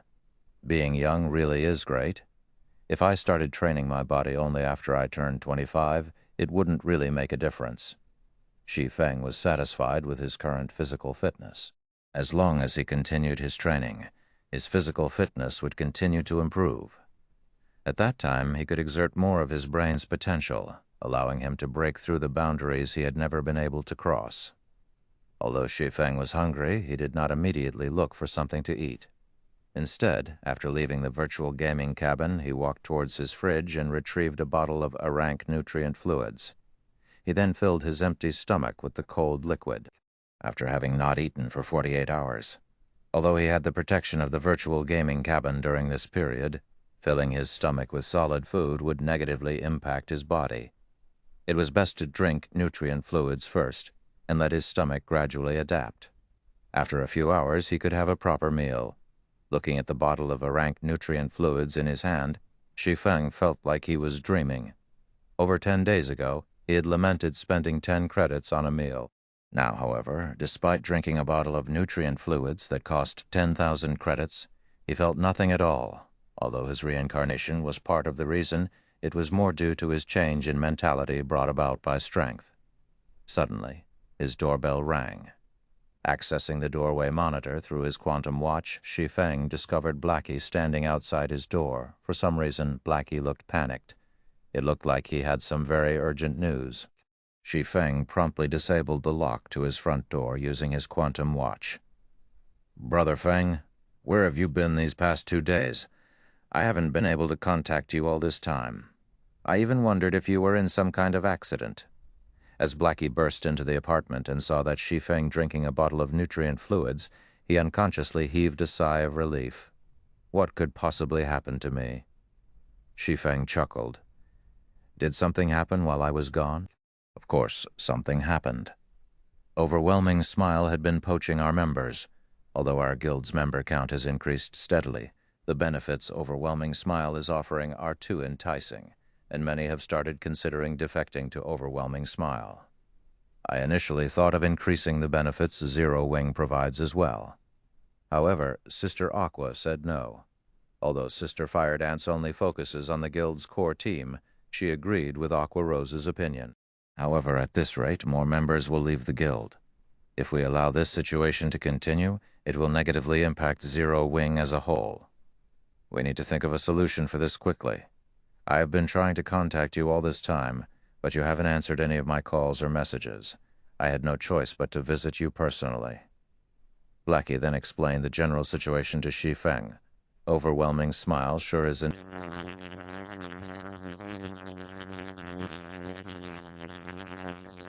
Taking Blackie's advice and increasing the benefits that Zero Wing offered was not a long-term solution. Moreover, Overwhelming Smile could simply counter by increasing the benefits it offered again. If this trend continued, the situation would soon snowball out of control and grow into an all-out economic war. At that time, the side with the most funds would be the final victor. Meanwhile, Feng Xuanyang, who quietly supported Overwhelming Smile, aimed for just that. If he had to increase the benefits Overwhelming Smile offered dozens of times, he would. He was confident he could destroy Zero Wing this way. Meanwhile, although Zero Wing could cause Overwhelming Smile to suffer greater losses by raising the benefits it offered, they would still lose. Zero Wing did not have the support of a large corporation. It also did not have the funds to contend with Overwhelming Smile. If Zero Wing increased its offer, it would dig its own grave. Shi Feng had seen many of such situations in his past life, and he had considered his options long ago. The best thing was to bide their time and stay on course. However invincible the opponents might seem, he would forever remain true to himself.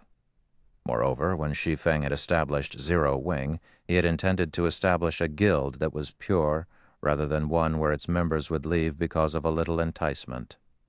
Zero Wing did not need such shallow people. At this moment, instead of cursing, Shi Feng wanted to thank Overwhelming Smile for ridding the scum from his guild. Shi Feng's reply left Blackie speechless. However, since Shi Feng had already decided, he would fully support his guild leader. In truth, Blackie knew that increasing the benefits the guild provided would only increase the burden of Zero Wing. However, he still could not help his panic. Now that he had obtained Shi Feng's reply, his anxiety began to fade. Chapter 386, Tier 1 Skill. After receiving Shi Feng's confirmation, Blackie gave his report regarding Zero Wing's recent recruitment. Despite their plans, Overwhelming Smile's appearance did not negatively affect Zero Wing's recruitment. Instead, Overwhelming Smile had made Zero Wing even more popular than before, driving more players to apply to Zero Wing. Some players from other guilds even withdrew from their respective guilds to join Zero Wing. As a result, the entrance of Zero Wing's guild residence was crowded with a sea of players. Those who did not fully understand the situation even thought that Zero Wing had already become White River City's overlord. Though those who knew the situation silently ridiculed the players rushing to join Zero Wing, after 2 days of chaotic recruitment, Zero Wing had grown from around 5,000 members to having over 10,000. If not for Overwhelming Smile's interruption, Zero Wing would have no problem surpassing the 30,000 member threshold. Unfortunately, many of the players who had been accepted into Zero Wing then defected to Overwhelming Smile almost immediately. By doing so, they could enjoy triple the benefits of the ordinary members of Overwhelming Smile, which was 12 times the treatment normally offered by other guilds. How could anyone resist such a tempting offer? Zero Wing will only suffer if this continues. I need to think of a plan quickly. Shi Feng frowned as he listened to Blackie's report. If the situation continued to evolve like this, Overwhelming Smile would have to waste astronomical sums of money. However, Overwhelming Smile's poaching of Zero Wing's members would also increase its prestige, increasing the guild's strength in White River City. Others might not know that Overwhelming Smile had underworld support from the shadows, but Shi Feng knew. In addition to Maple City, Underworld had also taken control of 4 more cities surrounding White River City. If Zero Wing and Overwhelming Smile went to war in the future, Zero Wing would be surrounded by enemies. After Blackie finished his report, he hurried back to Zero Wing's workshop, whereas Shi Feng started working out. Now that Shi Feng's body had finished absorbing the S-rank nutrient fluids, it was the perfect time to improve his physical fitness further. However, instead of focusing on strength training like before, Shi Feng now focused more on control over his own body. When noon arrived, Shi Feng called for a takeout. After finishing his meal, he dove back into the world of God's domain. Shi Feng had not come up with any good ideas to counter Overwhelming Smile's suppression through wealth. The only thing he could think of right now was increasing his strength. After logging into the game, Shi Feng continued his hunting operation. Through his previous 2-day search, Shi Feng had grasped the general respawn time for the monsters surrounding the Sword Peak Mountain. As for the location with the highest spawn rate, that would be on the Sword Peak Mountain itself. However, Shi Feng had not climbed the mountain throughout this period. He doubted that the legacy trial of one of the 10 great saint legacies would be so easy to clear. Although the skeleton giants and blade demons were indeed challenging, a legacy trial that was supposed to be as difficult as a legendary quest should not be so simple. In Shi Feng's opinion, the true danger of the Origin Sword domain waited for him on the Sword Peak Mountain. Hence, Shi Feng had yet to set foot on the mountain. Instead, he had searched for monsters around the foot of the mountain all this time, silently increasing his strength. In the Origin Sword domain, Shi Feng did not obtain any EXP from the monsters he killed. The drops he obtained were also limited to the legacy chapters and broken steel forging design fragments. However, there was one other immediate benefit to killing these monsters: skill proficiency. The monsters here were all elites above level 25, Shi Feng's main targets. The skeleton giants and blade demons were even level 30 chieftains. These chieftains exceeded Shi Feng by 8 levels. Whenever Shi Feng used a skill on these 2 monsters, he would receive bonus skill proficiency points, receiving around 5 or 6 with each use. In the outside world, there was a limit to high-leveled chieftains available for players to kill. Hence, Shi Feng was able to raise his skill levels quickly here. In the Origin Sword domain, Shi Feng had upgraded the skills that he normally needed a lot of time to upgrade in just 2 days. At this point, all of his attack-type skills had risen to level 10 or above, with some reaching level 11. When he upgraded a skill beyond level 12, it would become a Tier 1 skill. Although players had weapons and equipment that could increase their skill levels, that particular increase would not allow a skill to undergo a qualitative change. Only the skill's level would change. For a skill to reach Tier 1, players needed to raise the skill past level 12 personally. Meanwhile, as long as Shi Feng could grasp a Tier 1 skill, his combat power would explode. This was why Shi Feng diligently killed the monsters outside the Sword Peak Mountain. With this goal in mind, Shi Feng continuously searched for monsters and used his skills repeatedly, allowing his skill proficiency to soar. However, as Shi Feng killed more monsters, he discovered something odd. The drop rate of legacy chapters and design fragments plummeted. In the beginning, Shi Feng could claim a drop in every 4 or 5 kills. Now he would only get a single drop after killing over a dozen chieftains. The more legacy chapters and design fragments Shi Feng obtained, the harder it became to collect them. If Shi Feng did not increase his killing speed, it would be impossible for him to gather the required items within 5 days. On the bright side, where players in the outside world normally needed over a week of effort, Shi Feng only needed a few hours to upgrade a skill from level 11 to level 12. His efficiency was staggering. After just half a day's worth of effort in God's domain, Shi Feng had already promoted Chop to a Tier 1 skill. Chop Action Type requires Sword, Tier 1, Level 1, Proficiency 0, 30,000.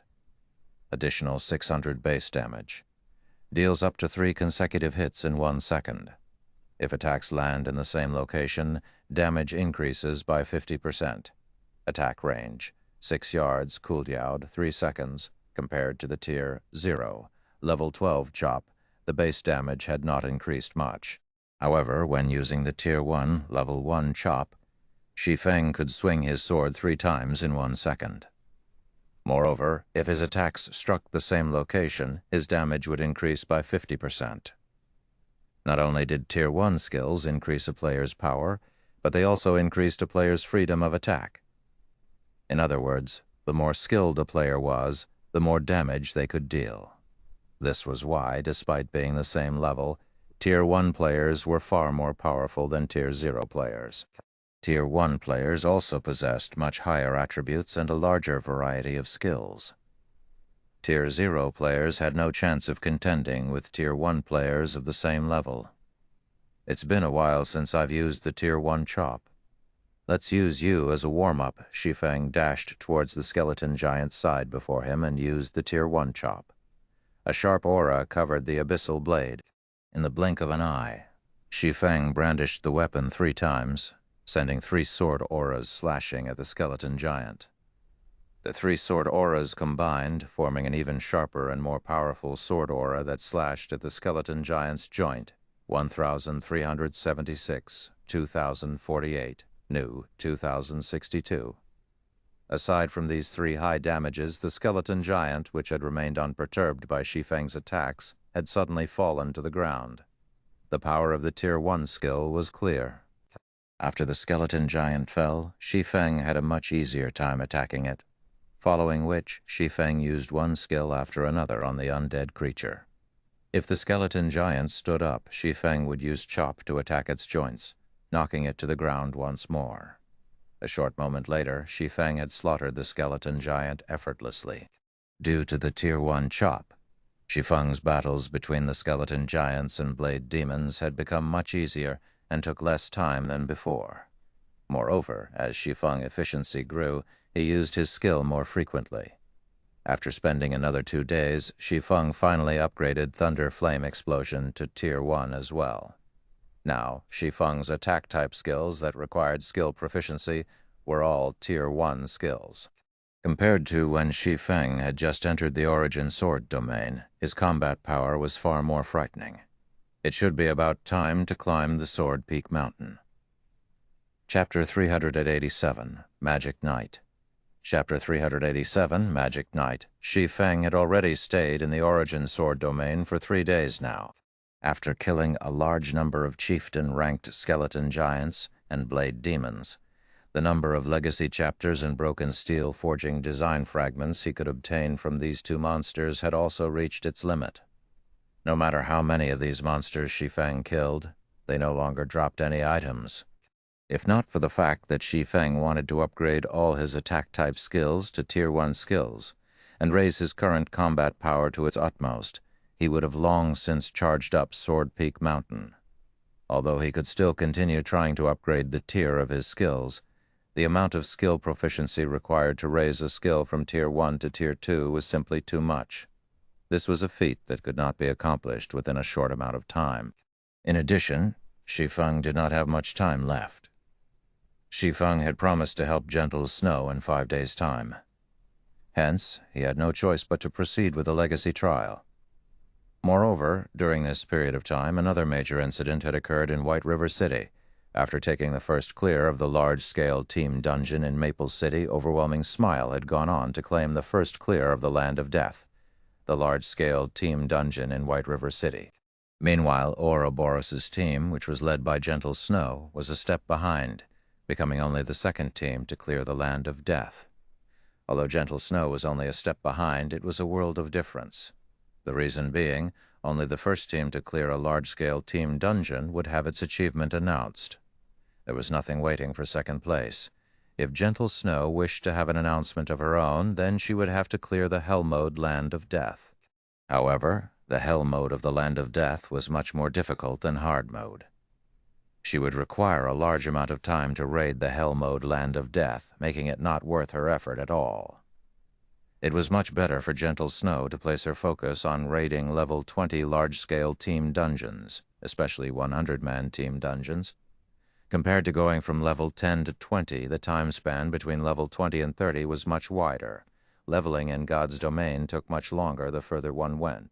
After reaching level 20, players would find themselves taking far longer to level up.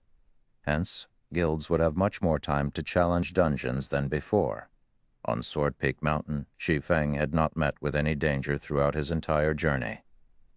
He also did not meet a single monster on the mountain. However, the closer he got to the light at the summit, the faster the swords in the sky descended. Moreover, the number of swords that shot at Shi Feng also greatly increased, raising the difficulty of the ascent. "Is the difficulty only this much?" Shi Feng felt very surprised. Although these dropping swords were indeed giving him some trouble, he would have no problems reaching the top of the mountain through dodging and blocking. After spending 4 days in this place, Shi Feng had collected a total of 49 legacy chapters and 17 design fragments. He was only one piece away from completing both items. As the only exit of the Origin Sword domain, the peak of the mountain definitely held the final legacy chapter and design fragment. What's that? Shi Feng suddenly discovered a majestic-looking armored knight standing at the mountain top, the knight's hands gripping a great sword. This armored knight was different from the skeleton giants and blade demons. The reason being, this great sword-wielding knight was not a monster but an NPC instead. Doran Paley, Tier 1, Magic Knight. Level 30, HP 300,000. Level 30 Tier 1 NPCs were much harder to deal with compared to level 30 chieftains. Meanwhile, the Tier 1 NPC in front of Shi Feng was clearly not an ordinary existence. Although Doran Paley only possessed 300,000 HP, the same amount as the level 30 chieftain-ranked Blade Demon, the skills and intelligence he possessed would definitely be far stronger and higher than the Blade Demons. To players, Doran Paley was a nightmare. However, Shi Feng no longer had a path of retreat right now. He could only advance. After making his preparations to confront the Magic Knight, Shi Feng charged forward while dealing with the swords raining down on him. Yet, the moment Shi Feng stepped onto the stone platform Doran Paley stood on, the swords in the sky also stopped attacking him, as if declaring that Shi Feng had completed the game of cat and mouse. "Challenger, since you have managed to arrive at this place, it shows that you indeed possess some strength and are qualified to fight me. As long as you can defeat me, you will be allowed to continue advancing." When Doran Paley noticed Shi Feng, instead of entering battle immediately, he revealed an excited expression and explained, "Starting now, you have 5 minutes to prepare. 5 minutes later, I will start attacking. Of course, you are also allowed to initiate an attack ahead of time. I hope that you do not disappoint me. A one-on-one duel?" Shi Feng looked at his surroundings but failed to discover any other traps or monsters. However, after giving it some thought, Shi Feng found nothing strange about this situation. The NPC before him was a Tier 1 class. Doran Paley was definitely not an opponent ordinary players could contend against. Since Shi Feng was given 5 minutes to rest, he would certainly not waste it. He promptly sat down on the stage and took out a delicious steak to eat. Not only would he recover stamina and HP this way, he would also receive some bonus attributes. Although running and dodging for long periods of time did not greatly affect a player's body, it was a massive drain on their mental power. Meanwhile, 5 minutes was plenty of time for Shi Feng to restore himself to peak condition. However, Shi Feng did not just spend his 5-minute rest drinking and eating. He also carefully observed the surrounding environment, as well as studied the NPC named Doran Paley. Shi Feng had seen the class known as Magic Knight before in his previous life. It was considered a rare hidden class, an advanced legacy. Magic Knights and Astromancers were classes notorious for being unorthodox. Attacks of Astromancers were known for being strange. Attacks of Magic Knights were known for being violent. Compared to a Tier 1 swordsman, a Tier 1 Magic Knight had more variety in their attacks. The reason being, they incorporated various sorts of magic. In other words, their attacks inflicted a combination of physical and magic damage. Not even Tier 1 shield warriors could endure the attacks of a Magic Knight. However, this hidden class also suffered from a very glaring weakness. In order to increase their attack power, Magic Knights had discarded their life-saving skills. Hence, they were very poor in terms of survivability. The seconds and minutes quickly passed by. Of course, Shi Feng would not wait until the 5 minutes were up to attack Doran Paley. In this kind of battle, the first person to strike held the greatest advantage. Hence, Shi Feng took the initiative to start the battle. When Shi Feng was only 40 yards away from Doran Paley, he suddenly took out the blazing meteor and threw it at the Magic Knight's vital point. Doran Paley simply scoffed at Shi Feng's attack. He retrieved the silver greatsword from his back and lightly swung it. Immediately, blades of flame shot out from Doran Paley's greatsword. These blades of flame collided with the blazing meteor, striking it down before proceeding towards Shi Feng. However, when these blades of flame were only about halfway to their target, Shi Feng suddenly appeared behind Doran Paley and initiated a Tier 1 chop at the Magic Knight's back. Doran Paley suddenly smiled. He spun around abruptly, the flames covering his greatsword growing even more prominent. With a swing of his greatsword, he sent a flame tornado clashing against Shi Feng's abyssal blade. When the two swords collided, sparks splattered the surroundings. After clashing swords for dozens of times in a row, Shi Feng concluded that, in terms of strength, he was no match for the Magic Knight. On the other hand, his speed was superior to Doran Paley's. Despite having to retreat before the Magic Knight's every blow, Shi Feng managed to avoid receiving any fatal damage. However, under the circumstances, the battle would eventually end in his defeat. After all, Doran Paley possessed 300,000 HP, whereas Shi Feng had just slightly more than 3,000 HP. In a situation where both parties were equally skilled, the side with more HP would naturally emerge the victor. To begin with, Shi Feng's combat power was inferior to Doran Paley's. As a Tier 0, you indeed deserve praise for being able to fight against me. However, what do you think of this move? Doran Paley revealed a faint smile. Suddenly, the flames surrounding his greatsword disappeared. In the next moment, cold air wrapped around the silver greatsword with a light swing. The area 40 yards around Doran Paley turned into a land of extreme frost. Inside this domain of frost, both Shi Feng's movement speed and attack speed declined greatly. In the blink of an eye, Shi Feng lost his speed advantage. Chapter 388, Flame Dragon's Dance. Chapter 388, Flame Dragon's Dance. Shi Feng hurriedly retreated upon seeing this scene, wanting to escape Doran Paley's frost domain. He had not expected Doran Paley's intelligence to be high enough to actually grasp a player's weakness. This sort of NPC was an extremely rare sight in the current God's domain. Only in the later stages of God's domain would players be able to frequently see such NPCs. Moreover, these NPCs were usually Tier 3 NPCs and above. Meanwhile, Doran Paley was only a Tier 1 NPC. Higher intelligence. I won't stand a chance with the status quo. Shi Feng's expression turned solemn when he saw Doran Paley's figure charging at him. If Doran Paley were only an ordinary Tier 1 NPC, even if he had 300,000 HP, Shi Feng would have been confident of defeating him. Before leaving White River City, Shi Feng had armed himself with over 100 Tier 2 magic scrolls from the guild warehouse. Meanwhile, most of these Tier 2 magic scrolls came from the Blood Hand Association's stronghold, with the rest from the dungeon. Raids carried out by guild members. The Origin Sword domain was different from the 12 trials Shi Feng had previously undergone. In the 12 trials, Shi Feng had not been allowed to use any tools to assist him. However, the Origin Sword domain did not impose such a restriction. He could use as many magic scrolls as he liked here.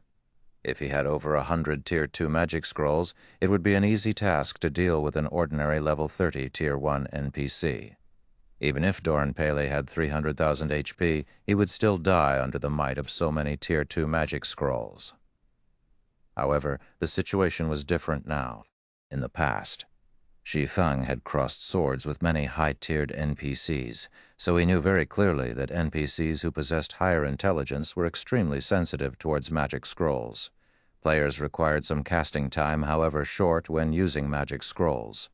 Meanwhile, when higher intelligence NPCs noticed this, they would either hurriedly withdraw to escape the effective range of the magic scroll, or they would decisively charge up to interrupt the casting process, not giving the player any chance to attack using the magic scroll. Seeing Doran Paley charging at him, Shi Feng immediately brandished the abyssal blade and cast abyssal bind at the magic knight. 9 pitch-black chains suddenly emerged from the stone floor. In response, Doran Paley simply snorted and stabbed his greatsword into the platform. In the next moment, a golden magic array rose up from underfoot and quickly enveloped his entire body. The magic array released a faint golden glow, and when the pitch-black chains touched this golden glow, they instantly turned into smoke and vanished. Shi Feng immediately recognized the golden glow covering Doran Paley's body. This skill was called Free Will. Upon activation, the skill made the user immune to all control effects, rendering a control skill like Abyssal Bind completely useless. Shi Feng gritted his teeth and activated Wind Rider, increasing his movement speed by 150% as well as gaining the ability to fly temporarily. He escaped out of Doran Paley's frost domain right after. However, when the battle began, a magic barrier had formed around the combat platform, enclosing it completely. Although Shi Feng could fly now, he could not get too far. When the 20-second duration of Wind Rider ended, Doran Paley would still catch up to him. At this rate, Shi Feng would still die sooner or later. The seconds passed by quickly, and from beginning to end, Doran Paley fervently chased Shi Feng. As a magic knight, Doran Paley might possess great destructive power and an absolute advantage in a direct confrontation, but he was sorely lacking in life-saving skills and control skills. Hence, Doran Paley was utterly helpless against Shi Feng's extreme speed, and he grew furious at this situation. Within his frost domain, Doran Paley could clearly finish Shi Feng off with just a few hits. Yet, as if Shi Feng was a lively rabbit. Not only was he very agile, his ability to escape was also first-rate. "I want to see just how long you can stay in the air. The moment you descend will be the moment I end your life," Doran Paley lightly snorted, glaring at Shi Feng, who was hovering in the sky. Meanwhile, Shi Feng was also silently observing Doran Paley from mid-air. When in a desperate situation, the most important thing to do was to remain calm. That was one of the basics of surviving in God's domain. No matter how one looked at the situation, a Tier 0 player simply had no chance to defeat a level 30 Tier 1 higher intelligence NPC. Not to mention, said NPC was even a magic knight that possessed 300,000 HP. If it were anyone else standing in Shi Feng's place right now, they would have long since lost their lives. Despite his dire situation, Shi Feng remained very calm. The reason being, he knew very clearly that legacy trials would not mercilessly toy around with players. Shi Feng firmly believed that the trial should have given him a lifeline. However, where was this lifeline? The entire stone platform was currently enveloped by a magic barrier. Moreover, the platform was completely flat, with a range of activity of only 100 yards available. The entire platform was paved with black stone slabs with strange patterns engraved all over them. Meanwhile, the patterns on these dozens of stone slabs came together to form magic patterns that Shi Feng had never seen before. Other than those, there was nothing else on the stone platform. Is my lifeline these magic patterns? Shi Feng had a certain amount of understanding in regard to magic patterns. However, he only grew confused when he looked at the magic patterns engraved into the stone slabs. Just what function did these magic patterns have? Soon Wind Rider's duration ended, and Shi Feng descended back to the stage. Doran Paley immediately charged at him. Shi Feng hurriedly activated Purgatory Power and abruptly jumped. As he raised the abyssal blade up high, raging flames and golden lightning emerged around the blade of the silvery gray weapon. Shi Feng then swung the abyssal blade down at Doran Paley's head. Suddenly, as if the space surrounding Doran Paley solidified, the Magic Knight's movements turned sluggish. Not only did the Tier 1 Thunderflame explosion possess a wider effective range, the duration of the fainted effect had also increased to 6 seconds. In addition, upon activation of the skill, enemies within a 10-yard radius would also receive a slowness effect. Enemies affected by this effect would have their speed reduced to only a sixth of their original, only recovering 1/6 of their speed with each passing second. Doran Paley snorted and activated Free Will once more, immediately shaking off the slowness effect. He then sent a flame cross-slash to counter Shi Feng's thunder flame explosion. When the two skills collided, countless sparks flew to the surroundings. Cracks also appeared on the stone platform. Meanwhile, the impact sent Shi Feng flying backward, his body slamming heavily onto the ground.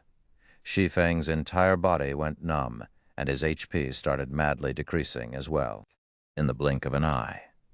His HP had fallen below 1,000, and it still showed no signs of slowing down. Panicking, Shi Feng hurriedly retrieved an intermediate recovery potion from his bag and emptied its contents. His HP soon stopped decreasing, barely staying above the 800-point threshold before slowly rising. In the end, his HP recovered to over 1,100. Thunder Flame Explosion was a skill that possessed frightening destructive power. Yet, despite both being Tier 1 skills, just the impact between Doran Paley's Flame Cross Slash and his Thunder Flame Explosion had caused him to lose over half of his HP. If he went through another clash like that, he would definitely die. Currently, Shi Feng felt numb all over. Even moving his arm was a challenge.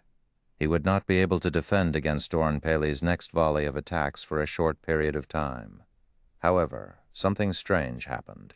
Instead of immediately initiating another offensive at Shi Feng, Doran Paley actually stood there motionless. "What's going on?" Shi Feng was surprised. At this moment, Doran Paley was glaring at him with eyes filled with killing intent. It did not seem as if the Magic Knight wanted to give him a breather, yet Doran Paley just kept looking at him. Wait, his armor? Shi Feng discovered cracks on Doran Paley's black armor. However, these cracks were in the midst of slowly mending themselves right now. Is it because my attack has damaged his armor? Shi Feng's heart was filled with uncertainty, and he thought of trying it once again. Currently, Shi Feng had difficulty moving about. Seeing that Doran Paley gave no indication of taking action, Shi Feng took out a Tier 2 magic scroll, Flame Dragon's Dance, from his bag. Chapter 389, Legacy Book. Chapter 389, Legacy Book. Shi Feng needed some time to activate a Tier 2 magic scroll. If he were dealing with an ordinary player or boss, this short time he needed wouldn't be an issue. However, against higher intelligence NPCs and expert players, this small amount of time was enough for the opponent to either dodge the magic scroll or take his life. As Shi Feng unrolled the magic scroll, Doran Paley's armor finished repairing itself. At this moment, the Magic Knight gazed at Shi Feng with mockery. Lifting his silver greatsword, Doran's legs abruptly pushed against the ground, launching himself at Shi Feng with frightening speed. However, Shi Feng, who was in the midst of activating the magic scroll that contained the Flame Dragon's Dance, could not afford to move. Otherwise, his efforts would go to waste. Faster! Hurry up! At this moment, Shi Feng's heart pounded with anxiety as he watched the slow progression of the Flame Dragon's Dance's activation bar. When Doran was only a few yards from Shi Feng, he abruptly jumped into the air. Raising his greatsword above his head, he swung it down towards Shi Feng. As the weapon of mass destruction descended, deep red flames resembling snakes emerged and coiled around the blade, the moisture in the air evaporating upon the emergence of these flames. At the moment of Shi Feng's imminent peril, the activation bar of the Flame Dragon's Dance finally completed. Suddenly, raging flames emerged from the crimson magic scroll, transforming into a serpentine dragon that shot towards the sky. Doran Paley smiled disdainfully at the sight of the flame dragon bearing its fangs at him. Surprisingly, the Magic Knight made no effort to dodge the incoming dragon. Instead, he tightened his grip on his greatsword and added more power into his slash. The snake and dragon collided. The Flame Dragon's Dance was a Tier 2 spell, and in terms of power it was far superior to Doran Paley's attack. In the next moment, the flame dragon devoured the fire snake. The dragon then threw Doran, a damage surpassing 10,000 points appearing above his head. However, 10,000 damage was merely a scratch to Doran, an NPC with 300,000 HP. After Doran Paley struck the ground, he stood and charged at Shi Feng once again without the slightest pause. His current performance had completely changed. Moreover, Doran's armor wasn't even scratched. What is going on? Shi Feng frowned at the magic knight, confused. The flame dragon's dance was clearly far more powerful than his Tier 1 thunder flame explosion. The spell had even inflicted over 10,000 damage. Yet not only was the NPC's armor intact, but Doran also brimmed with fighting spirit. Considering the situation, Shi Feng quickly came to a realization. The cracks in Doran Pele's armor had not been due to damage. Watching the magic knight charge at him once again, Shi Feng suddenly thought of a possibility. Let's hope this works. Shi Feng's body was still slightly numb. Even if Doran did not activate his frost domain, Shi Feng could never outrun him. Shi Feng had also exhausted his arsenal of escape skills. Shi Feng then raised the abyssal blade and activated Earth Splitter.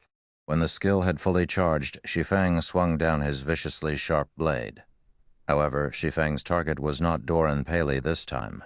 It was the black stone slab beneath him. Upon witnessing this attack, Doran's eyes widened with shock, and his expression became extremely ugly. He suddenly increased his speed again.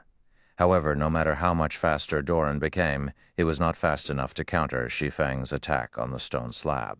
Like a hot knife through butter, the silvery gray abyssal blade sliced apart the black stone slab beneath Shi Feng's feet. The slash also split several other stone slabs, creating a deep, long fissure, following which a crack also appeared on Doran Pele's armor. Bingo! Shi Feng inwardly rejoiced. If he attacked and damaged the black stone slabs under his feet, he could force Doran Pele to halt his assault momentarily. He could then activate Tier 2 magic scrolls without worry. Despicable challenger. Doran Pele was no longer as carefree as before. With bloodshot eyes, he glared at Shi Feng and bellowed, "Your corpse will decorate this ground for eternity." Although larger cracks began to appear on Doran Pele's armor, the magic knight showed no signs of stopping. Instead, he charged up to Shi Feng and swung down his greatsword, flame cross slash. Before Shi Feng could grasp the situation, he instinctively used parry to defend himself. Peng! Shi Feng retreated 4 steps before he managed to stabilize his body. Although Shi Feng had been forced back and had to use his life-saving skill, parry, he revealed a joyous smile on his face originally. Even if he negated the damage from Doran's attack, the impact would have sent him flying back over a dozen yards. Now, although his hands were slightly numb, he had only been forced to take 4 steps backward. This showed that Doran Pele's strength had greatly weakened. Indeed, just as Shi Feng had guessed, damaging the black stone slabs would weaken his adversary. Previously, Doran had not immediately dashed forward and attacked Shi Feng because he was worried that Shi Feng would discover this secret. Hence, he decided to hold back and allow his armor to repair itself. However, the display of his armor's recovery had been another facade. In reality, Doran had tried to hide the black stone slab's recovery. Previously, Doran's position had just so happened to block Shi Feng's vision, preventing Shi Feng from seeing the damaged stone slabs behind him. As to why Doran had launched himself up to attack Shi Feng the second time, it was to prevent the flame dragon's dance from damaging the black stone slabs once more. Unfortunately, Doran's attempt at repeatedly disguising this fact could not escape Shi Feng's beast-like insight. Naturally, after Doran Pele realized that his secret had been exposed, he no longer attempted to hide it. Instead, he began a vicious assault on Shi Feng, hoping to annihilate his opponent sooner. However, a known secret was no longer a secret. Now that Shi Feng knew Doran Pele's weakness, he activated Defensive Blade and used Thundering Flash on the stone beneath them. Streaks of blue lightning shot out from the abyssal blade. In the next moment, the lightning transformed into hungry wolves that dove into the black stone slabs, charring them. Die! Doran Pele's rage flared as he swung his greatsword at Shi Feng desperately. However, Defensive Blade deflected every slash. Most importantly, with each consecutive slash, Doran's attacks grew weaker. When Defensive Blade was almost exhausted, Shi Feng switched out the Aura of Wind on the 7 Luminaries ring for the Aura of Water. Aura of Water received healing increased by 60%. Cast consumption reduced by 30%. Activatable skill Life Bloom Heals selected target for 20% HP every second for 40 seconds. Cooldown, 1 minute 30 seconds currently. Shi Feng had less than 1,100 HP. Even if Doran Paley had grown weaker, Shi Feng would still not survive more than a few hits from the Magic Knight. Hence, he cast Life Bloom on himself. In the blink of an eye, Shi Feng recovered more than 1,000 HP. For the next 40 seconds, he would also receive over 1,000 HP every second. Following which, Shi Feng began to confront Doran head-on. While defending against Doran Paley's attacks, Shi Feng also made sure to attack the black stone under his feet. Shi Feng could not help but admit that Doran Paley was indeed very powerful. Despite losing so much of his strength, the NPC could still inflict over -500 with Flame Cross Slash. Fortunately, Flame Cross Slash had a long cooldown. By the time Doran could use the skill again, Shi Feng's HP would have long since fully recovered. During Life Bloom's 40-second duration, Shi Feng had destroyed over half of the stone slabs of the platform. Meanwhile, not only had Doran Paley's strength sharply decreased, but his speed had also fallen by quite a bit. Shi Feng now had a much easier time facing the NPC. Occasionally, Shi Feng also used Phantom Kill, allowing his doppelganger to pin down Doran while he used a Tier 2 magic scroll from the side to destroy the black stone slabs. Unfortunately, although this infuriated Doran Paley, he could do nothing to stop Shi Feng. As soon as Shi Feng had shattered all of the stone slabs on the combat platform and was about to focus his attacks on Doran Paley. Suddenly, Doran Paley's armor shattered, the metal shards scattering across the ground. Doran Paley then gripped his head with both his hands and let out an agonized scream that echoed throughout the Sword Peak Mountain. In the next moment, Doran Paley's full HP bar emptied, his body transforming into particles of light and vanishing. 4 items dropped to the ground in place of Doran's body. There was a pitch-black key with a faint blue glow, a silver stone tablet, and the final legacy chapter and broken steel forging design fragment. Before Shi Feng could pick up the drops, all of the legacy chapters he possessed flew from his bag, and combined with the legacy chapter Doran had dropped, forming a thick and heavy ancient book. Golden divine runes decorated its cover. If translated to the language of players, these divine runes would read as Legacy Book, Chapter 390, Secret Sword Technique. Chapter 390, Secret Sword Technique. Shi Feng sighed in relief when he saw the dazzling golden book of legacies. With this, the trial should be over, right? Shi Feng picked up the drops before walking towards the hovering golden book before him. He then clicked on the Book of Legacies, checking its information. System. Completion rate 70%. Do you wish to open the Book of Legacies and accept the legacy within? What? Only 70%? Shi Feng was surprised. Taking another look, he was sure his eyes were not playing tricks on him. After defeating a Tier 1 Magic Knight like Doran Paley, which was no easy feat, he had only completed 70% of the trial. Legacies in God's domain were categorized into different ranks. Similarly, there were differences within each rank, and these differences were based on the completion rate of the legacy trial.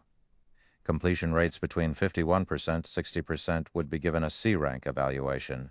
At C rank, players would obtain the basic skills of the legacy. Completion rates between 61% and 70% would be given a B rank evaluation. At B rank, players would obtain the basic skills of the legacy in addition to 1 to 3 legacy skill points. Completion rates between 71% and 80% would be given an A rank evaluation.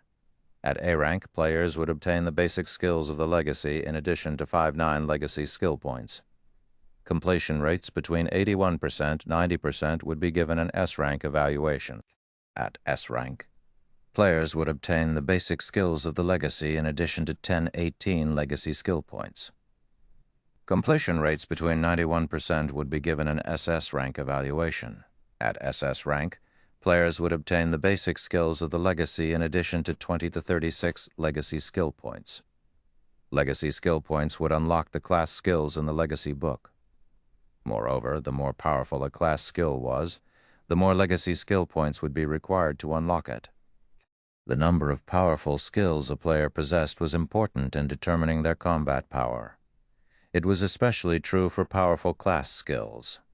Hence, legacy skill points were extremely important. However, it was not easy to obtain legacy skill points. After obtaining the legacy book, aside from receiving one legacy skill point every 3 levels, players could only obtain more points by completing special quests and challenges. In general, legacy skill points were an extremely rare commodity. Right now, Shi Feng's completion rate would only give him a B rank evaluation, and he would at most receive 3 legacy skill points. This was unacceptable. He had only obtained one of the 10 great saint legacies after much difficulty, so why would he be satisfied with just 3 legacy skill points? Moreover, he only needed 1% more to boost his evaluation up to A rank and receive a minimum of 5 legacy skill points. He would need to level up 6 times to bridge this small gap. Is it because I killed Doran Paley by exploiting his weakness? Shi Feng silently pondered his situation as he rejected the offer to open the legacy book. Based on Shi Feng's recollection, one needed to complete certain tasks in order to increase the legacy trial's completion rate. However, since arriving at the Origin Sword domain 4 days ago, Shi Feng had constantly observed and searched for anything special in the realm. He had done so precisely because he wanted to avoid missing anything, resulting in a low completion rate. Yet after 4 days of careful observation, Shi Feng had not discovered anything special. He had the same results after he explored the entire mountain. Just what did I miss? Shi Feng thought that he had performed perfectly in this legacy trial, and he should not have missed anything suspicious. He had even completed the broken steel forging design. As for the skeleton warriors, skeleton giants, and blade demons below the mountain, they would respawn indefinitely. It was not possible to eradicate them. Does it have something to do with these items? Shi Feng stored the legacy book before retrieving the pitch-black sword-shaped key and the silver tablet, Doran's key. This is a strange key. It exudes a faint trace of ancient magic. Secret sword technique. The pattern engraved on this tablet is too vague and incomplete, and no information can be obtained from this pattern. However, some kind of divine power hides within this pattern. If one gathers all of the stone tablets, this vague and incomplete pattern can be restored. Current tablet count 1/6. This was the first time Shi Feng had seen or heard of an item like this secret sword technique. However, judging from its description, it should not be related to the legacy trial. After all, 6 tablets were required to restore it, and no matter how he thought about it, there should not be any more enemies as strong as Doran Paley. Hence, Doran's key was the only possibility. As the final boss of Sword Peak Mountain, his key would have something to do with the Sword Peak Mountain itself. Since there's a key, there must be a lock here somewhere. Shi Feng put away the key and tablet and began to explore every inch of the mountain carefully. While Shi Feng was in the Origin Sword domain, Star Moon Kingdom had undergone many changes. The large-scale dungeons of the various cities in Star Moon Kingdom had been conquered one after another, generating one system announcement after another. Moreover, due to Zero Wing's incitement, the various guilds throughout Star Moon Kingdom had also rushed to earn reputation, hoping to obtain their own guild residence. When Zero Wing had publicized its guild residence, Overwhelming Smile spent an astronomical sum of money to poach Zero Wing's members. However, despite this being a significant blow, Zero Wing had not stopped developing. On the contrary, they grew stronger with each passing day. Now Zero Wing's member count approached 20,000. Moreover, Zero Wing's members sported high levels. Currently, most average players in White River City were only level 18 or 19, while elite players of guilds were around level 21. Meanwhile, Zero Wing's ordinary members were level 20, while its elite members were all level 22 or above. Although there was only a difference of 1 level between the elite members of Zero Wing and the other guilds, the necessary EXP to surmount this gap was intimidating. The majority of the NPC-commissioned guild quests found inside the guild residence were high-level quests. Not only did these quests reward a ton of EXP, but the item rewards were also impressive. Most importantly, the monetary rewards of these guild quests were much higher than the guild quests available at the Adventurers Association.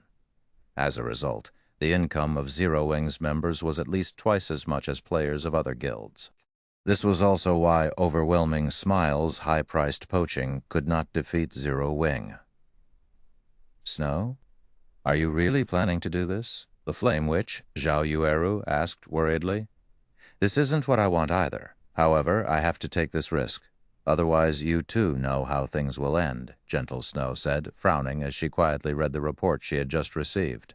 But Zhao Yueru wanted to persuade her friend, but soon shut her mouth, holding back her protests. She knew that, no matter what happened, there would be a battle in the end. Only, this final battle had arrived too early, catching them unprepared. "Snow, you've read the latest report? With our strength, we are no match for them. Rest assured, I would not take such a risk if I were not certain." Gentle Snow smiled faintly as she recalled Ye Feng's figure. Zhao Yueru was surprised by Gentle Snow's expression. Facing such a desperate situation, she never thought Gentle Snow could still smile with such confidence. Meanwhile, back on Sword Peak Mountain, after spending most of the day searching, Shi Feng finally discovered a pool on the mountainside. This place is somewhat suspicious. Slowly, Shi Feng walked towards the pool of water. Dipping his hand into the pool, Shi Feng immediately realized that ice had formed over his hand, freezing it solid. The water inside this pool was icy. If he dove into this water, he would freeze to death. Chapter 391, Underwater Mysteries. Chapter 391, Underwater Mysteries. This pool of water seems interesting. Not only is the water so cold, but it is also light as air, weightless. Moreover, even with 60 points in ice resistance, it still freezes my hand, Shi Feng muttered, shocked as he examined his frozen hand. Just what is this water? With 60 points in ice resistance, players could withstand most cold environments in God's domain. However, Shi Feng's resistance was useless against this water. It was astounding. Following which, Shi Feng took Doran's key from his bag, hoping the key would trigger some sort of reaction. However, despite making a full circle around the pool while holding the key, nothing happened. He did not discover any kind of lock either. Is it inside the pool? Shi Feng was fairly confident that was the case. According to the statistics collected on God's domain in the past, most chance encounters and treasures were normally found in treacherous lands. Only a few treasures and encounters occupied safe areas, and these normally required players to possess sufficient status or luck.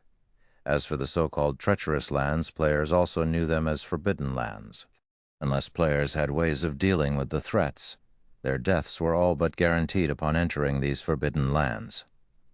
Meanwhile, the small pool before Shi Feng was clearly one such forbidden land.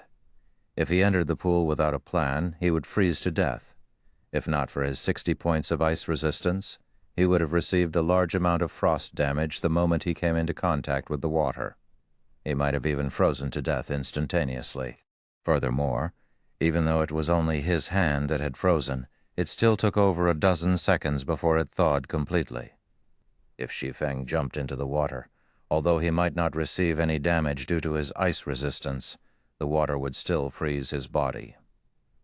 With how light the water was, he would surely sink to the bottom of the pool once the ice encased him. In the end, he would still drown. What should I do now? Shi Feng gazed at the cold water and meditated quietly. It would be great if I could increase my magic resistance. It had never been easy for players to raise their magic resistance. It was also impossible for players to come into possession of equipment that could raise magic resistance at this stage of the game. Even if they had such equipment, the effects would be minimal. Shi Feng only managed to accumulate 60 points in ice resistance due to the ice blue devil flame and the golden stigmata. For ordinary players, they'd be lucky if they had 10 points of ice resistance at this stage of the game. Of course, the quickest way to raise one's magic resistance was to consume a magic resistance potion. Even a basic magic resistance potion could raise one's magic resistance significantly. If Shi Feng could consume an intermediate magic resistance potion, adding that to his own magic resistance, he might be able to cope with the frosty water. However, Shi Feng did not have any magic resistance potions on him at the moment. The recipe for basic magic resistance potions only dropped in level 20 maps and above. Meanwhile, the recipe for intermediate magic resistance potions only dropped in level 40 maps and above.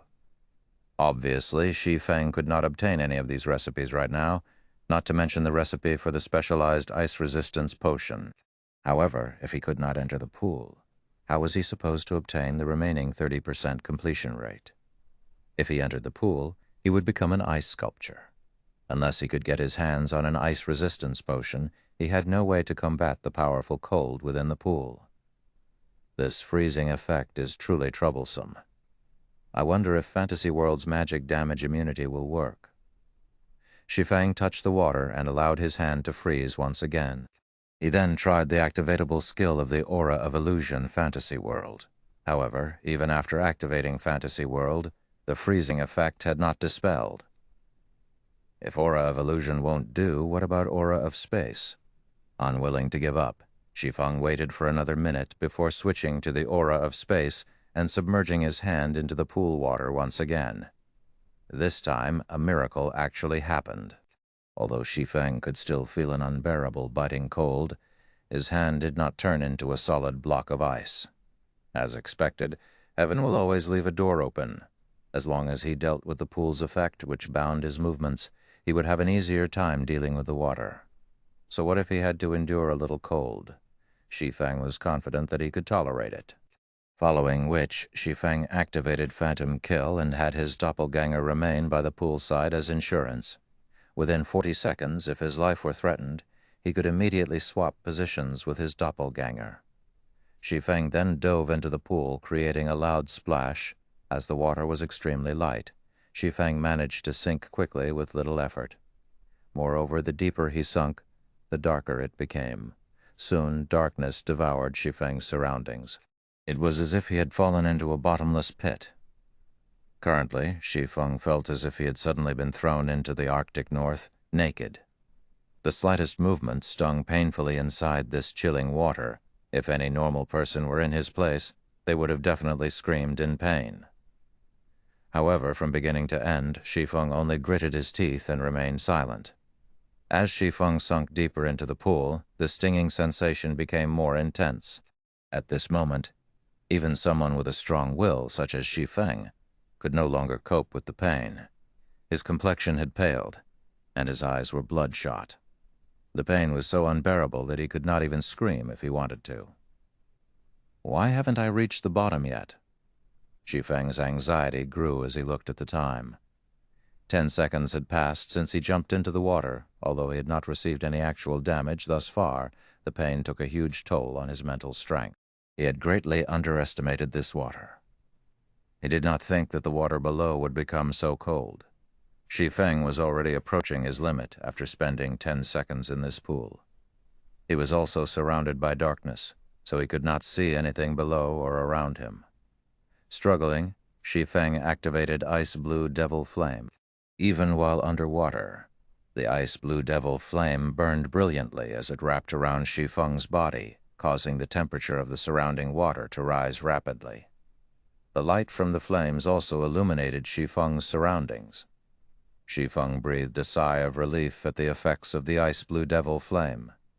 The rise in temperature allowed him to recover from the cold and pain, and the chill was just barely tolerable. As Shi Feng observed his surroundings, he suddenly discovered that the pool of water was much larger than he had imagined. Previously, he could not see anything due to the darkness. Now that he had the Ice Blue Devil Flame, he could see everything clearly. How was this a pool? There was actually a courtyard beneath him. Hence, Shi Feng started swimming downward, hastening his descent. The courtyard at the bottom of the pool looked ancient. Its architectural style was completely different from the buildings he had seen in the current god's domain. It looked like the Elysium spoken of in legends. It was fascinating. Although this place was very beautiful, Shi Feng could sense great danger. Moreover, whether it was in this life or his previous life, this was the strongest sense of danger he had ever felt. System, you have discovered the eternal courtyard. That should be the place. Shi Feng swam towards the spiral building with a shut gate that he had seen from the courtyard. Even the stargazing tower paled in comparison to this beautiful and mystical place. If not for the danger Shi Feng felt, he would have stopped and admired the scenery. The tightly shut gate was made of gold, and many drawings had been engraved on it. These drawings seemed related to the destruction of the ancient gods. Shi Feng had even discovered the image of an ancient god that he knew of, the Twilight Goddess. Some sort of power protected the Golden Gate, and it was impossible to destroy it with external forces. Currently, Shi Feng was not of the mind to study the images, as he had discovered a keyhole on the gate. Meanwhile, this keyhole was centered in an image of the sun. Shi Feng then took out Doran's key and inserted it into the keyhole, twisting it gently. Chapter 392, God's Will. Chapter 392, God's Will. Sure enough, it works. Upon turning Doran's key, Shi Feng noticed the blue glow surrounding the key flow into the Golden Gate. Suddenly, the gate released a brilliant golden radiance. As if it were the sun, the gate illuminated the eternal courtyard. The gate clanked as it slowly opened, following which a surge of cold air bubbles rushed out of the gate. Reacting quickly, Shi Feng immediately jumped backward. However, as Shi Feng was currently underwater, he could not move as fast as usual. As a result, the bubbles blasted him backwards. Shi Feng only felt a stinging pain before his HP instantly fell by 2,000 points. The cold air here is so powerful. Shi Feng looked at his HP bar in disbelief. Fortunately, his ice resistance was sufficiently high. Otherwise, that air bubbles would have killed him. Shi Feng then took out an intermediate recovery potion from his bag and drank it, recovering some of his lost HP. Despite having 60 points in ice resistance, he had still lost 2,000 HP instantly. How cold was it beyond this gate? Fortunately, after the gate finally opened, the cold air scattered, and the spiraling tower was no longer as cold as before. After Shi Feng entered the temple, he was immediately greeted by a large hall containing golden statues of various ancient gods. Among the many statues, there was one particularly eye-catching statue that depicted a valiant man raising up his sword. That man stood in the very center of the hall, and high-grade swords littered the area around him. A simple glance told Shi Feng that there were over 1,000 swords stabbed into the ground. Meanwhile, every sword seemed like it was submitting to the man. Shi Feng could even faintly feel the abyssal blade in his hand grow restless, as if it too wanted to go forth and submit to that man. Shi Feng was astounded. That man in the center of the hall was simply a statue, yet the abyssal blade that Shi Feng feared even showed signs of submission to him. Just how powerful had he been when he was alive? Meanwhile, a dark blue crystal ball sat below the statue. This crystal ball emitted an intense cold. Upon seeing this crystal ball, Shi Feng came to a realization. The reason the pool of water containing the eternal courtyard was so cold was that of the crystal ball before him. Shi Feng's heart suddenly trembled at this discovery. If the crystal ball was capable of lowering the temperature of this large pool to such a degree, it was definitely a treasure. Following which, Shi Feng quickly swam towards the crystal ball, hoping to claim it. However, before Shi Feng could reach the crystal ball, a sharp pain shot through his fingers, a damage of minus 1,000 points appearing above his head. Shi Feng had no choice but to back off. Shi Feng silently lamented as he gazed at the dark blue crystal ball. Despite such a powerful treasure sitting right before him, he could not take it as his own. Just as Shi Feng was about to move on and look for other treasures, a system notification rang out. System, the will of an ancient god drifts around this eternal hall. Are you willing to surrender to this will? Before Shi Feng could react, majestic voices suddenly assaulted his mind. Submit to me, I can give you unparalleled strength and make you the most powerful man in this world. Even gods will tremble before your might. Submit to me, I can give you eternal life and make you into the eternal master of this world. Listening to the tempting voices in his mind, Shi Feng was suddenly dazed and decided to submit to this will. However, just as Shi Feng was about to reply, memories from the past suddenly surfaced in Shi Feng's mind. In the past, because he chose not to submit to world dominators, Shadow had forced him out of God's domain. Even so, he still refused to submit and had planned to start all over again. In this life, when he faced Martial Union, Dark Star, and Underworld, as long as he bowed down, he could live a better life. Yet, he still refused. He would no longer allow others to dictate his life, becoming someone's puppet. How could he possibly give in now? Just as Shi Feng was about to refuse, the majestic voice spoke once again. "Don't you wish to become the master of this world?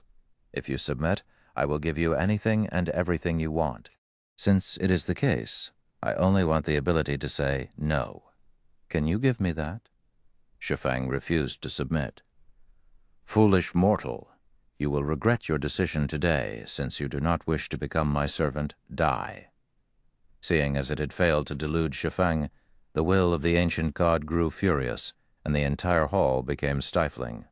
Suddenly, the thousands of swords that had been thrust into the ground rose into the water, aiming for Shi Feng.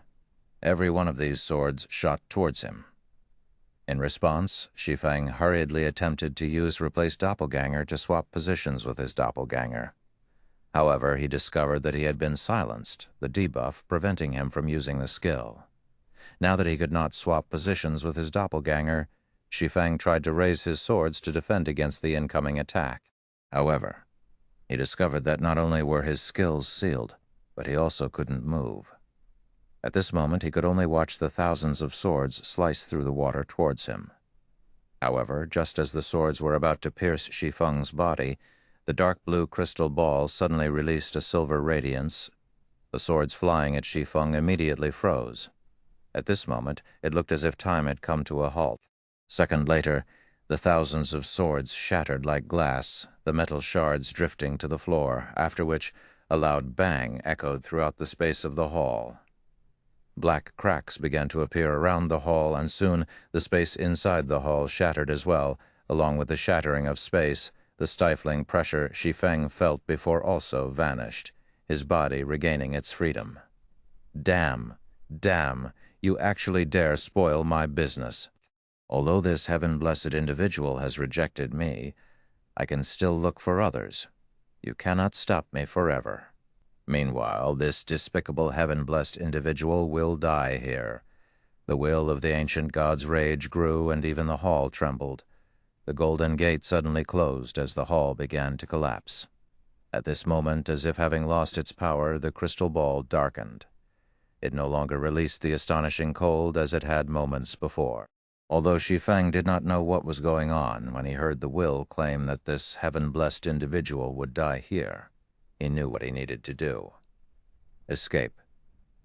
Shi Feng immediately grabbed the dark blue crystal ball and placed it into his bag before activating Replace Doppelganger. In the blink of an eye, Shi Feng appeared outside the pool. The doppelganger had only been 1 second away from disappearing when Shi Feng activated Replace Doppelganger. It had truly been a close call. That was close. A second later, and I would have been dead. Shi Feng inwardly celebrated his escape as he watched the pool of water suddenly explode. Replace Doppelganger was truly a godlike escaping skill. Although Shi Feng had come very close to losing his life, he also managed to obtain a treasure from his excursion into the pool. At the very least, he had not returned empty-handed. When Shi Feng recalled the frightening might that the crystal ball had displayed, his heart pounded with excitement. The crystal ball could actually break the seal of the will of an ancient god. It was no ordinary treasure. With this thought, Shi Feng impatiently opened his bag, wanting to investigate the dark blue crystal ball. Not even legendary items had such frightening abilities. However, when Shi Feng tried to check the crystal ball's information, it revealed nothing.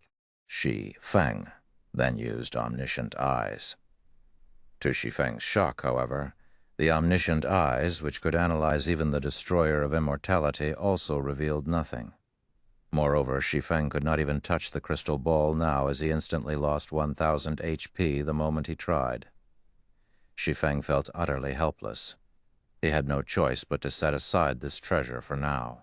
If he wanted to use this crystal ball, at the very least he needed to raise his ice resistance to 100 or 200 points. Although Shi Feng could not do anything about the dark blue crystal ball, the legacy book had a surprise for him. Indeed, just as Shi Feng had guessed, the eternal courtyard where he could raise the legacy trial's completion rate. Now, instead of a 70% completion rate, the legacy book displayed a 92% completion rate. Shi Feng had obtained an SS rank evaluation. Chapter 393, Blade Saint. Chapter 393, Blade Saint. SS rank was the highest evaluation achievable in a legacy trial. In the past, the legacy Shi Feng had accepted was only a basic one.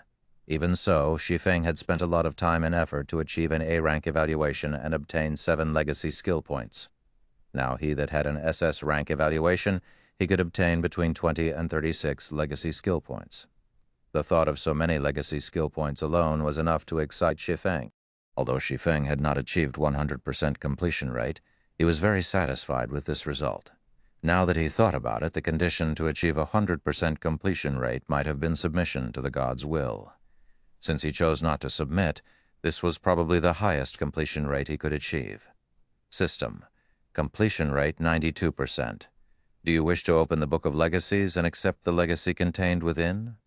Without hesitation, Shi Feng clicked Accept. The legacy book suddenly released a golden flash. The book then flipped open, and a purple ray of light shot out of the book and pierced Shi Feng's forehead. The moment the purple light touched him, Shi Feng felt his mind clear as if no secret in the world could hide from him. As the legacy book faded out of existence, Shi Feng's body began to emit a faint and flickering purple glow. After the flickering continued for a few more seconds, the purple glow subsided, and Shi Feng returned to normal. After successfully receiving the legacy, Shi Feng felt his entire body brim with power. His mind was clear and unburdened as well. Right now, Shi Feng was confident that he could face a Tier 1 Magic Knight without necessarily suffering defeat. Of course, that was if the Magic Knight did not possess so much HP. System, congratulations on obtaining one of the 10 Great Saint Legacies, rewarding 20 free mastery points. System, congratulations on becoming a Tier 1 Blade Saint, rewarding Blade Saint title, Blade Saint all attributes plus 20, all resistances 15. Attack power increased by 15%. Attack speed increased by 20%. All attributes increased by 30%. Although Shi Feng was still level 22, his strength had undergone an earth-shattering transformation. His base attack power alone exceeded 1,200 points, and his HP had reached 4,650 points. His HP even surpassed Tier 1 MTs now. Moreover, after being promoted to a Tier 1 class, players could receive 8 free attribute points with each level up, whereas Tier 0 classes would only receive 4 free attribute points. Shi Feng also had the Abyssal Blade, which provided him with 2 additional free attribute points every time he leveled.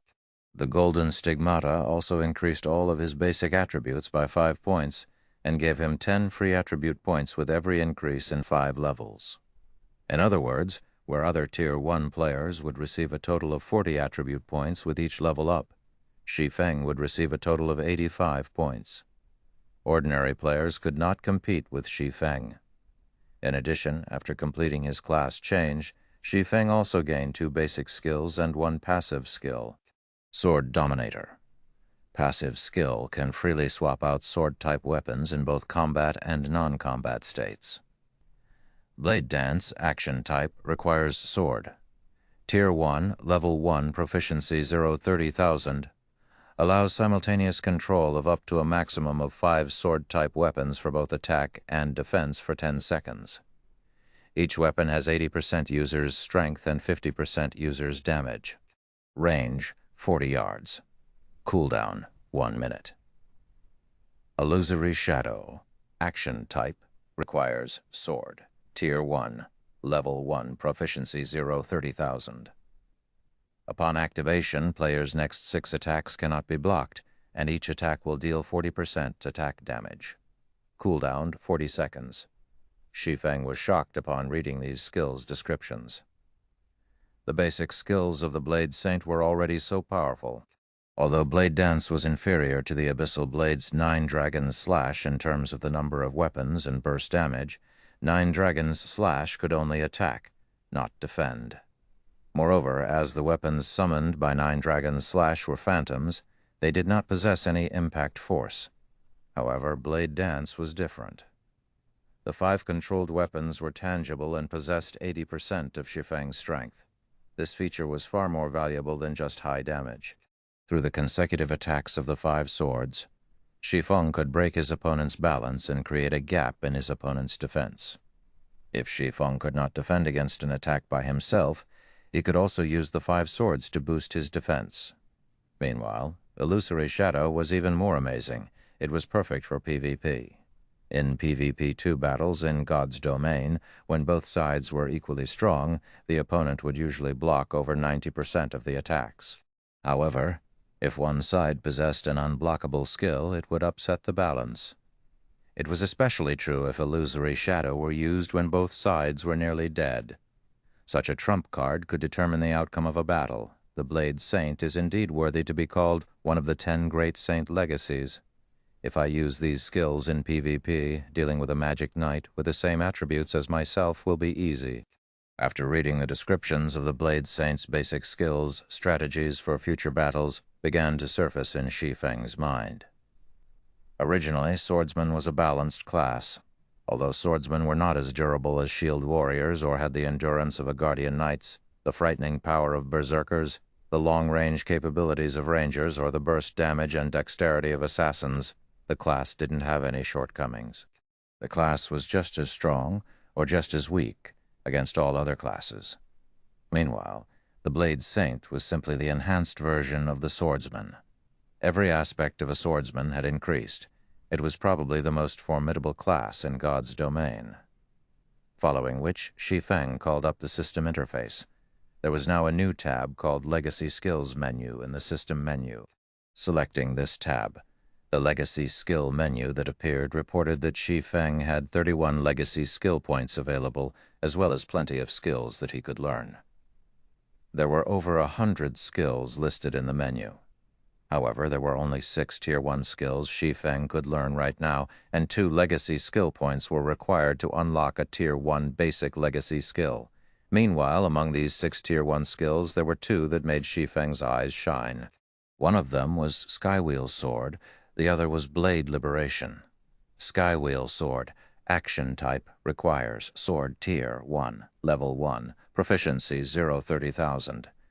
Inflicts 1,000 base damage plus 200% attack damage to all enemies within 20 times 20 yard. Also seals all enemies within range, preventing them from leaving the area for 4 seconds. Kubaud, 1 minute 20 seconds. Blade Liberation, action type. Requires Sword. Tier 1, Level 1, Proficiency 0-30,000. Grants player unparalleled strength for 20 seconds. Effect obtained varies based on the weapon's unlocked potential. After the duration, player is weakened. All attributes decrease by 80% for 3 minutes. Cooldown, 10 hours. Skywheel Sword was one of the extremely rare AoE control skills.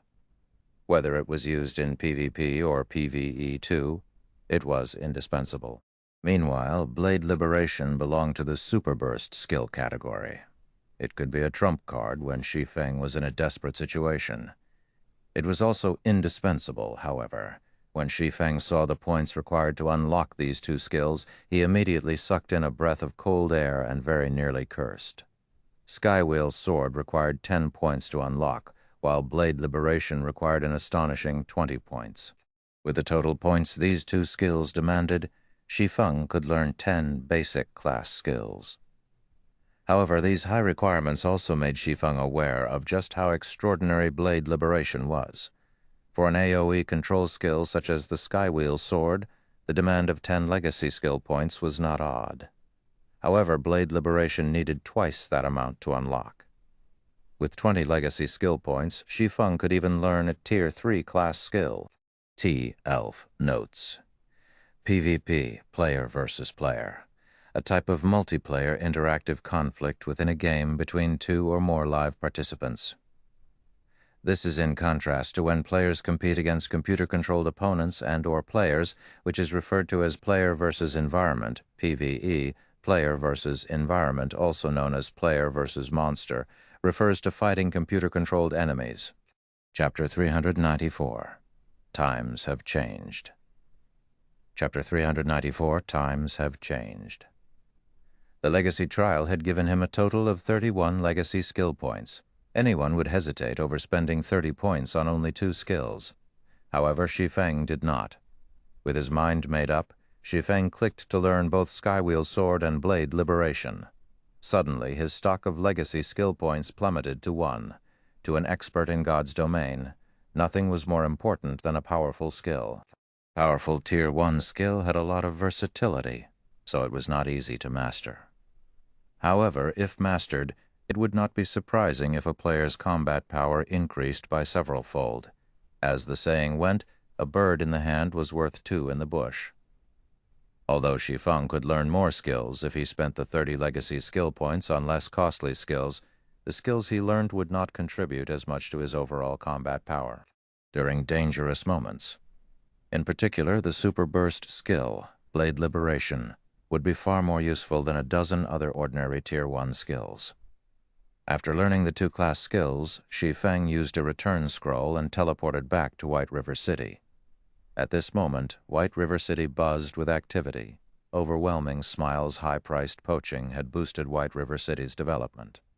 Flood of independent players had migrated to White River City with the intention of joining Overwhelming Smile based on the statistics offered by the official game developers. The player population in White River City had exceeded 3 million. White River City was now the most populated city in Star Moon Kingdom's eastern region. It was also the 3rd most populated city throughout Star Moon Kingdom. Looking at this situation, Shi Feng didn't know whether to laugh or cry. Originally, he had intended to make White River City the most popular city in Star Moon Kingdom. After all, Zero Wings Guild residence was in White River City, so it had the home field advantage here. However, he never thought an enemy like Overwhelming Smile would actually help him achieve that plan. Fate truly knew how to toy with people. If Feng Xuanyang, the mastermind behind this situation, knew Shi Feng's thoughts right now, he would most likely pop a vein or 2 out of anger. However, Shi Feng also could not help but admit that Feng Xuanyang's plan of desperately throwing money away was very effective. Currently, Overwhelming Smile had become the undisputed #1 guild in White River City. The branch guild in White River City already had over 80,000 members. Among them, there were also quite a few elite players. Compared to the other guilds in White River City, Overwhelming Smile was far superior.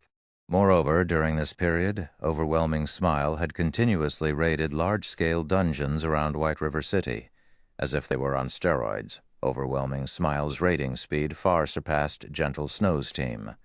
They were on completely different levels. In addition, Overwhelming Smile had also offered to purchase information regarding reputation quests at a high price, apparently intending to become the 2nd guild in White River City to own a guild residence. In contrast, Zero Wing showed no signs of movement at all. The guild's member count held steady around 20,000. If not for the high-level quests and double EXP buff available from the guild residence, most of Zero Wing's members would have long since defected to Overwhelming Smile. Brother Feng, you're finally out. Have you completed your class change? Not long after Shi Feng returned to White River City, Blackie contacted him. Yeah. How has the guild been recently? Shi Feng asked, not bothering to discuss his new class. What do you think? The entire guild has been spiritless these past few days, and everyone is just focusing on quests. Many in the guild have also started complaining and asking why the core team hasn't moved against Overwhelming Smile yet. Overwhelming Smile's suppression has them feeling resentful. Moreover, those Overwhelming Smile bastards have also started ridiculing Zero Wing publicly, claiming that we're all bark and no bite, Blackie said, feeling slightly indignant. Brother Feng, since you've returned, why don't we start raiding a level 20 large-scale dungeon and show those punks from Overwhelming Smile Zero Wing's strength? Currently, the level 20 dungeons in White River City were only 10 and 20-man team dungeons. However, in the 50-man large-scale team dungeon, Sarek Dungeon, Overwhelming Smile had not managed to even meet the first boss of normal mode before suffering a team wipe. Meanwhile, if Zero Wing could obtain the first clear of Sarek Castle, it would rain on Overwhelming Smile's parade. Not only would it extinguish their arrogance, but it would also increase Zero Wing's reputation. As for whether or not they could actually raid Sarek Castle, Blackie didn't doubt their success. Others might not realize how strong Zero Wing's core team was, but Blackie was well aware, moreover.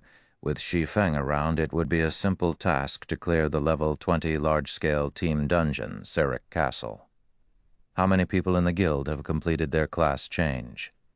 Shi Feng agreed with Blackie's plan, but Sarek Castle was not easy to dominate. There are 39 members who have completed their class change.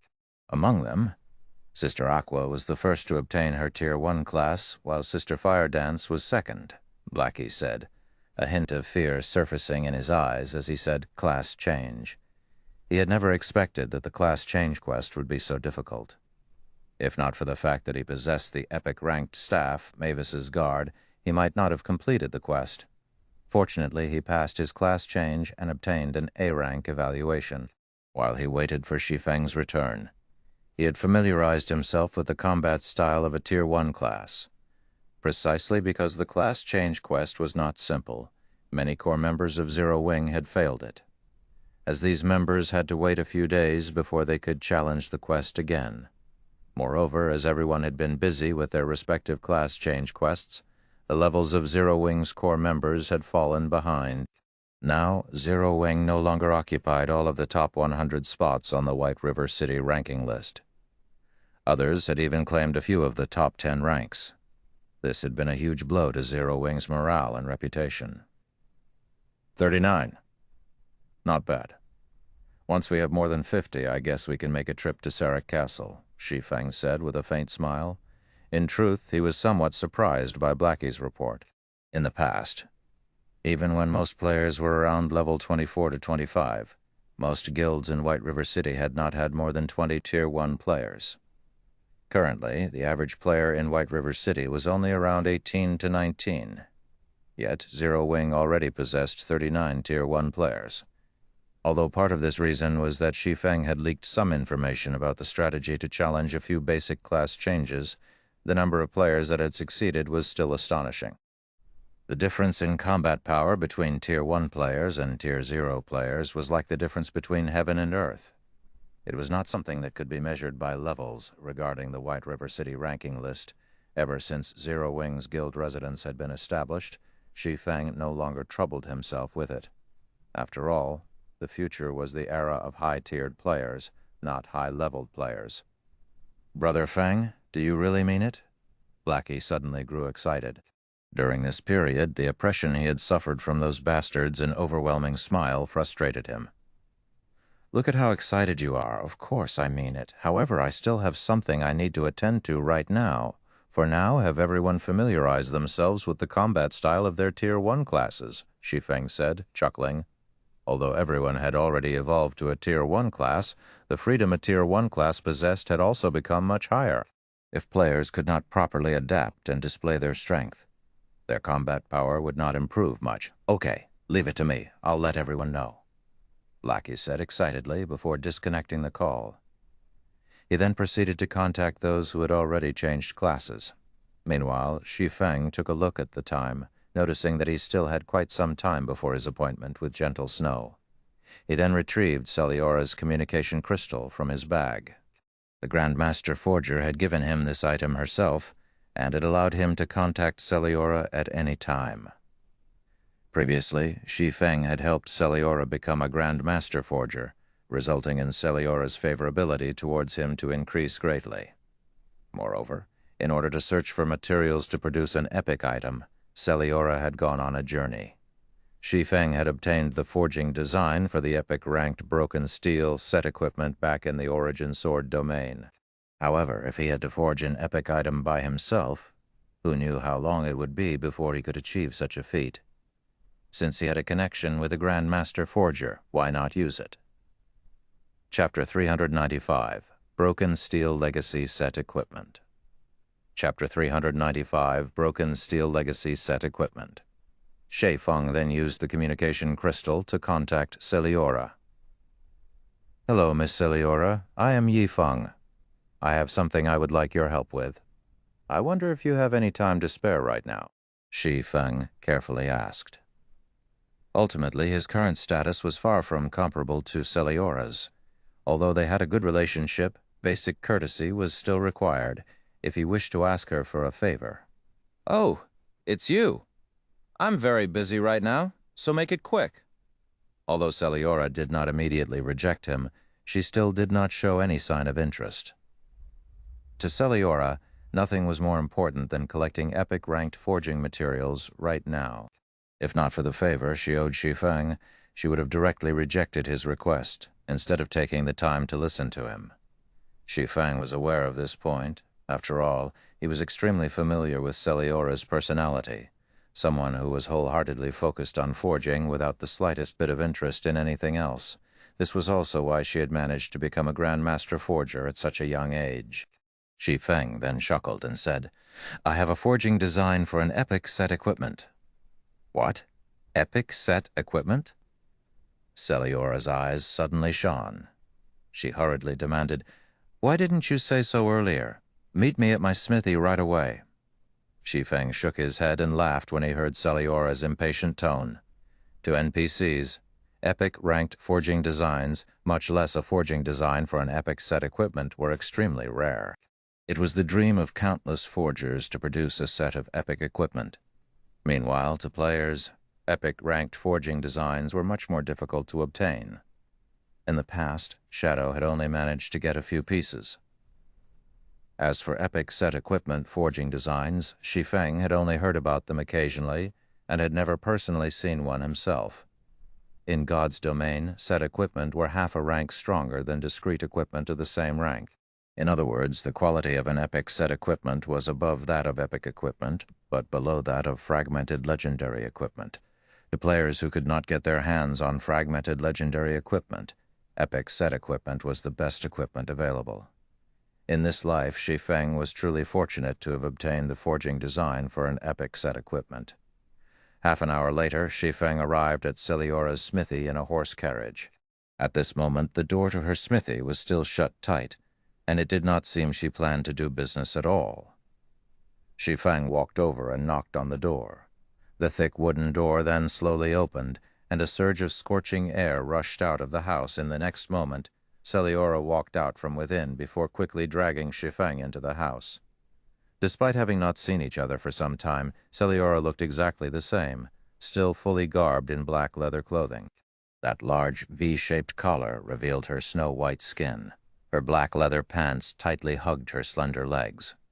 Celiora currently exuded an enchanting charm. "Hurry up, and let me see it." Celiora pushed Shi Feng against a table, her body very nearly sticking to his. Her eyes shone with excitement as she spoke, failing to notice how lethal her impure actions were.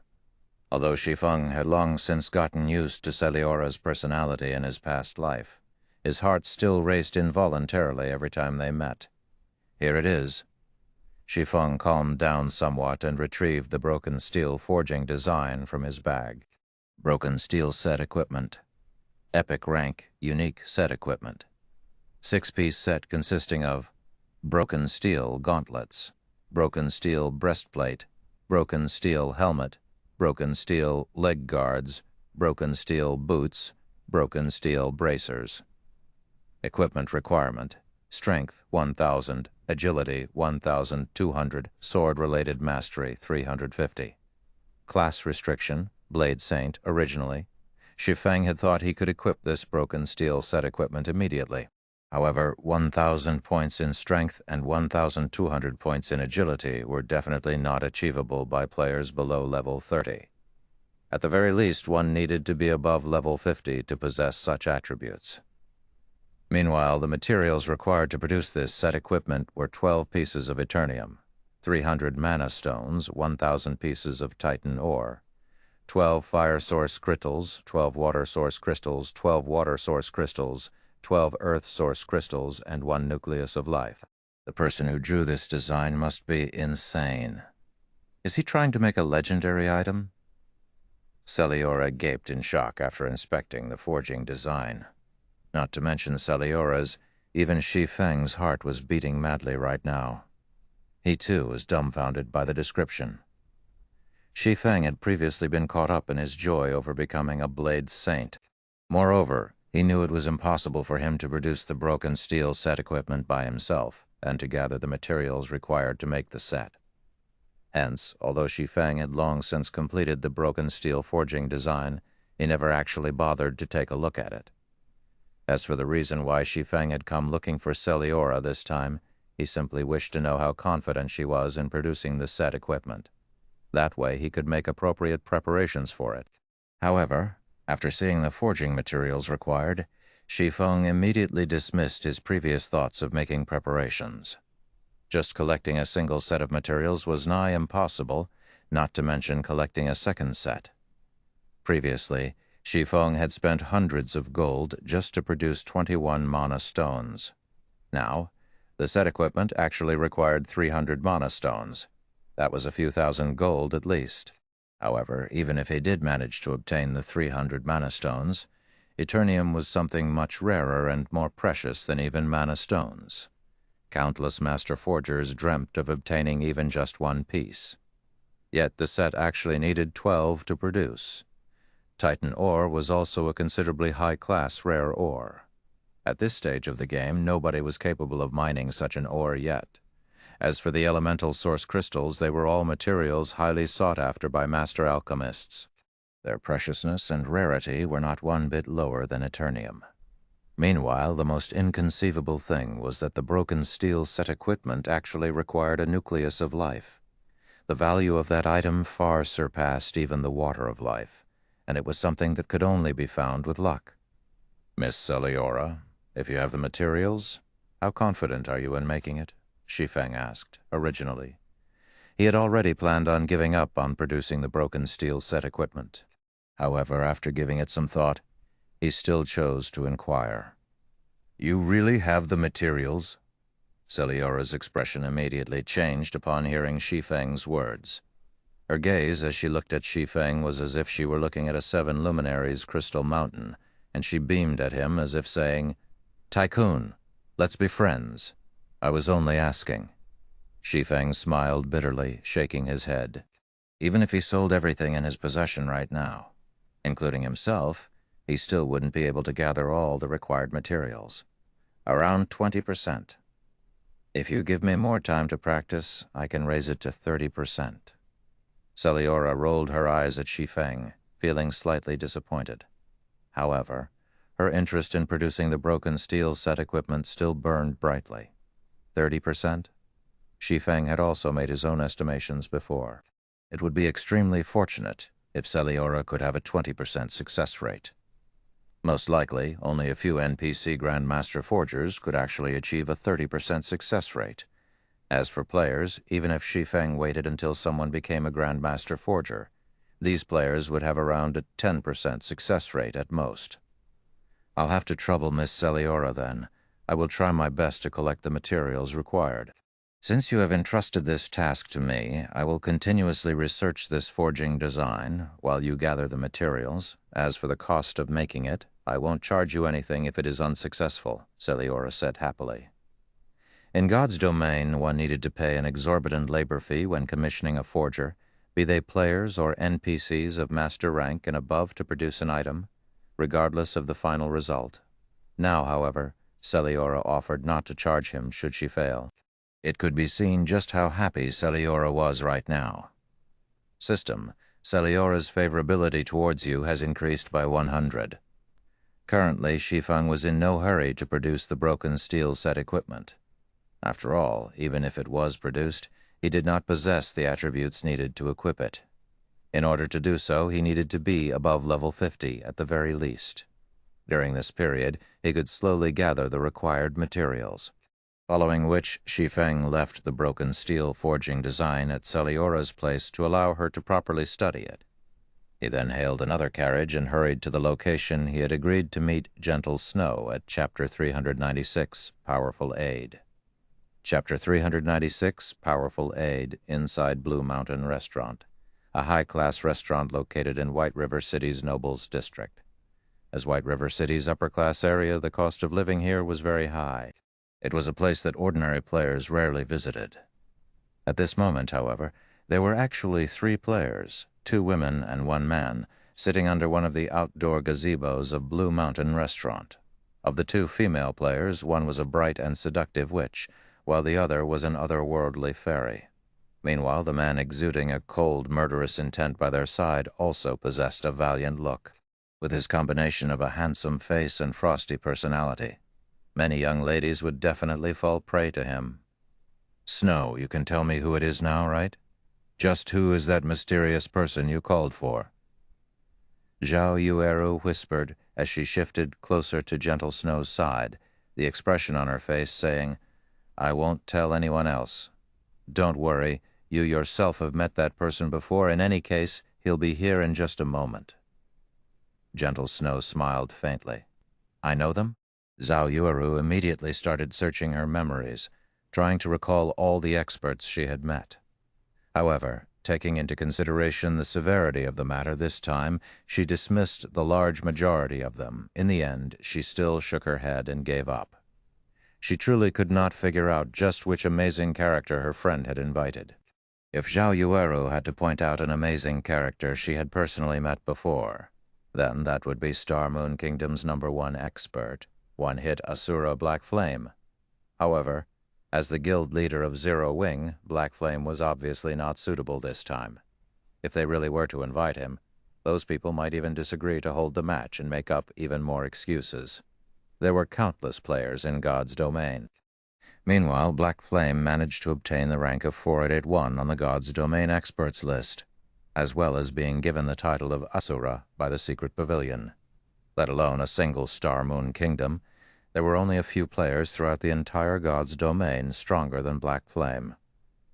Looking at Zhao Yueru's defeated expression, Gentle Snow could not help but curl her lips up even higher. If not even Zhao Yueru, someone who was extremely familiar with her, could guess the identity of the person she invited. Then it was even more impossible for those people. Most likely, even if she were to reveal that person's name, those people would not know anything about that person either. Listening in on Gentle Snow and Zhao Yueru's conversation, the aloof-looking man's curiosity reluctantly grew as well. The operation this time needed to be kept a secret. It was something that should not be told to outsiders. At the same time, this operation was of utmost importance to Gentle Snow. Yet Gentle Snow had done the unthinkable.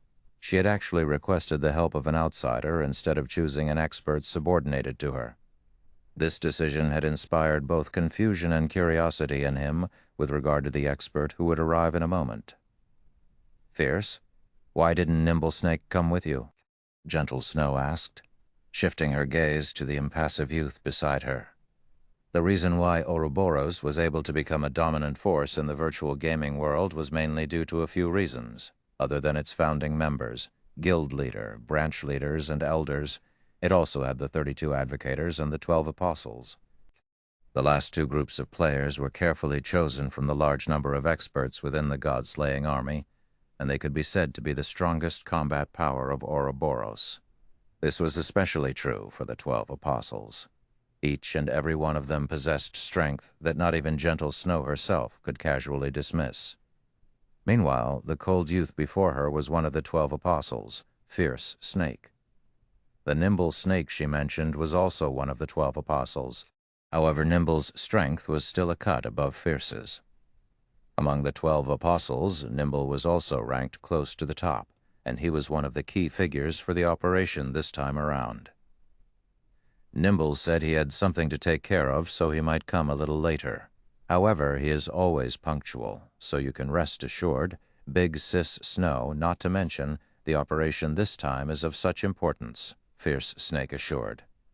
Gentle Snow nodded in reply. Gentle Snow had nurtured quite a few confidants in Ouroboros. Apart from the apostles, she had also nurtured a few among the advocators. However, the operation to be carried out later required someone with top-notch combat power. Although the advocators were also very strong, they were still not comparable to the apostles. She could not afford to be careless in the operation this time.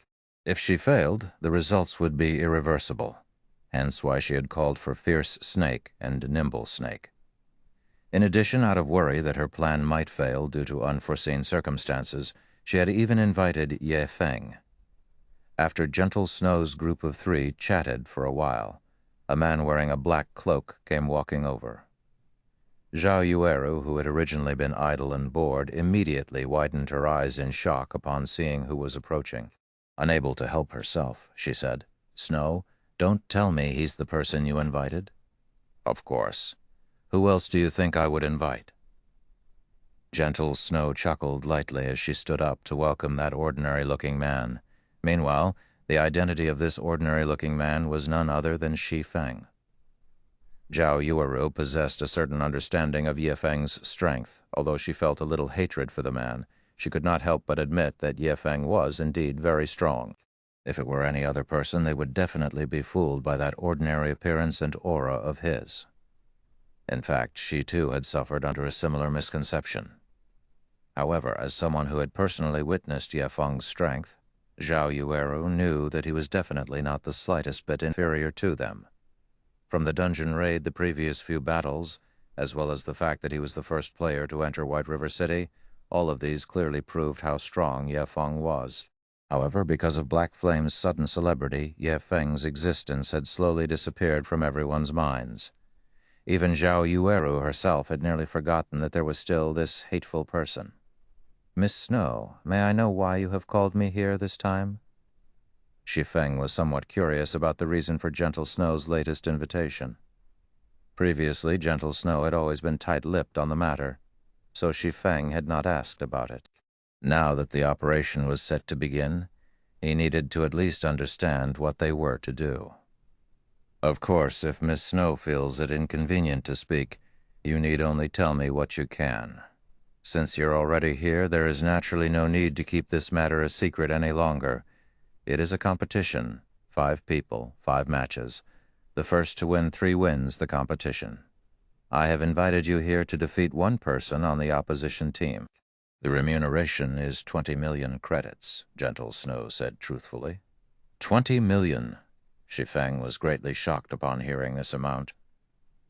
Previously, Gentle Snow had already paid 5 million up front just to have him show up. With this additional 20 million, the total would come to 25 million credits. Wasn't it just a competition? Was there a need to be so extravagant?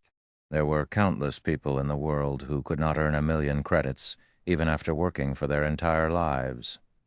Yet, with just a few words, Gentle Snow had casually spent tens of millions. Comparisons were indeed odious. Originally, Shi Feng had thought he could be considered a relatively wealthy person. Now, in comparison to Gentle Snow, he was practically a pauper. Of course, 20 million is just the basics. Depending on the opponent's strength, I can further increase the remuneration. Gentle Snow nodded. "Okay, I accept this condition." Shi Feng was naturally very satisfied with this deal. Currently, Zero Wing had just started its development, and Shi Feng needed money for all aspects. Yet he also could not constantly convert his coins into credits. Hence, this 20 million could definitely be considered a timely injection of funds. Upon Shi Feng's agreement, Gentle Snow sighed in relief. With a great expert like him around, things should proceed much more smoothly later on.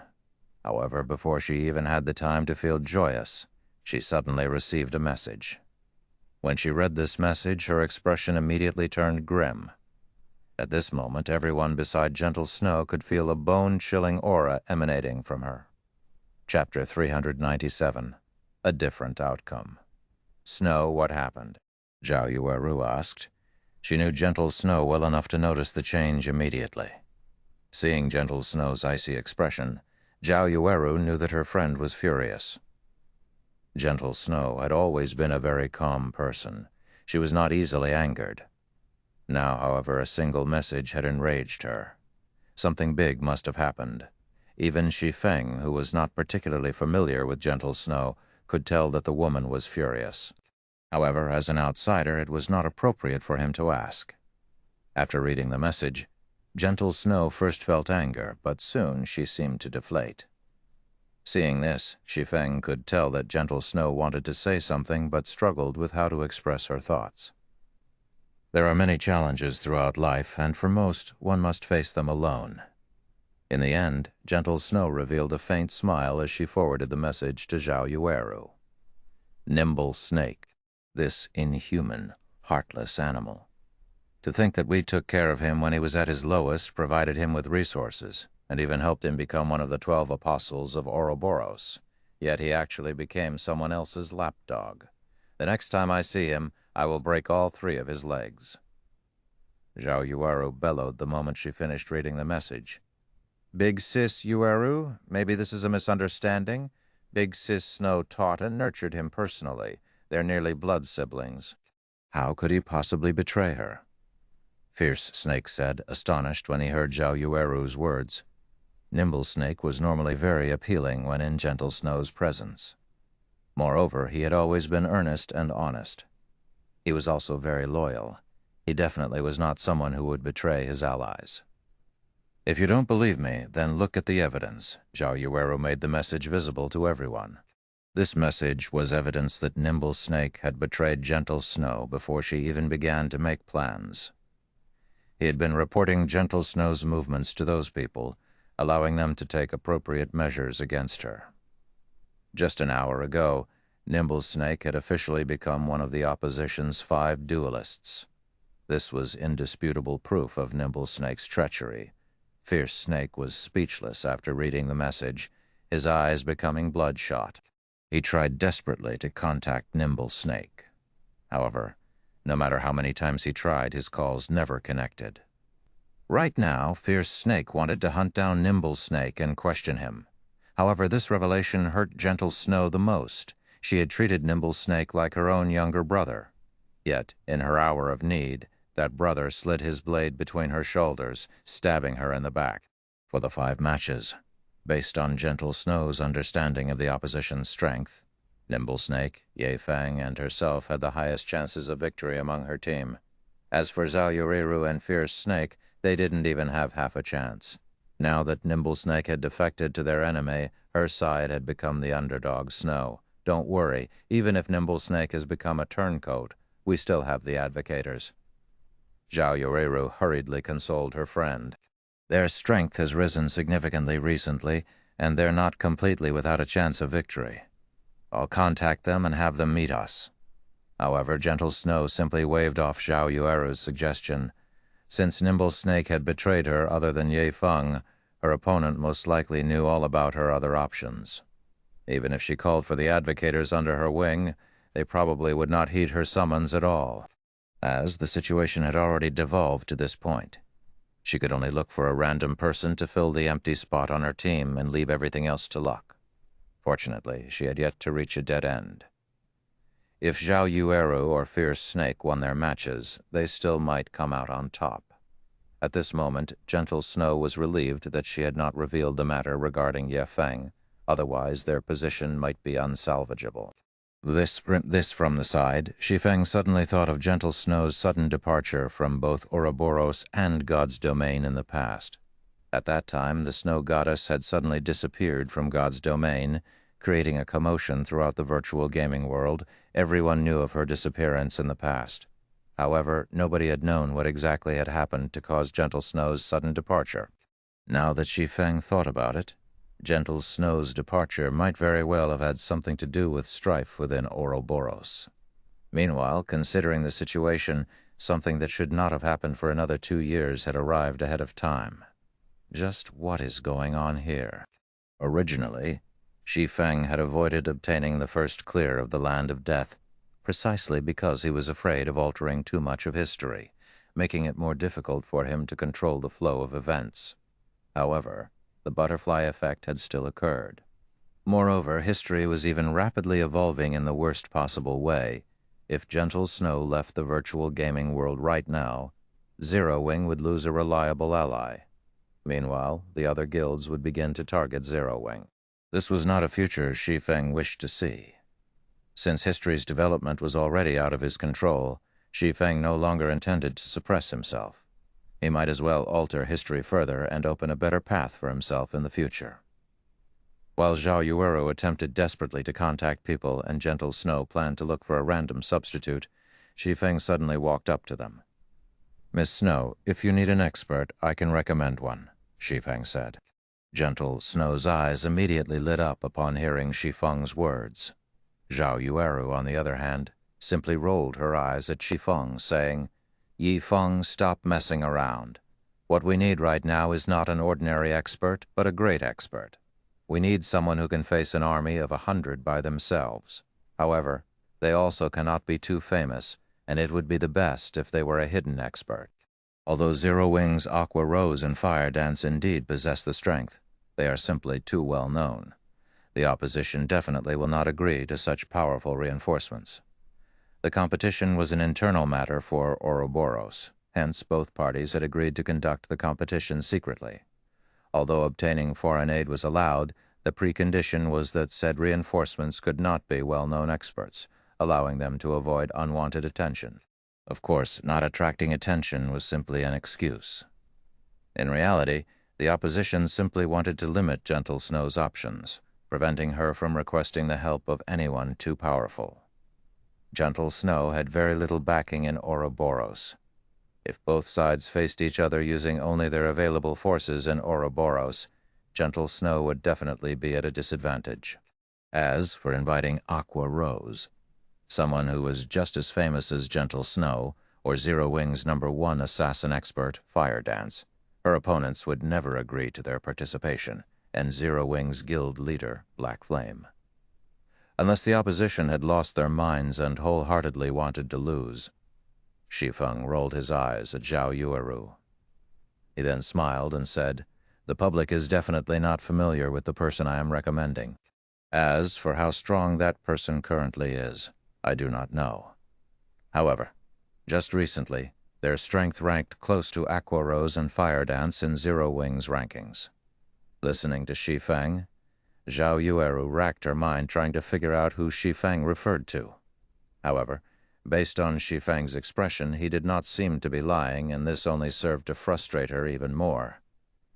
Gentle Snow's curiosity had also grown as she understood Zero Wing quite well. She had never expected that Zero Wing still hid such a powerful expert. The more she learned, the more she questioned her insight of Zero Wing. "I'll have to trouble you, then. As for remuneration, I will similarly pay them 20 million. Will that be all right?" Gentle Snow said as she gazed at Shi Feng gratefully. "Since Miss Snow has no problems with it, I'll contact that person immediately." Shi Feng nodded and called up the system menu. Chapter 398, Underground Arena. Chapter 398, Underground Arena. After Gentle Snow and the others had waited at Blue Mountain Restaurant for some time, a young girl in green robes finally appeared before them. Her hair had been pulled back into twin tails, and she radiated a holy aura. Shi Feng walked up to the young girl's side, turning to look at Gentle Snow and the others as he said, "Let me introduce you. This is Violet Cloud, a healer of Zero Wing's core team." Violet Cloud grew nervous as Gentle Snow and the others stared at her. Lowering her head, she softly muttered, "Hello?" Gentle Snow's team was stunned. The great expert Shi Feng talked about was actually a young girl.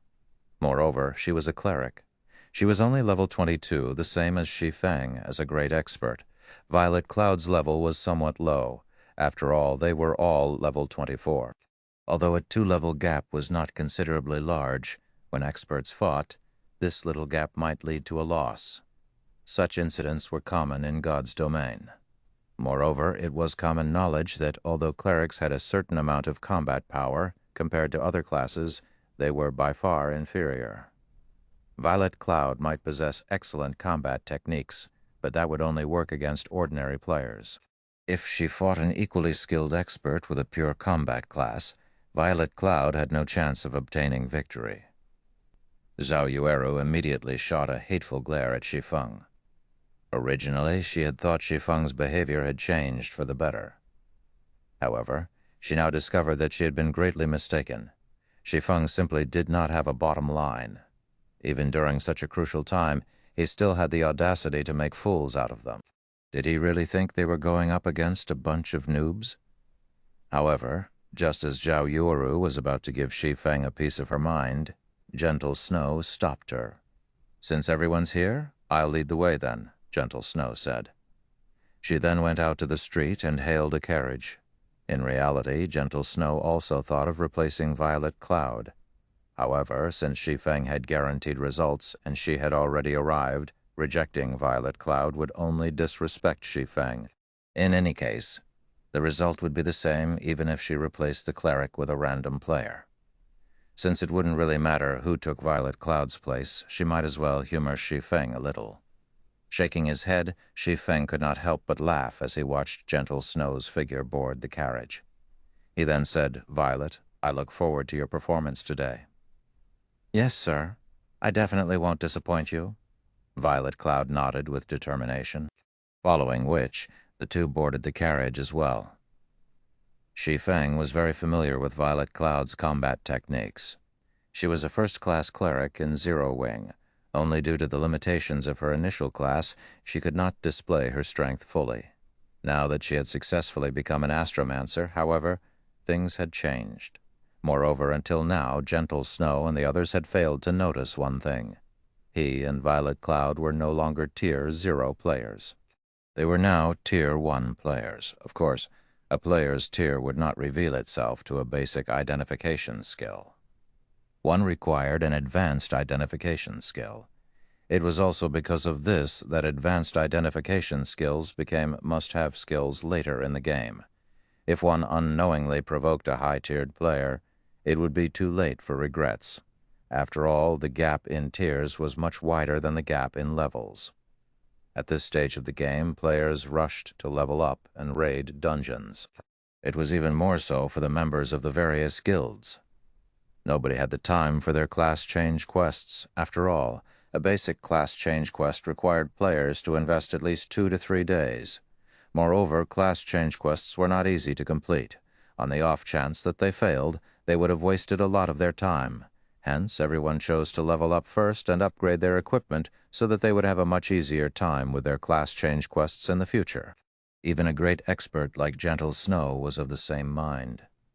There was also another reason why nobody was in a hurry to challenge their class change quest.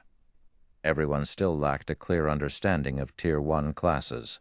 They did not know just how much of an improvement a Tier 1 class could provide. Hence, none of the guilds in God's domain were in a hurry to push their members to complete their class changes. They all focused on claiming the first clear of dungeons, setting aside their class changes for now. 2 hours later, Gentle Snow led everyone to Star Moon City's underground arenas. The underground arena was a holy land for players who loved PvP. During the later stages of the game, it was also a place to make a lot of money. Countless players would come to watch the fights here, and many of these spectators would bet on their favorite players. Meanwhile, the winners could receive a commission from the bets. The underground arena was also separated into a few different areas. There was the basic area, advanced area, and special area. Meanwhile, the commission players could obtain, and the conditions to enter each zone were different. In the basic area, any player could enter to watch or participate in the fights. The advanced area was slightly different. If players wished to watch the fights there, they needed to pay a small fee. Meanwhile, if one wished to participate in the advanced area, they needed to face a minimum of 20 opponents in the basic area and win 80% of their matches. Victors in the advanced area would receive a commission of 1%. In other words, they would receive 1% of the total bets placed on their match. If a lot of players gambled on the fight, it would serve as a hefty income. Lastly, the victor would also receive 10% of the entrance fees. The special area had an even higher entry requirement. First, the entrance fees were much higher for the special area. As for players who wished to join the fights, they needed to have a minimum of 20 matches in the basic area under their belts and have won 90% of their battles. However, there was another option for players to become participants in the special area, the systems test. The system had to determine a player was an expert before they could fight in the special area. Meanwhile, victors would receive a 3% commission in addition to 30% of the entrance fees. In the basic area, advanced area, and special area, there was one more difference between them: the size of the arenas. Each of the arenas in the basic area could only house up to 300 people, while the advanced area could house up to 1,500 people, and the special area could house up to 10,000 people. As long as a player had sufficient strength, they could make a lot of money in the underground arenas. In the past, Shi Feng had earned quite a lot from this place. At this stage of the game, although the underground arenas were not particularly popular and many of the rooms were empty, one could already see signs of prosperity in this place. In a few months, this place would definitely become very lively. Basic Room 29. This should be it. Gentle Snow looked at the number plate hanging on the door before opening it. Inside the room, over 30 players had already gathered. These players all possessed very high levels. The lowest among them was level 23, while the highest was level 25. None of these players were ordinary. Nimble Snake, you traitor? You dare to show your face here. Have you forgotten who it was that helped you to achieve the wealth and status you possess today? Zhao Yueru's temper exploded the moment she saw a simple-looking youth standing among the crowd. That simple-looking youth was none other than the person Gentle Snow had spared no effort in cultivating, Nimble Snake. He was a level 24 assassin, and currently he was fully armed with the level 20 Crimson Blood set equipment, a secret silver set equipment meant for assassins. In response to Zhao Yueru's curses, Nimble Snake remained calm as he swept a glance at Shi Feng and Violet Cloud. He then laughed coldly and said, "Zhao Yueru, I admit that Gentle Snow has treated me well these past few years. However, as the saying goes, man struggles upwards, water flows downward. Since Brother Cao's team is stronger, what is wrong with me joining them? With your strength, you wish to contest for the position of guild leader? Don't make me laugh. Zhao Yueru, you, on the other hand, you are someone that Brother Cao has always liked. Join us, and everyone will be on the same side in the future. Of course, you can also refuse. When you all lose, Brother Cao can only follow the appointed rules, and Gentle Snow can forget about the virtual gaming world in the future."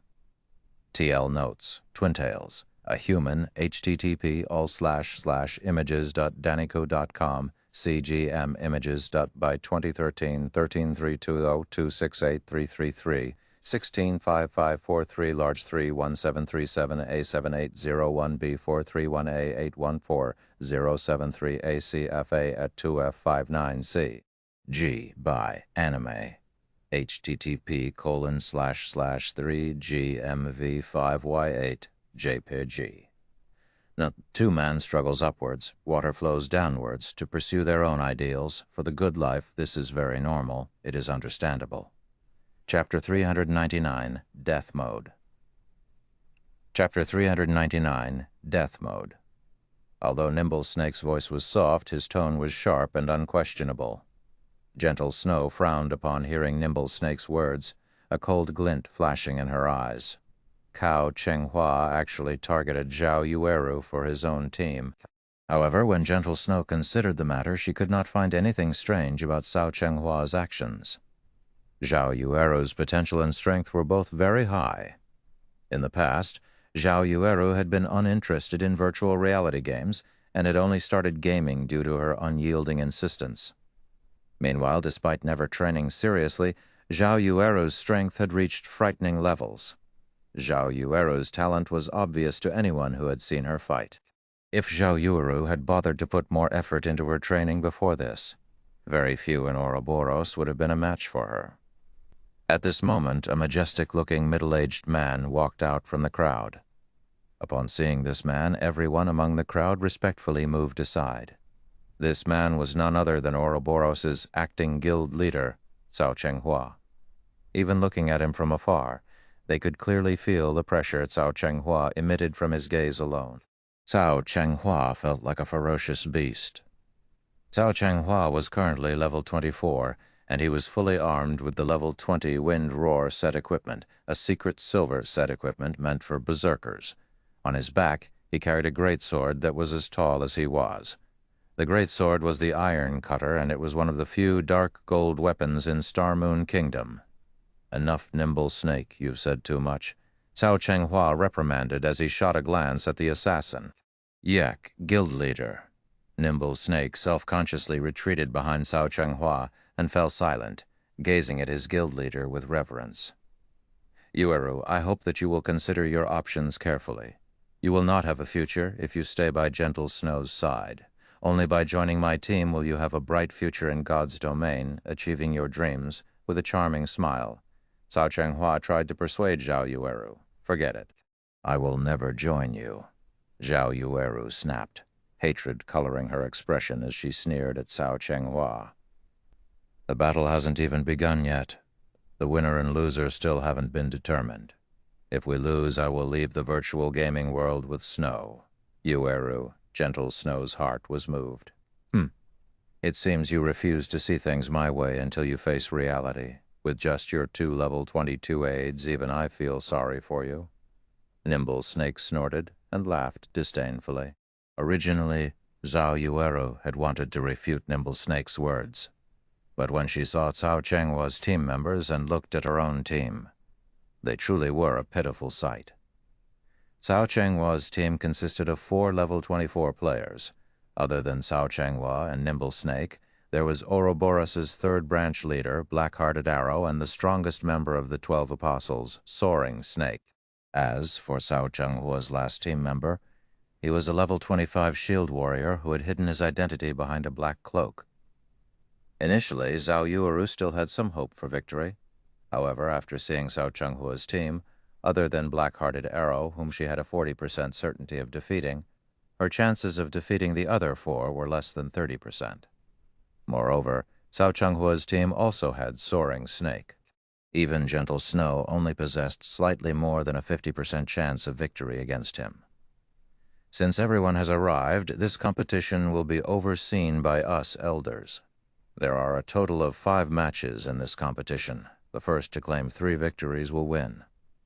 The victor will become Ouroboros' guild leader, while the loser will leave God's domain forever. The main God system has already accepted this condition. In addition, the arena has been set at death mode. A match will conclude only after one side has died. Before entering the arena, either side can choose to forfeit. That way, even if it is a loss, you won't have to suffer the penalty of death mode.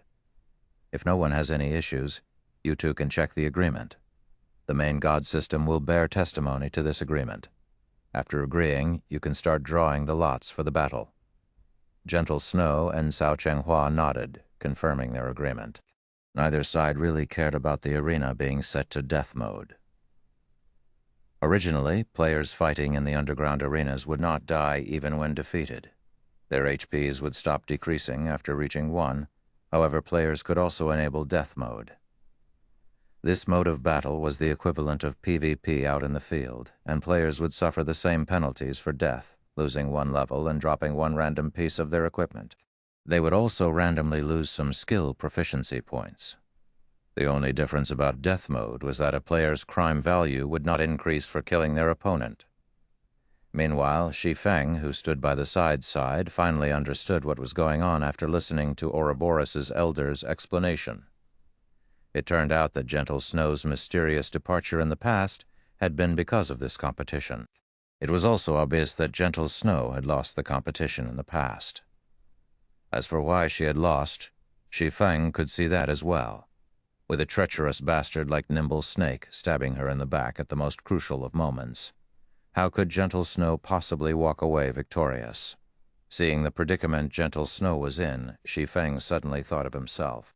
Gentle Snow had only fallen to her current predicament because of her bad judgment of people. Shi Feng had suffered a similar fate in the past. After campaigning for a decade in God's domain, instead of suffering defeat at the hands of his enemy, world dominators, his own people got rid of him. It was truly laughable. Just as Shi Feng recalled his past, the level 25 shield warrior on Cao Chenghua's team finally removed his cloak and revealed his true appearance. Why is he here? Disbelief filled Shi Feng upon seeing this shield warrior's identity. This shield warrior was War Wolf. Shi Feng had met him once in the past, and the man had left a very deep impression on Shi Feng. He was definitely a top-tier expert, and even Shi Feng had wanted to recruit him. However, War Wolf at that time had hated guilds deeply, so Shi Feng had no choice but to give up on his endeavor. He was greatly surprised that War Wolf had actually shown up as for an aide for Cao Chenghua. Warwolf's appearance also shocked Gentle Snow. She had previously tried to recruit Warwolf back in White River City. However, the middle-aged man had rejected her, and after that they both went their separate ways. As for how strong Warwolf was, even Gentle Snow herself was unsure. However, seeing that even the usually arrogant Soaring Snake and tyrannical Cao Chenghua showed him respect, it clear that something was amiss. After observing Warwolf for some time, Gentle Snow's gaze suddenly turned solemn. She could feel Warwolf's body radiating a sense of extreme danger. This was something that she had never felt before, even from Soaring Snake, although Gentle Snow wished to oppose Warwolf's participation. Until today, Warwolf had been utterly unknown in God's domain. Hence, arguing the matter wouldn't do any good. Compared to Gentle Snow's grave expression, Cao Chenghua currently appeared carefree. What is with Gentle Snow? I thought she would have invited some powerful experts, yet she actually invited 2 level 22 players. One of them is even a cleric. What a disappointment, the elementalist, Soaring Snake, commented. Before Gentle Snow's team had arrived, he had planned to let loose, displaying his full might. Now that he was looking at them, however, it would seem that he would not get the chance today. Perhaps my departure had dealt too big of a blow to Gentle Snow, so she simply found a few people to fill the gaps. Otherwise, why would she even invite a cleric? Nimble Snake laughed, mocking the other team. Right now, the only threats are Gentle Snow, Zhao Yueru, and Fierce Snake. Unfortunately, it is impossible for Zhao Yueru and Fierce Snake to win their matches. Just as Cao Chenghua's group laughed, confident of their victory, the system promptly announced the players who would fight in the first match. Immediately, everyone's attention shifted towards the large screen above the arena. First match, Zhao Yueru versus Cao Chenghua. Chapter 400, A Strange Blow. After the system revealed the first set of opponents, Zhao Yueru and Cao Chenghua promptly entered the arena. Zhao Yueru was an elementalist, while Cao Chenghua was a berserker. In terms of levels and equipment, both were evenly matched. Though Cao Chenghua was slightly superior to Zhao Yueru regarding techniques, Zhao Yueru had the class advantage in this matchup. Hence, the victor was not apparent at first glance. Yet Nimble Snake and the others revealed playful smiles as if victory was already in their grasp. Seeing these reactions, Gentle Snow grew slightly confused. Gentle Snow had a fair grasp on Cao Chenghua's strength and ability. Although his techniques were slightly superior to Zhao Yueru's, there was a limit to how much of an advantage that could bring him. At most, it would help him bridge the gap between classes. Hence, it would not be easy for Cao Chenghua to obtain a victory. Yet, why were Nimble Snake and the others behaving so confidently? Yueru, be careful. Cao Chenghua seems odd today. Don't let him approach you no matter what. Gentle Snow secretly sent a whisper to Zhao Yueru. I understand. Don't worry. For the competition, I prepared and completed a high-level quest, obtaining a powerful skill. I will definitely make Cao Chenghua suffer, Zhao Yueru replied with a carefree smile. Although Zhao Yueru appeared relaxed at the moment, inwardly, she was on full alert.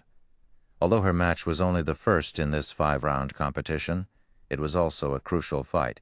If she won, then their chances at winning this entire competition would increase beyond 50%. Big Brother Shi Feng, is that Cao Chenghua an amazing expert? Violet Cloud asked when she saw the confident Cao Chenghua. He is an expert. However, he doesn't have what it takes to defeat Zhao Yueru with a 100% certainty. After all, other than mentality, there are other factors that can contribute to the result of a battle. Shi Feng shook his head. In the past, Cao Chenghua had been the guild leader of Ouroboros. Meanwhile, Ouroboros had been a guild that mainly focused its development in Star Moon Kingdom. As the guild leader of Shadow back then, Shi Feng had collected plenty of information on Cao Chenghua, and he had an acute understanding of Cao Chenghua's strength. While Shi Feng and Violet Cloud secretly conversed, the battle at the arena had begun. The moment the battle started, Cao Chenghua held nothing back and immediately activated Flame Charge, followed by a violent strike. Cao Chenghua was like a violent beast, baring its fangs and brandishing its claws. Naturally, Zhao Yueru would not give Cao Chenghua a chance to close in on her. Chanting an incantation, one of her hands waved the staff it held while the other swiftly traced lines of divine runes in the air. When Cao Chenghua was only 20 yards away from Zhao Yueru, an ice sphere appeared, blocking his path. If the ice sphere struck him, the damage would only be a secondary problem. The main problem was the movement speed reduction of the spell. After all, berserkers were not exactly known for their mobility. Hence, when elementalists fought berserkers, kiting was their basic strategy. Responding quickly, Cao Chenghua turned sharply and circled the ice sphere from the right. However, immediately after he dodged the ice sphere, multiple frost arrows flew towards him. Cao Chenghua smiled disdainfully at this sight. Swinging the dark gold ranked iron cutter, he smashed and shattered the frost arrows coming at him before renewing his charge once more. However, as if she had expected this outcome, Zhao Yueru waved her staff once more and cast Ice Dragon Blast, sending a large serpentine dragon at Cao Chenghua. She then cast Ice Wall to seal off the berserker's surroundings. Shatter! Cao Chenghua gripped his sword with both hands and swung the weapon at the ice dragon, activating Horizontal Slash. However, the instant the ice dragon shattered, a layer of frost appeared on Cao Chenghua's body, reducing his movement speed sharply. Zhao Yueru immediately followed up with 3 ice spears. Although Cao Chenghua wanted to block the incoming attacks, the frost covering his body drastically slowed his movements. In the end, he only managed to block one of the spears, allowing the remaining to reach their mark. 215, 221. 2 damages appeared above Cao Chenghua's head. However, at level 24, Cao Chenghua possessed 3,320 HP, so these 2 attacks only managed to decrease his HP by slightly over 10%. At this moment, Cao Chenghua frowned. He had clearly shattered the ice dragon, yet why had the freezing effect still taken hold? It seems the effect of this new skill is quite powerful after all. Zhao Yueru was very satisfied with her previous attack. Ice Dragon Blast was the advanced skill Zhao Yueru had recently learned. Opponents could defend against ordinary spells. However, Ice Dragon Blast was slightly different. Even if her opponent blocked the attack, although it would not deal any damage, it would still inflict a speed reduction effect lasting 5 seconds. When used against classes with low mobility like the Berserker, it was extremely useful. Now that Cao Chenghua's speed had fallen, Zhao Yueru would take advantage of it. First, she cast Frozen Circle, freezing the slowed Cao Chenghua. A magic array then appeared by Zhao Yueru's side, and 5 fireballs the size of wash basins circled the elementalist. Go! Zhao Yueru cast Flame Barrage and bombarded Cao Chenghua with attacks. Ice Spear was a fast attack spell. It possessed speed but not power. Hence, the 2 previous attacks had merely been a scratch to Cao Chenghua. However, Flame Barrage was different. If all 5 fireballs struck the guild leader, he would lose over half of his HP. At this moment, Cao Chenghua was still frozen in place, unable to move. He could not dodge the bombardment of the 5 incoming great fireballs. "Good! We've won!" Fierce Snake shouted excitedly. Just before the 5 great fireballs struck Cao Chenghua, however, the berserker's skin suddenly flushed red, and his body seemed to grow. The layer of frost binding his legs instantly shattered. Nobody would have thought that Cao Chenghua had learned a control removal skill. In the next moment, Cao Chenghua released a thundering roar. He then brandished his greatsword with both hands as he charged at the nearest great fireball. With a slash of his sword, Cao Chenghua split the spell in half. Meanwhile, the remaining 4 great fireballs merely rubbed past Cao Chenghua's body, each dealing slightly over -100 damage.